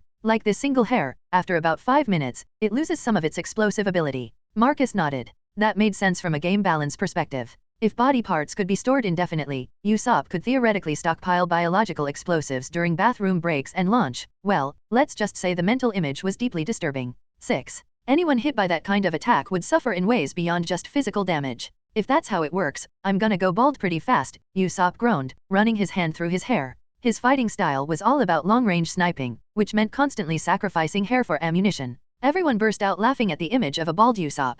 Marcus patted him on the shoulder. Hey, if you go bald, at least you'll get stronger too. 3. Usopp looked at him with exasperation. Marcus turned to the rest of the crew. So, anyone else want one? The remaining fruitless crew members all stayed quiet. Sanji and Zoro had their own fighting styles and didn't rely on devil fruit powers. Sanji was still holding out hope for the clear fruit anyway. As for Nami and Vivi, Nami definitely didn't want to be pulling out her own hair for weapons, let alone using other bodily substances for combat. The whole concept was deeply unappealing to her. 2. Vivi, meanwhile, didn't expect Marcus to offer her one anyway. They hadn't been traveling together very long, and she was technically still just a passenger. All four remained silent. Marcus didn't push the issue. No problem. Just speak up if you change your minds. Instead of putting the fruit away, he stored it in his inventory where it would be easily accessible. When he turned around, he found both giants staring at him with eyes bigger than car tires. So you people actually found devil fruits? Dory asked. Incredible, Brogy nodded, equally impressed. Marcus glanced at the two massive warriors and asked, you two want one? The giants looked at each other. Gahahaha, it's tempting, Dory admitted. But we'll pass, Brogy added firmly. Before we settle our duel, we won't eat devil fruits as shortcuts to power. Fair enough, Marcus said with a shrug. He was curious though, if a giant ate the bomb fruit, wouldn't the resulting explosions be absolutely ridiculous? Their sheer size alone would make them walking weapons of mass destruction. In terms of raw mass, they were on a completely different level. A single strand of giant hair might be more powerful than all of Usopp's hair combined. And their natural stamina far exceeded anything Usopp could manage. After this exchange, both giants simply lay back down and returned to their naps, apparently considering the conversation over. Marcus felt tired too after staying up all night watching their battle, so he decided to head back to the ship for some rest. The others nodded in agreement, they were all exhausted. Luffy, of course, had no such concerns. He just plopped down right where he was and fell asleep on the grass. Nobody bothered to wake him. Sanji announced he'd stay up to cook, since everyone would definitely be starving when they woke up after fighting and watching battles all night. Back on the ship, Marcus had an idea. He placed the spare bomb fruit in the hallway, pried up a wooden floorboard, and hid it underneath a trapdoor. Just in case Vivi wanted it but was too shy to ask directly. If anyone wants to eat it later, just take it yourself, he announced before heading to his quarters. The others didn't think much of his offer and went to their rooms. In the women's quarters, the girls began changing clothes, preparing to wash up before sleeping. Meanwhile, one of Kira's chickens waddled out of the room, wandering into the hallway. Its beady eyes were immediately drawn to something glinting under the loose floorboard. 2. When Marcus woke up hours later, it was already afternoon. He stepped out of his room planning to wash up, but after only 2 steps, he noticed an egg lying on the hallway floor. He didn't think much of it at first. The chicken from the women's quarters belonged to Kira, and sometimes when doors weren't properly closed, it would wander around the ship. Finding eggs in random places wasn't exactly unusual. Minecraft eggs were weird items anyway, sometimes useful, sometimes not. You could eat them raw or cooked, though even Sanji couldn't use them to make proper dishes. Their main purpose was being thrown against walls to hatch into chicks. Marcus picked up the egg and headed toward the livestock area where they kept cows, sheep, and chickens together. He was planning to just toss it against a wall to spawn another chicken. But the moment he touched it, something felt wrong. This egg was too smooth. Minecraft eggs always had rough, angular edges with a sandpaper-like texture. But this one felt strangely round and sleek. He looked more closely and spotted something etched into the shell. What the hell? Exploding egg. He stared blankly at the egg in his hand. Then, as if lightning struck, he spun around and saw that the trapdoor had been pried open. The bomb fruit was still there, but it clearly had a chunk missing from one side. He picked up the devil fruit to inspect it more closely. The name had changed completely. Paramecia type bomb fruit, invalidated. He checked the recycle value in his interface. 0. Obviously, it was completely useless now. Oh, you've got to be kidding me. He made his way to the women's quarters and found the door locked. He hesitated for a moment, then knocked anyway. Soon he heard movement inside, followed by footsteps approaching the door. What's wrong? Kira asked, opening the door while wearing pajamas and rubbing sleep from her eyes. Where's your pet? Clucky?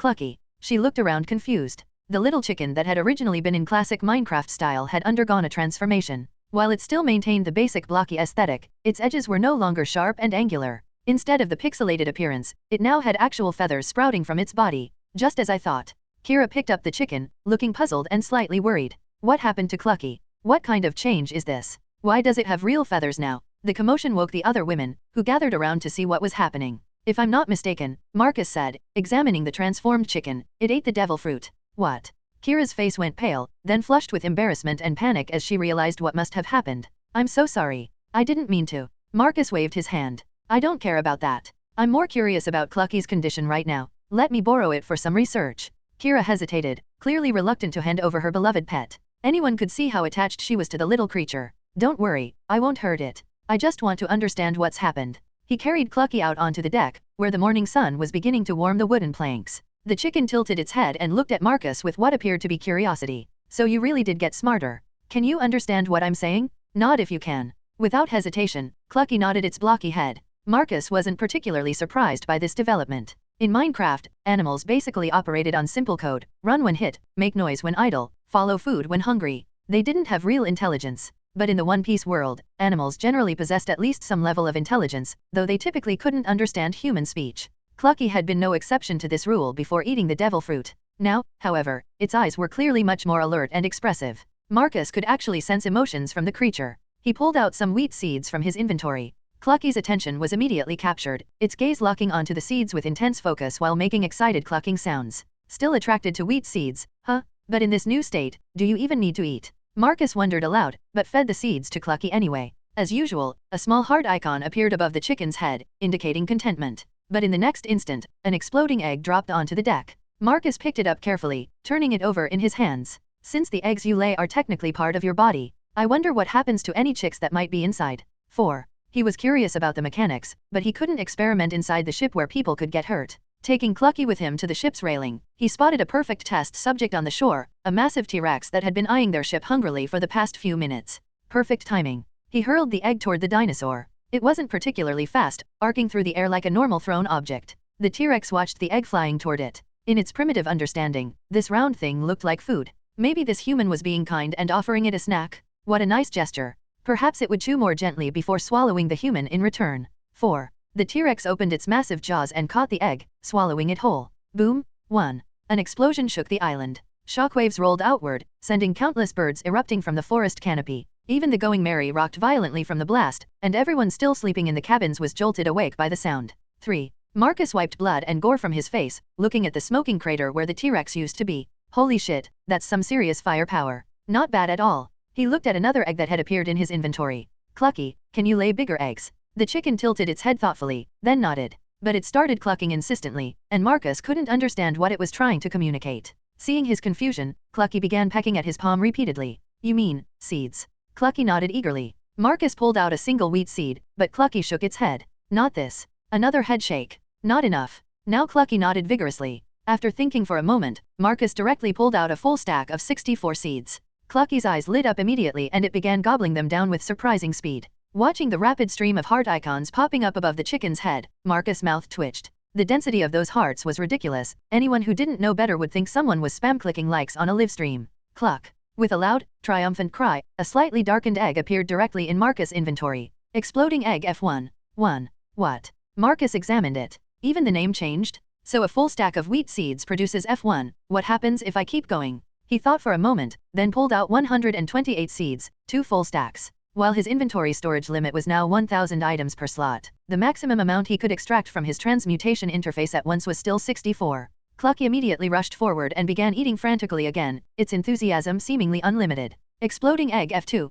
Interesting. Marcus continued experimenting, feeding Clucky increasingly large amounts of wheat seeds and documenting the results. Exploding egg F3. Exploding egg F4. Exploding egg E1, times 2. Exploding egg E2. The pattern became clear. Every 64 wheat seeds increased the egg's power grade by 1 level, starting from F1 and going up to F4. After reaching E1, however, the required amount doubled, not just an additional 64, but 128 total. If his theory was correct, the next level would be D1, requiring 256 seeds. Above that would be C1, C4, then 512 seeds for B1. But first, he needed to test the destructive power of these enhanced explosives. A normal exploding egg had roughly the same power as a single block of TNT. 2. He looked at the F2 egg thoughtfully, then threw it much farther away from the ship.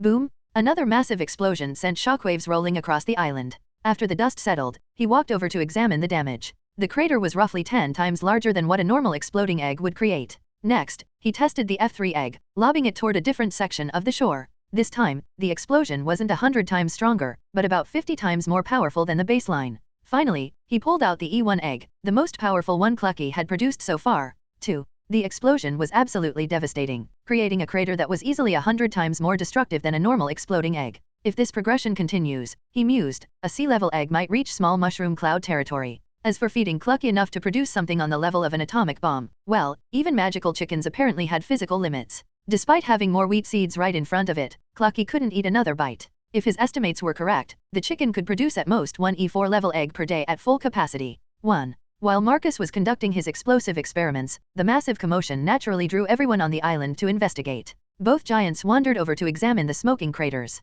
The other crew members who knew what was happening crowded around, examining the remaining eggs, especially Usopp, who was holding the last 2 exploding eggs Marcus had given him, 1 E1 and 1 E2. 1. Wait a minute, Usopp said, turning the slightly darkened eggs over in his hands. Why can Clucky's eggs keep their explosive power indefinitely? His concern was obviously different from everyone else's. The previous day, he'd secretly tested various aspects of his new devil fruit abilities. No matter what he tried, any material that separated from his body lost its explosive properties within 30 minutes at most. Exhaled air was even worse. If not triggered within 30 seconds, it became completely inert, and the explosion power was pathetic anyway, no stronger than his regular gunpowder pellets. 1. Marcus thought for a moment before answering. It's probably because they're actual eggs. Clucky's eggshell isn't the source of the explosion, the shell has to be broken to trigger the blast. That's the key difference. If you could lay eggs, you'd probably get the same effect. 3. This observation left Usopp speechless. If I could lay eggs, that would be a biological miracle, he complained. I'm a man, not a chicken. 7. But despite his protests, he immediately became absorbed in studying the exploding eggs. After all, he was now a bomb fruit user himself, and understanding how these worked could improve his own combat techniques. Clucky, can you lay one more normal egg? Chapter 74, 74, number 2. Again, read chapter 74 and 75 before you start hating it. Dash. Clucky's body trembled violently, like a car running on fumes, letting out 2 weak, pitiful clucks before collapsing onto the deck. The poor chicken sprawled there, wings spread wide, looking defeated. Clucky. Even though nobody could understand what the chicken was trying to say, the meaning was pretty damn clear. It was completely tapped out, not a single egg left in her system. Marcus picked up the last exploding egg, examining it thoughtfully. Then he gripped it tightly in his hand and squeezed as hard as he could. But no matter how much pressure he applied, and he really put some muscle into it, the egg showed no signs of cracking or breaking. Just as I thought. Still follows Minecraft rules, if you don't throw it, it won't break. He looked over at Usopp. Try firing one with your slingshot. But not one of those two big ones, save those for later. Usopp didn't think much of it and took the egg, preparing to load it into his weapon. But Marcus stopped him before he could fire. Hold on. Pull it back to maximum tension first. Don't worry about it exploding in the slingshot, these eggs are way tougher than you think. Usopp's nose twitched nervously. Easy for you to say. If this thing blows up in my face, that's no joke. 1. Relax, man. You're wearing my diamond armor, remember? Even if it did explode right in front of you, the armor would absorb most of the impact. Trust me on this. Usopp considered this and realized Marcus had a point. The diamond armor had protected him from way worse things than chicken eggs. So he increased the pull force, drawing his slingshot back until the elastic was stretched to its limit. The tension was enormous, but the egg still showed no signs of cracking. Damn, this thing really is solid. Finally, he released it. He watched through his built-in telescope as it flew over a kilometer before the wind caught it and knocked it sideways into a massive tree. If not for that collision, it probably would have traveled even farther. Boom! Flew slower than I expected, he muttered, still tracking the blast site through his scope. Must be because the egg's too big and heavy. Just then, another explosion erupted from the impact site, this one with power close to E1 level. What the hell? Usopp stared in disbelief, adjusting his telescope for a better view. The other crew members crowded around the railing. Dory and Brogy were close enough to the blast site that they walked directly over to investigate. I could swear I just saw a black chick running around in there, Dory said, stroking his beard thoughtfully. Brogy nodded in agreement. Me too. Definitely saw something small and dark scurrying away from the explosion. Marcus heard this exchange and froze. His brain started working overtime, connecting the dots. Then his expression shifted rapidly from confusion to shock to excitement. Holy shit! It actually kept the egg properties? And judging by that second explosion's power, the chick must have gotten a power boost too. Oh shit. Usopp immediately realized how terrifying that was. After being on the ship for so long, Usopp naturally understood the nature of Marcus eggs. When they hit the ground, there was a chance they'd spawn baby chickens, anywhere from 1 to 4. 3. The crew had even turned it into a gambling game called Egg Smash where they'd compete to see who could hatch the most chicks from 3 eggs. Nami usually cleaned up at that game, somehow having ridiculous luck. So he instantly understood how absolutely horrifying this development was. If you got lucky and an E4 level exploding egg hatched 4 explosive baby chicks upon impact, that would be equivalent to 4 C4 level explosions going off simultaneously in a chain reaction. The thought alone was terrifying. That's incredible. Luffy had made it back to the ship and was staring at the smoking crater in the distance. The rest of the crew looked equally stunned. But Usopp was hit with a crushing realization, he himself couldn't produce explosions of that magnitude. Am I actually weaker than a fucking chicken? 3. The sense of defeat left him speechless. On the ship, only Nami was comparable to his strength level, and lately she'd been training seriously with Kira while he just goofed around with Luffy every day, playing stupid games and telling tall tales. No way, I can't let myself get shown up by a chicken. Usopp, hand me a couple of those eggs, Marcus said suddenly. He examined the E1 exploding egg in his hand. The EMC value read 6,400 points, which made his eyes light up. A single wheat seed had a sell value of 1 EMC and a purchase cost of 2 EMC in his system. Following the progression, F4 level items cost around 512 EMC, and E1 should theoretically cost around 640 EMC based on the materials invested. But this single exploding egg was worth 10 times that amount? A 1000% profit margin? That was the kind of return on investment that would make any businessman weep with joy. But then his expression changed, as he realized his dream of becoming an explosion is art fanatic, like that crazy bomber he'd always thought was hilarious, had just crumbled into dust. After all, if the selling price was 6,400 EMC, that meant the purchase cost for mass production would be 12,800 EMC per egg. 1. He checked the price of the E2 egg, 7,680 EMC, exactly as he'd estimated. While he couldn't become a mad bomber throwing explosives around for fun, selling them for profit still wasn't a bad deal. Next, he began considering the economics of explosive chicken breeding. The cost was 2 million EMC per chicken. If Clucky could only manufacture 1 E4 level egg per day at maximum output, that was worth 10,240 EMC according to his calculations, which meant it would take roughly 200 days just to break even on a single chicken, even if he scaled up the operation. In the end, Marcus sighed and shook his head. There was no point. He could mine lava blocks for 1 day and make more than 2 million EMC without all the hassle. Chicken farming would require huge upfront investment with a painfully long payback period. 4. Plus, he wasn't even sure he could manage that many chickens properly. The most critical issue was disposal. If he wanted to clear them out and swung his sword, what if the chickens fought back by exploding? 1. Getting killed by his own livestock would be too embarrassing to even speak of. He could already imagine the epitaph, Marcus, promising young pirate, killed by angry chickens in a freak farming accident. He abandoned the idea of breeding an army of explosive chickens. Marcus looked over at his crewmates, who were still fussing over the exhausted Clucky. The poor chicken was getting pets and treats, probably enjoying the attention. He quietly made his way below deck to a hidden chamber he'd prepared weeks ago. This was where he planned to attempt something that had been on his mind since gaining his abilities, creating a nether portal. He carefully embedded the obsidian blocks he'd been saving, arranging them in the familiar rectangular frame pattern. Wonder if this will actually work. He struck his flint and steel against the obsidian frame. Instantly, he felt something explode inside his mind like a flashbang going off. His consciousness went fuzzy. His vision faded to black as he felt his knees give out. His consciousness blurred and his vision went dark. At the same time, the EMC stored in his transmutation table began draining away silently, pouring into the portal activation. In the final moment before he lost consciousness completely, he heard Kira's urgent cry echoing from somewhere far away. Marcus? Something's wrong? Guys, come quick. Marcus collapsed.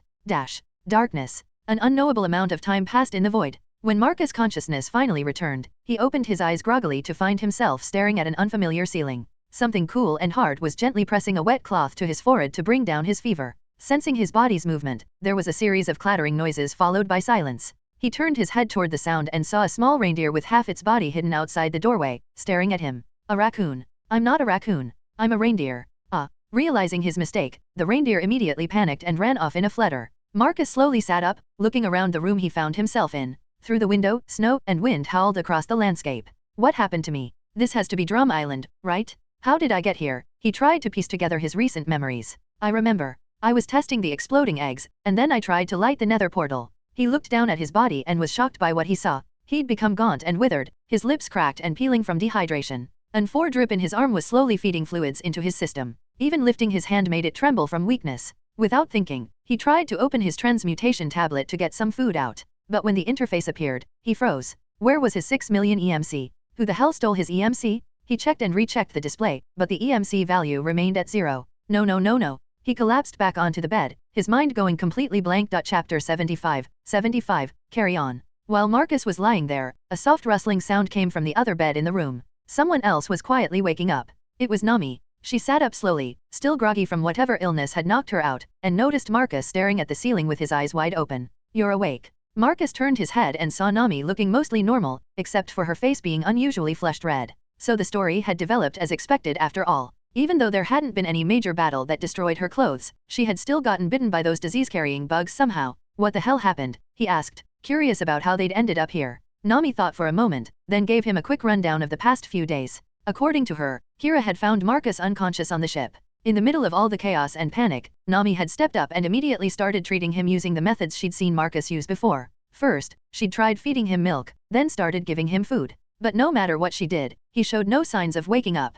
During this time, Nami herself had suddenly fallen ill for reasons she couldn't understand. At that point, the only two people on the ship who had medical knowledge and the ability to treat others were both unconscious. Fortunately, Vivi was still with them. At least she had some sailing experience and could judge their environment to determine if there were islands nearby. In the end, the whole crew had made an emergency voyage and arrived at Drum Island. What happened after that, she didn't really know. After all, her consciousness had completely cut out right after Luffy shouted that he'd spotted land. Clearly, her condition had also been pretty serious by that point. As for keeping people alive with milk and food, well, all the milk had been fed to Marcus by Luffy, who seemed to think that if a little was good, a lot was better. Food, however, wasn't too much of a problem. Although food made from the furnace wasn't as filling or nutritious as the original Minecraft food, it was still enough to keep someone alive. After piecing all this together, Marcus could only shake his head and laugh. That really was a close call. Yeah, Nami replied, her voice still a bit weak. According to the doctors here, you were in a state of continuous physical exhaustion. If it had gone on any longer, you might not have survived. Me. Marcus was surprised. He'd been thinking Nami was the one who'd been at death's door. From what she'd just told him, it hadn't just been a few days, it had already been more than 10. If not for his Minecraft food keeping her alive, she probably would have died from whatever disease had hit her. But after thinking it over for a moment, he began to understand what had happened to him. It had to be related to the Nether portal. In Minecraft, the Nether was as large as the overworld itself. In a sense, that meant he had literally tried to create an entire new dimension. But since his devil fruit abilities weren't nearly that powerful, his physical strength had started draining rapidly to compensate, like he was massively overusing his powers. And the drain hadn't stopped there. At first, there hadn't been any noticeable effects. Probably, once his stamina was completely depleted, the portal had started consuming his EMC reserves instead. When those 6 million EMC points were drained dry, it had gone back to drawing from his physical strength again. 2. That would explain why his body was now so thin and frail again, like he'd been starving for weeks. All the muscle he had been painstakingly building up was gone. It really is the guidance of fate, Marcus murmured as he spotted Chopper, who was still half hidden outside the doorway. 1. If he had been conscious, he probably could have solved Nami's problem himself without any drama. 1. After all, Her issue wasn't really an illness, it was poison that had eventually developed into a disease. If there had still been milk around at the start of her symptoms, she might not have gotten sick at all, which meant Chopper might never have joined the crew. Marcus wasn't even sure if the island after Little Garden was supposed to be Drum Island in the first place. In the original story, Luffy's crew had just happened to pass by Drum Island on their way to Arabasta, stopping to look for a doctor for Nami. Now, through the twist of fate that he'd collapsed from portal creation, this meeting had been brought about anyway. You could only say that Luffy and his crew must have some kind of supernatural luck binding them together. No matter how much the timeline got changed, certain events seemed destined to happen. He stopped dwelling on it. He lay quietly on the bed, thinking about his financial ruin. What a series of disasters, he muttered. Nami, who had been holding back her curiosity, finally asked the question she'd been keeping inside. By the way, what exactly were you doing on the ship before you collapsed? What do you mean? That pitch-black stone frame with the swirling light inside it. Oh, that. The nether portal. Nether. Nami tilted her head, clearly not understanding. Yeah, you could say it's another word for hell. Hell. Her eyes went wide, then her expression turned strange. You're not actually a demon from hell, are you? Marcus couldn't help but burst out laughing. Didn't expect your imagination to be so wild. Nami didn't respond, though her expression remained odd. Marcus didn't think much of it, assuming it was just her overactive imagination running wild. At that moment, the noisy voices of Luffy and the others echoed from outside in the hallway. Nami? Marcus? You're both awake? That's great. Luffy burst through the door, seeing the two of them talking. He immediately let out a huge sigh, like a weight had been lifted from his shoulders. Sanji was right behind him, of course, and his first glance naturally went straight to Nami. Even a sick Nami is absolutely adorable. When he passed by Marcus' bedside, he stopped and pulled out a bento box from inside his coat. The doctor said you desperately need nutrition. This is some food I whipped up, it's even got dinosaur meat in it. The taste should be excellent. After saying this, he spun over to Nami's bedside, dropped to one knee, and gazed at her with deep, romantic affection. My beautiful Nami, whatever you need, your devoted knight will prepare it immediately. Then just some simple soup will be fine. My stomach isn't as indestructible as certain people's, Nami replied, clearly referring to Luffy. Said certain people were already happily demolishing the dinosaur meat like it was a regular Friday. This is amazing. Can I get 5 more servings? Meanwhile, Luffy had spotted Chopper trying to hide in the corner of the room. Whoa, a snow monster. Chopper immediately bolted away. In an instant, the lively sick room turned quiet again, both in terms of mood and temperature. Cold snow blew in through the door that he had left wide open in his escape. Marcus sighed helplessly, got up on shaky legs, and shut the door. But the moment he turned around, the door opened again behind him. Is this door broken or something? He turned his head, only to see Dr. Kurha standing there, somehow wearing a midriff-bearing outfit in the middle of a snowstorm. Hello. Without saying a word, Kurha reached out, pinched Marcus' cheek, and tugged it from side to side like she was testing the elasticity of rubber. You've recovered this quickly? Just what the hell is your body made of? She effortlessly lifted Marcus up with one hand and tossed him back onto the bed like he weighed nothing. Don't move around. Let me run some proper checks on you. Being handled like a rag doll left Marcus momentarily stunned, but he obediently lay still. He'd heard enough about Kurha to know that arguing with her was pointless. She pulled out what looked like a blood pressure cuff from seemingly nowhere and wrapped it around his arm. Then she produced a stethoscope and started her examination. After poking, prodding, and measuring for quite a while, she finally spoke, going from complete organ failure and no body fat to being back to normal parameters, and without leaving any permanent damage. Kid, you're surprisingly resilient. When the crew had first arrived, Nami had appeared to be the one in immediate danger. But in reality, it had been Marcus who was closest to death. Nami's case had still had available treatments. But with Marcus, even though he'd looked relatively stable on the surface, that had been the real problem, because they couldn't identify what was wrong with him. If there was no identifiable cause, that meant there was no targeted cure.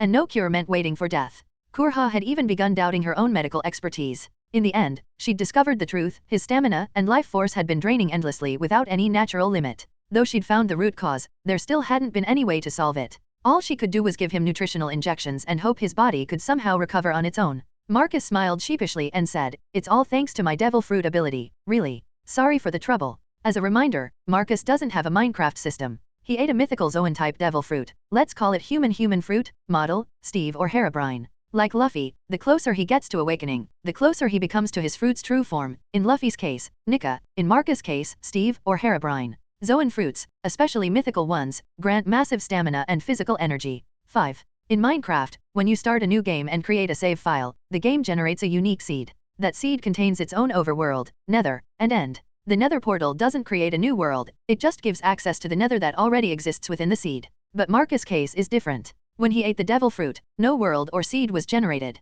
Only when he built the nether portal did the fruit trigger the creation of a seed, meaning an entire new dimension, the nether, was born. And what fuels devil fruit abilities? Stamina and physical energy. As a mythical Zoan user, he had plenty of both. Remember, when he eats beyond his saturation level, the extra energy gets stored. All of that stored energy went into creating the Nether too. But even that wasn't enough. Without the massive pool of EMC points he had built up, the effort would have killed him. So, logically, it makes sense. He burned through all his points and barely survived. From a reader's perspective, it may feel like a nerf. But in reality, his strength hasn't changed, he just can't buy things for now. Plus, he unlocked the Nether. In game terms, it's like he purchased access to a whole new dimension. Chapter 76, 76, tastes like happiness. An ability user. Kurha frowned. What kind of power could bring someone back from death's door like this? Marcus held up the empty bento box Sanji had given him earlier, not a single grain of rice left inside. It only works when my abilities combine with food prepared by our ship's cook. Kurha picked up a stray grain of rice with her fingers, examining it from every angle.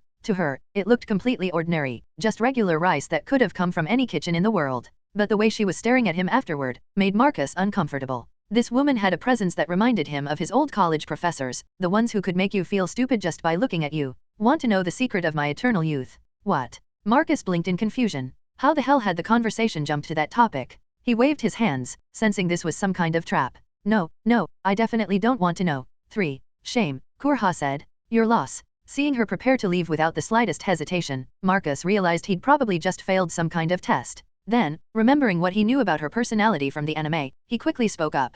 Food transformed by my abilities carries extraordinary power. It can heal non-disease injuries in a short time. Take my condition earlier, if I had to describe it, it's like food infused with supernatural vitality that can restore what's been lost. The corners of Kurha's mouth turned up slightly, though her expression remained mostly neutral. Not a bad ability. With that simple, she headed toward Nami's bed. He let out a sigh. Right, this was Dr. Kurha, the classic tsundere type, too proud to ask directly for what she wanted. That sudden question about youth had been her way of expressing interest in his abilities without admitting she was impressed. The whole exchange reminded him of trying to navigate conversations with his more eccentric gaming buddies. You had to understand the subtext to avoid accidentally insulting them. Just then, the peaceful moment was shattered as Sanji burst through the door, carrying a bowl of soup with chunks of meat. Nami, your devoted knight has brought. He stopped when he spotted Kurha. In an instant, he shifted to perfect gentleman mode, straightening his tie and adopting a formal posture. Good day, madam. He set the bowl in front of Nami. Then he walked out quietly, maintaining his dignified composure until he was completely out of sight. Strange, Marcus murmured. He didn't know exactly what had happened between the cook and the doctor, but it was easy to guess that Sanji had probably been introduced to some of Kurha's flying surgical instruments during a previous visit. The man had clearly learned to show proper respect around her. Sure enough, not long after Sanji left, Luffy's voice echoed from somewhere else in the castle. Sanji, stop that raccoon, it's getting away. I told you, I'm a reindeer, not a raccoon, came the reply in a much higher voice. A series of crashes, banging noises, and the sound of furniture being overturned followed, gradually fading into the distance as the chase moved to other parts of the building. Luffy was probably trying to grab Chopper while the poor reindeer ran in terror, with various crew members either helping or getting in the way. 1. Inside the room, Nami's cheeks flushed red. Sorry, my companions can be a bit too noisy. They mean well, but they don't always think about how their actions affect others. She sounded a bit ashamed of the chaos they were causing. But Kurha simply placed a finger on Nami's forehead, checking her temperature. If the noise bothered her, she gave no sign of it. 38 degrees. Still running a fever, but much lower than before. She withdrew her finger and glanced at the soup. This is the real reason you're both recovering so fast, isn't it? Nami looked at her soup, then smiled and held the bowl out toward Kurha. Want to try? It really tastes pretty good.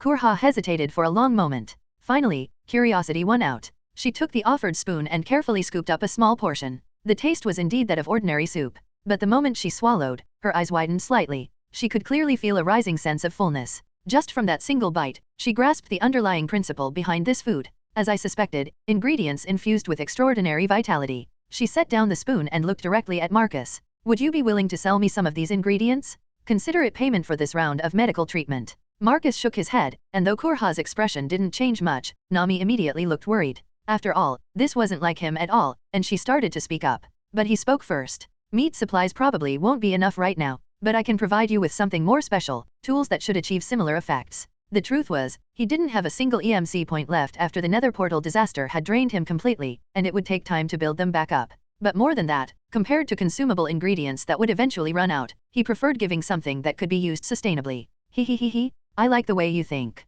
What do you want in return? Can you let that reindeer join our crew? You know we need a ship's doctor badly. My food can provide vitality and heal physical damage, but if someone actually gets sick, there's nothing it can do to help. 3. Oh, So you've already set your sights on him, have you? Kurha turned to gaze out at the wind and snow through the window. If you can convince him to go with you, then try. That guy's heart carries some deep scars. What followed was Chopper's story, told in her way that somehow made the tragedy even more impactful. She didn't embellish or dramatize, just laid out the facts of a young reindeer's life filled with rejection, loneliness, and the desperate search for acceptance. It sounded like the childhood of a certain blonde shinobi with whiskers. Nami ate her soup quietly while listening, occasionally pausing to wipe her eyes when the story hit hard moments. Marcus found himself absorbed despite knowing the basic outline from the anime. Of course, hearing it told plainly like this didn't have the same emotional impact as seeing it animated with music and visual storytelling, but it was enough to understand the full weight of what Chopper had endured. Chopper's really been through hell, Nami said softly when Kurha finished. Being treated as an outcast since childhood, then eating a devil fruit that made him an outsider among both reindeer and humans.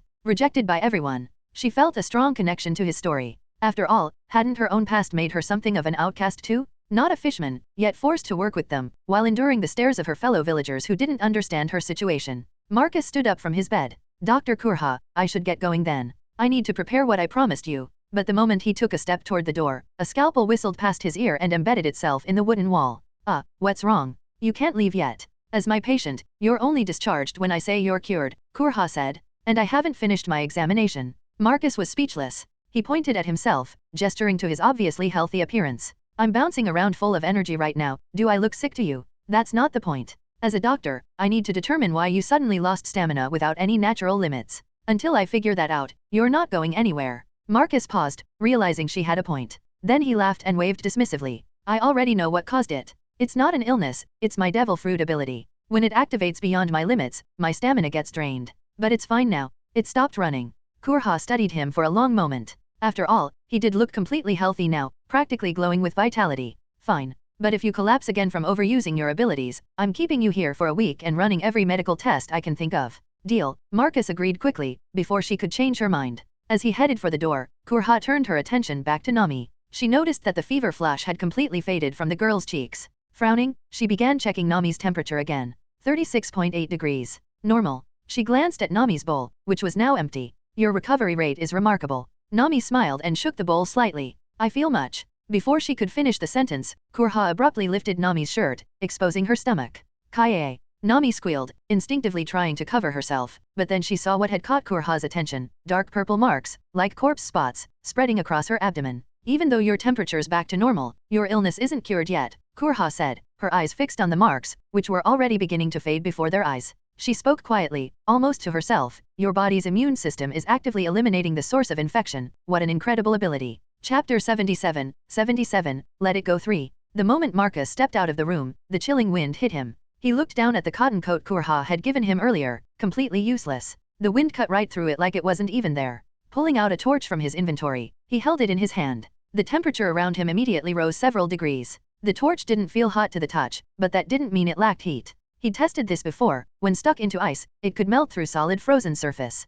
The warmth was definitely real, just distributed in a weird way. Torch in hand, he made his way forward through the snow-covered fortress grounds. He emerged onto the exterior platform to find endless snow stretching in every direction, with fresh flakes still falling from the gray sky above. He pulled out an iron shovel from his inventory, aimed it at the snow beneath his feet, and started digging. Clang! The iron shovel shattered on impact. All the snow on the platform vanished instantly, revealing bare stone underneath. The fortress sat a full 3 meters above the ground level. That was a hell of a lot of accumulated snow. Damn, that's deep. He wasn't surprised by the shovel breaking. He gathered up all the snowballs that had dropped to the ground, then fed them into his transmutation tablet. 4 snowballs combined into 1 snow block, and each snow block was worth exactly 1 EMC point. After converting everything, he only earned 3,200 EMC. Not much, but better than nothing. Selling snowballs directly? He looked at their pathetic value of 0.2 EMC each and couldn't even bear to consider it. Only after combining 4 into blocks did they reach a respectable 1 EMC. Glancing at the environment he'd just destroyed, he decided to do a little experiment.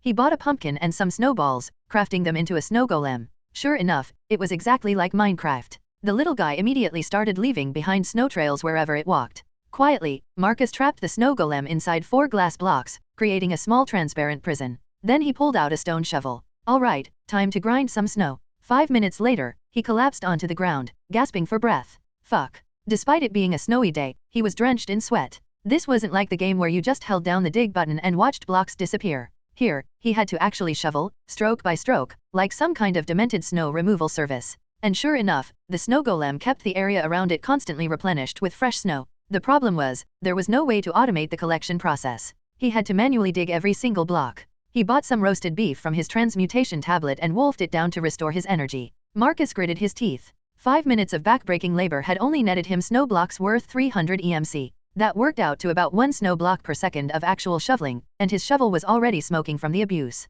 Completely not worth the effort. But right now, he desperately needed EMC to fund his transmutation abilities. 2. So Marcus pressed on, this time wielding the shovel with both hands to double his digging speed. Aura, aura, aura, aura, aura. 2. His battle cries echoed across the mountain peak as he attacked the snow. 10 minutes later, he collapsed again, even more exhausted than before. Nope. This grinding work, even Rockley wouldn't do this shit. 2. Even pushing himself to the absolute limit, he'd only managed to earn 1,200 EMC. Totally not worth the physical torture. He was starting to miss the simple days of soaking in lava pools for easy transmutation fuel. His snow mining operation naturally caught the attention of Luffy and Chopper, who had been playing around inside the castle. At that moment, the reindeer came trotting over. What are you doing out here? Marcus looked at him and had to admit, he was pretty cute in person. Making money. Making money. Chopper tilted his head. So Marcus picked up his stone shovel and gave a quick demonstration of his snow farming technique. Dig, collect, repeat. It was mindless but effective. That's when Chopper finally noticed the snow golem trapped in glass.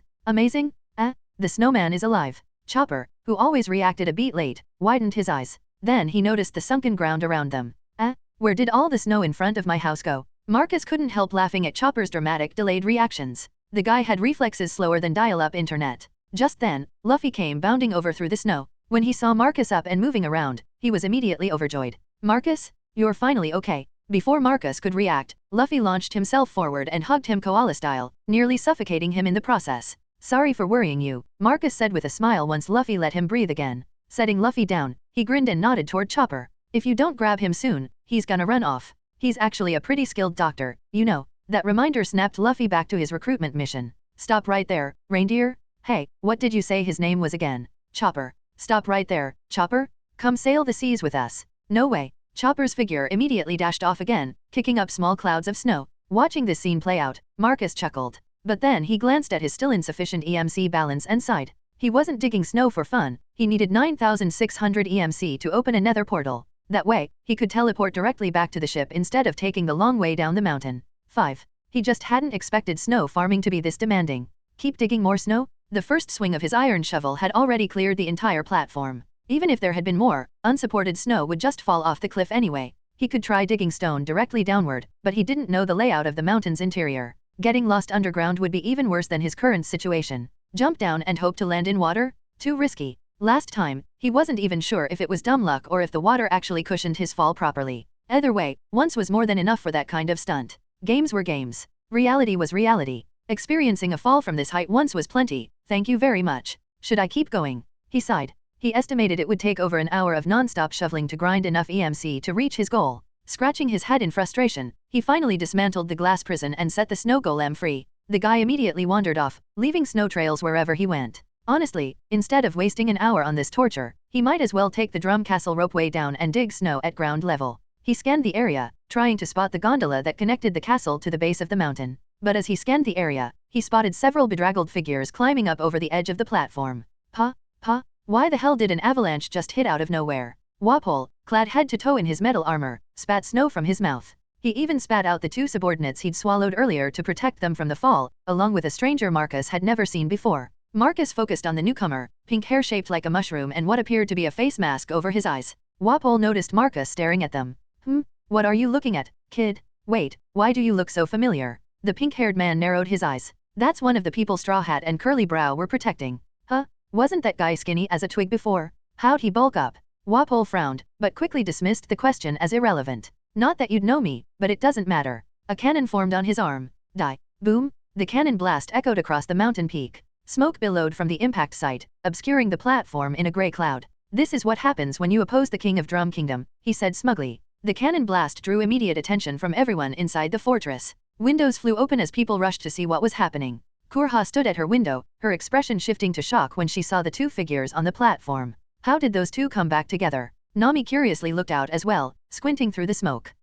That guy, wasn't he the one Luffy punched away before? You know him? Kurha asked in surprise. Nami nodded, and said, his ship could actually sail underwater. When we passed by his territory, he and his men attacked us without warning. In the end, Luffy punched him so hard he flew clear out of sight. As for the one beside him, she frowned, trying to recall. I don't really remember seeing him before. Kurha's gaze fell on the pink-haired man. His name is Masauru, Wapol's older brother. Several years ago, he ate the shroom fruit. He was vicious and cruel. In the end, the previous king drove him into exile. Rumor had it he was banished to the land of fire, Kilauea.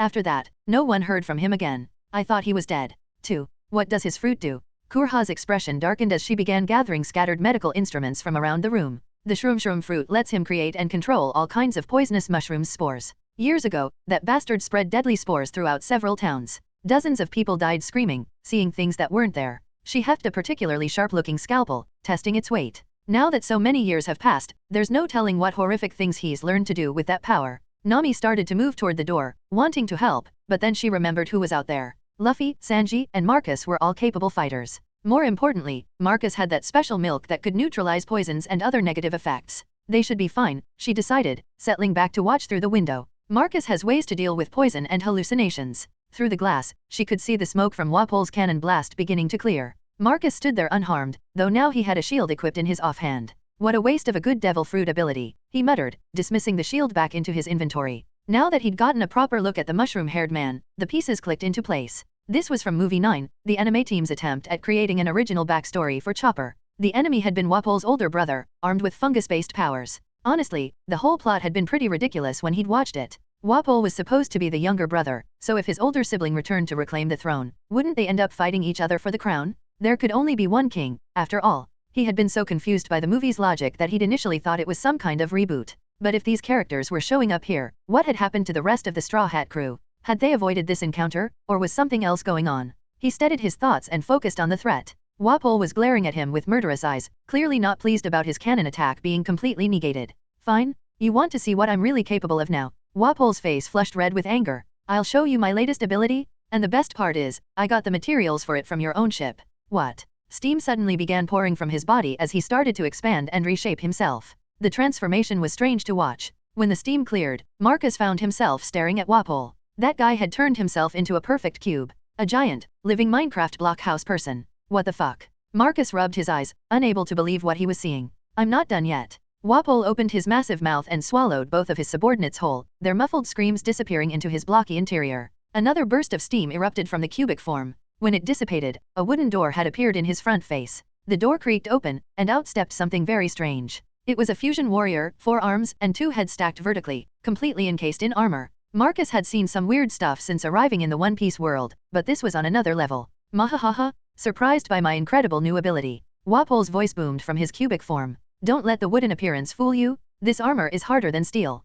Any damage dealt to them will be completely nullified. Why are you telling me this? Marcus stood there, and muttered. Just then, Chopper emerged from the castle in his full reindeer form, drawn by the commotion. Wapol, he called out. Mahahaha, if it isn't the witch's little pet. Looks like some mice moved into my castle while I was away. Ever since consuming that strange cubic block of wood he'd stolen from the Straw Hat's ship, Wapol had never felt more powerful. It was exactly why he'd been confident enough to bring Masaura back from the land of fire where he'd been exiled. He'd originally planned to use this new power against Blackbeard, but the bastard had already fled by the time they arrived. Masaura stared at Wapol. He could sense that all the fungal spores he'd secretly planted inside Wapol's body over the years had completely vanished. More interesting still, he could see tiny mushrooms sprouting from Wapol's hair and the wooden surfaces of his body. He found himself speechless. Perhaps his foolish younger brother wasn't such an idiot after all. Attack! Chess! Kuromurimo! Wapol commanded. The 4-armed, 2-headed fusion warrior charged forward. Marcus narrowed his eyes as he studied the approaching threat. So this isn't just stacking people on top of each other, they're fused into a single entity.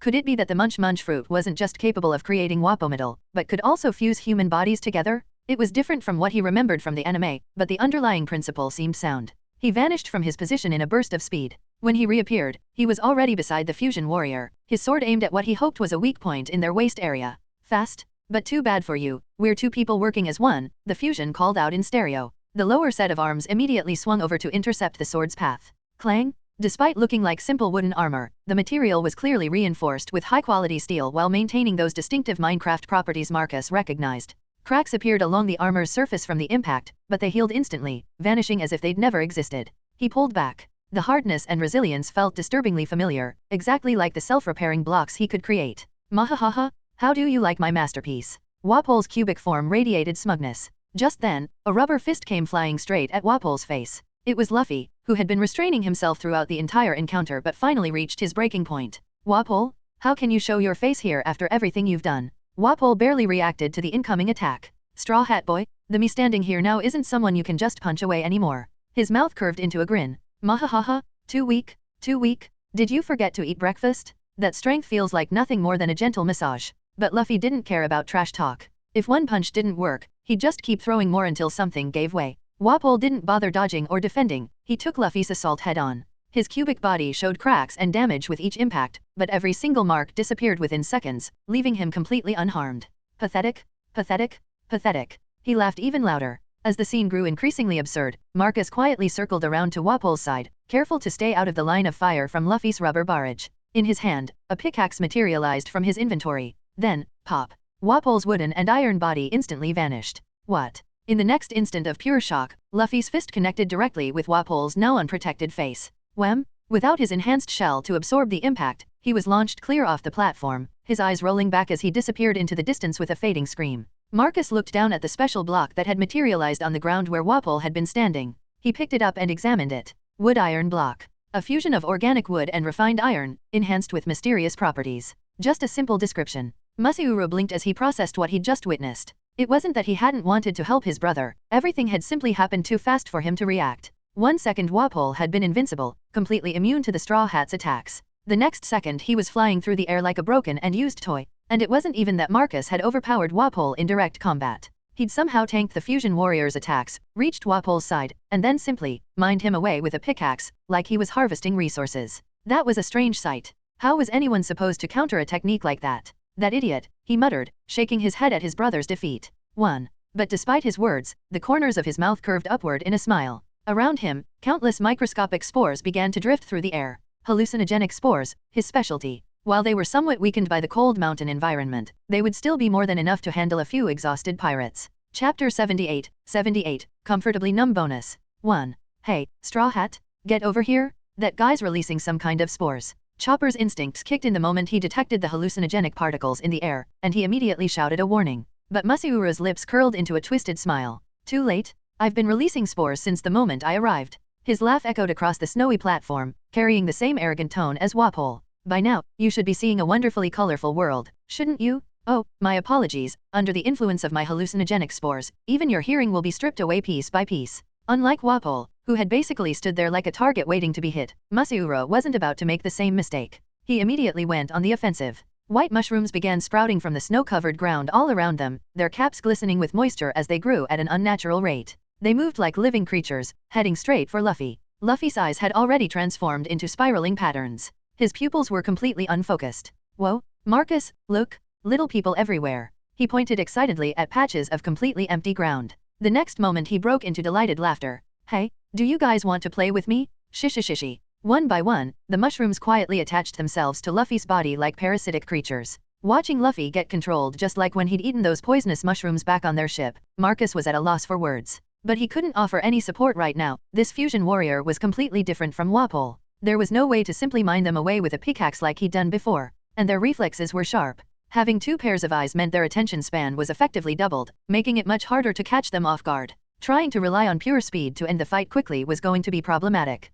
As for overwhelming them with brute force, the wooden armor covering their bodies was incredibly tough, with hardness comparable to steel. He couldn't finish them in a single blow, and because they now had Minecraft block properties, each attack's impact was partially absorbed and negated. Damn, this is tough. He couldn't help but mutter as another of his strikes barely scratched their surface. The fusion warrior was equally exasperated. That's supposed to be our line, they said together. The wooden mallets in their forehands hammered down without pause, but Marcus acted like nothing was happening, having already dealt with their king, still looking completely at ease. If their only role here was to stall him while Masiuro worked his magic, they might as well give up. 1. After all, attacking at full power consumed massive amounts of stamina. Even though they were two people fused into one, they couldn't sustain continuous high-intensity combat indefinitely. Marcus retreated backward, preparing to test something he'd been considering for a while now. The fusion warrior immediately gave chase, but their movement speed was noticeably slower than expected. The coordination between the two personalities clearly wasn't as seamless as it appeared. Marcus planted his feet and took a deep breath, centering himself.